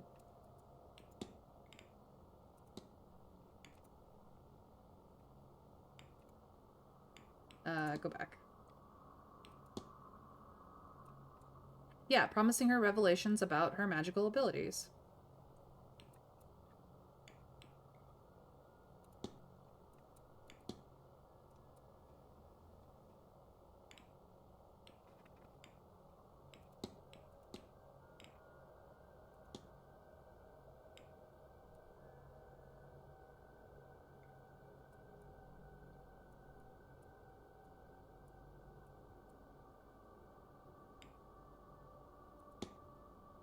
Ancestors hid information about ancient power.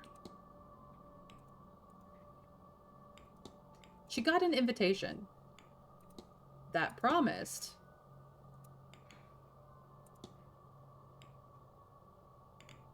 information about her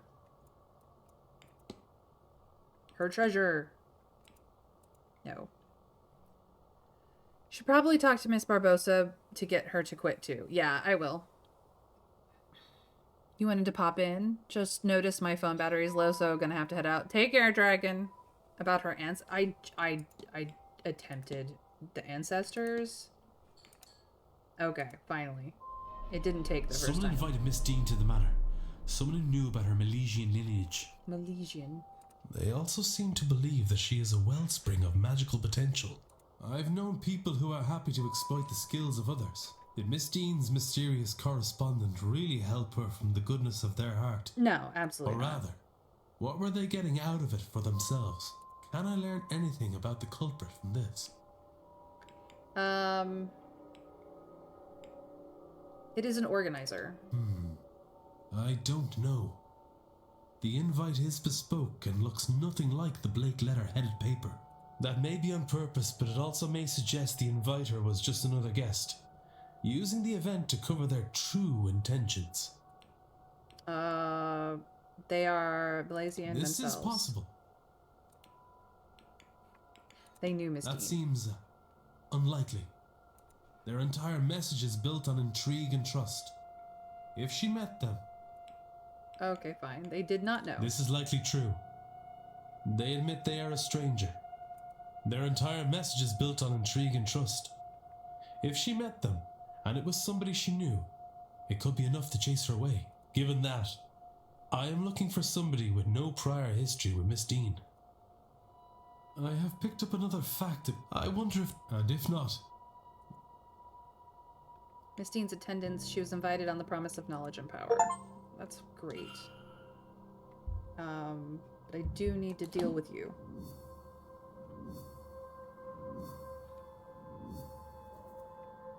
Alright.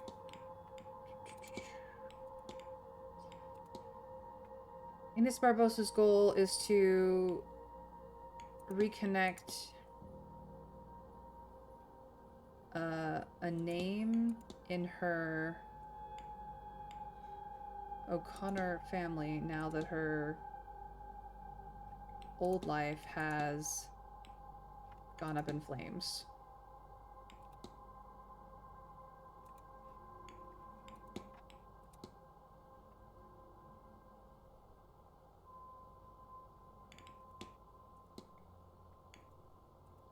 Okay, not quite right.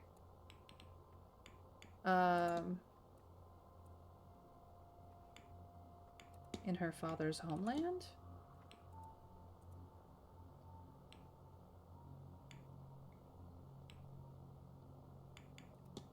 Reconnect.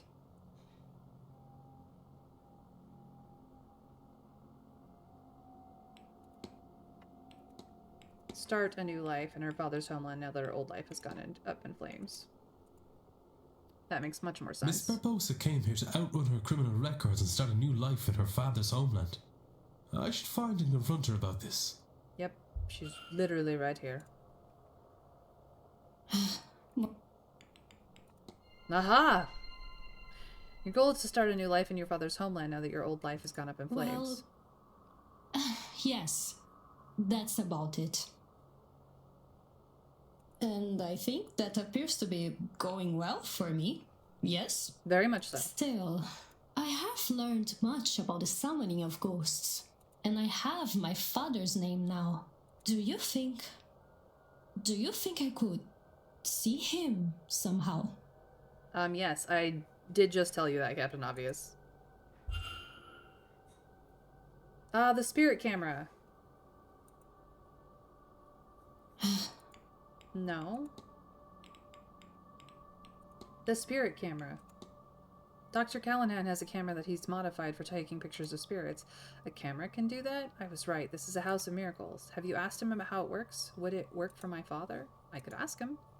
Thank you. Okay. I have to be... Sure. Okay. That works out for them. I don't have a ton of time. Where is the doctor? He is in the bar.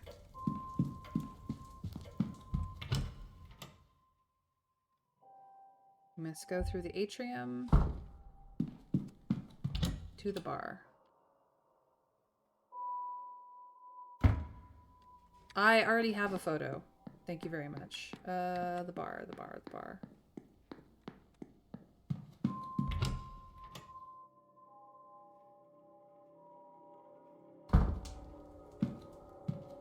Hello, doctor. Mr. Ward. Miss Barbosa is after a photograph of her late father. Do you know how I might be able to get something like that? You're looking for spirit photography there. And it just so happens, I might well be able to help you. I will need her father's name to summon him for the photograph. I have it already. His name was Seamus Shea O'Connor. Seamus O'Connor? Alright then. Why don't we find Miss Barbosa and go get set up? And of course, I'll have to be there because it was my idea. That's how these things work. Now, you need to hold still. Very still, if you would. Mm-hmm.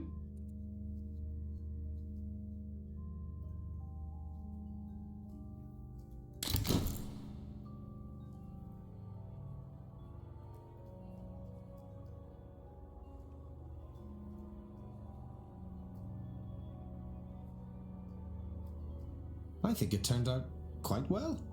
How do you like it? I love it. It's generally understood that the clearer an image one attains, and the closer the spirit is to the subject, the more present they are. Which is to say, your father seems to be watching over you. Oh, thank you for this. Really. You're most welcome, Miss Barbosa. Sincerely.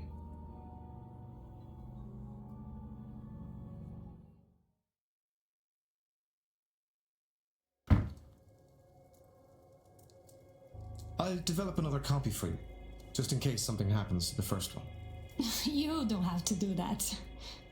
Nonsense. It's no trouble. I'll get it to you, just as soon as I'm able. Your father's name, I take it he was Irish? He was. That's how I came to be here. And how do you find it, now you're here? It would be hard to explain how much this magic house has done for me this day. And now that I have this image, I feel no desire to attend this seance. What a strange relief that gives me. Oof. Miss Barbosa will no longer be attending the seance. With her father's name, picture, and ownership of his old land, Miss Barbosa's new start is ready to begin. 2 new starts. And I have sorted out a third of the people here for the seance. The second light has gone out. I wonder what effect that will have in the seance. Actually, half the people.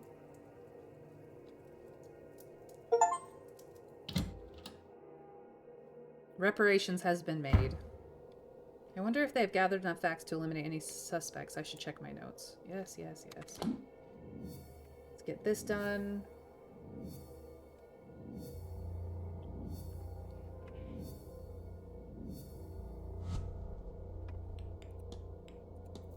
Okay, I do not believe that it was her either, so we will just eliminate her as a suspect.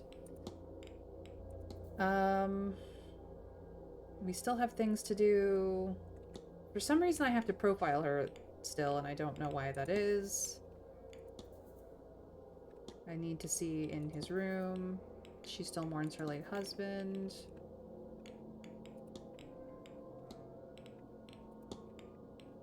I don't. Okay. Is there anything else here? No. Okay. So that's check marked off. We still have the dream thing, but that just means we have to dream lucidly. The haunting, we need to find the portal. And it is after dark, but we may have to wait until after the ball. And then we need more alibis, which means we need to talk to these two to find out their alibi of where they were. Because one of them was fighting with Miss Deane and the other one was not. I have a feeling it was him, honestly.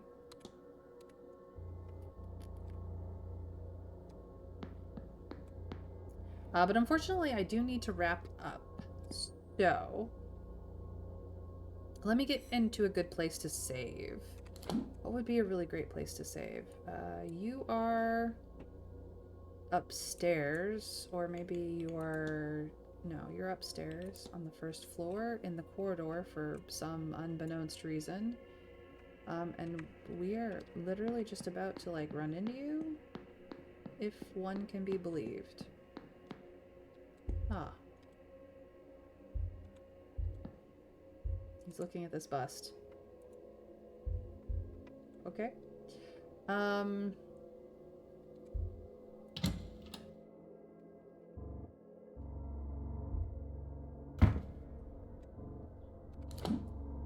Let's see here. She's in her room. He's looking at a bust. Weird, but fine. We could talk to you again.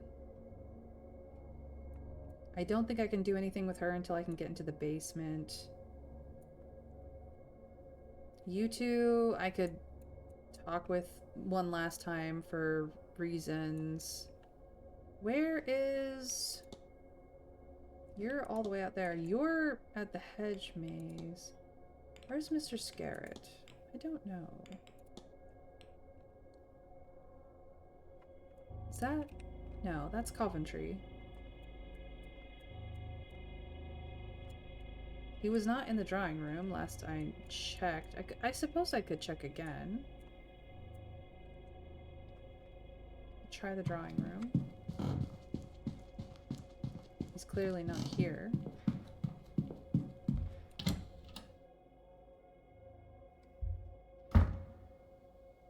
Yeah, the event is not going to go quickly, that's for sure.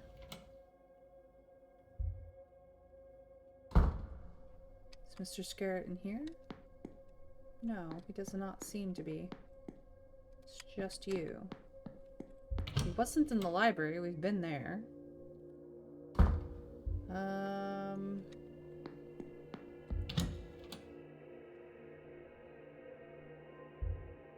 He's in his room? Well,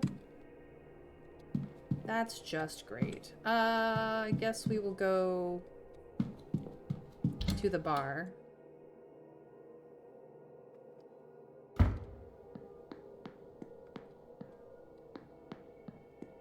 And briefly talk to Mr. O'Mara about his thought we asked him, actually. Well, we'll ask him again. You again? Yep, me again. What was this about, dude? Please, sir, have some decorum, will you? It was an innocent conversation that you would do well to forget, lest you drag the poor girl's reputation through the mud. Okay, well, at least he's good about it. The bridge game, that was Tuesday. I did not. I was in my room praying, I imagine. Yeah, that's sus. I'll be off. Don't let me keep... Sus! Okay. We're gonna leave it here. Let us save. Empty slot.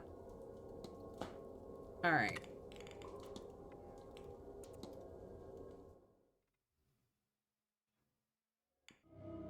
Yes, I do remember that. So, needless to say, we will have to deal with Mr. Scarrett at the ball, I think. But thank you guys for joining me today. It has been really fantastimagical. It is a Thursday. I believe I have some plans to play Schedule 1 with friends tomorrow, but we'll see how that goes down. In any case, I think we will be saving the rest of this mystery for next week. So, with all of that in mind, I am Mayrin Althea Tover. I stream Monday through Friday at 1 p.m. Eastern US time, and if that's not your time zone, give me a follow, either here or Blue Sky. You can put on notifications so you know when I go live. And that, I believe, Trav, that even with a masked ball, I'll be able to recognize him. It will not be that hard. In any case, if you would like to join me live, that is the way you get notified for it. If you can't join me live consistently, you can always run over to YouTube and subscribe and ring the bell there so you have the VODs when they go live and you can stay on top of whatever I'm up to over there. Needless to say, I do raid at the end of nearly every stream. I try to raid a friend or make a friend, and if you're over on YouTube, well, you can raid the next video. But for those of you who are with me today, I hope that you take care of yourselves. Let's see who we are going to raid. Who are we going to raid? We are going to raid Askren Art. They are doing Path of Exile for their casual day off hangout stream. So feel free to root for him in Path of Exile and give him all the love. He's usually a fantasy artist. He does a lot of artwork, and he has been working with all kinds of like D&D third publishers. I don't know. His work is phenomenal. But currently, he's hanging out and having fun. So I hope that you will, at the very least, say hi, give him some love, and tell him you came from me. In any case, have a fantastimagical rest of your time, whatever time that may be, and I will hopefully see you next time I am live or in my next video, whichever applies to you. Until then, you guys, we raid in 3, 2, 1. Bye!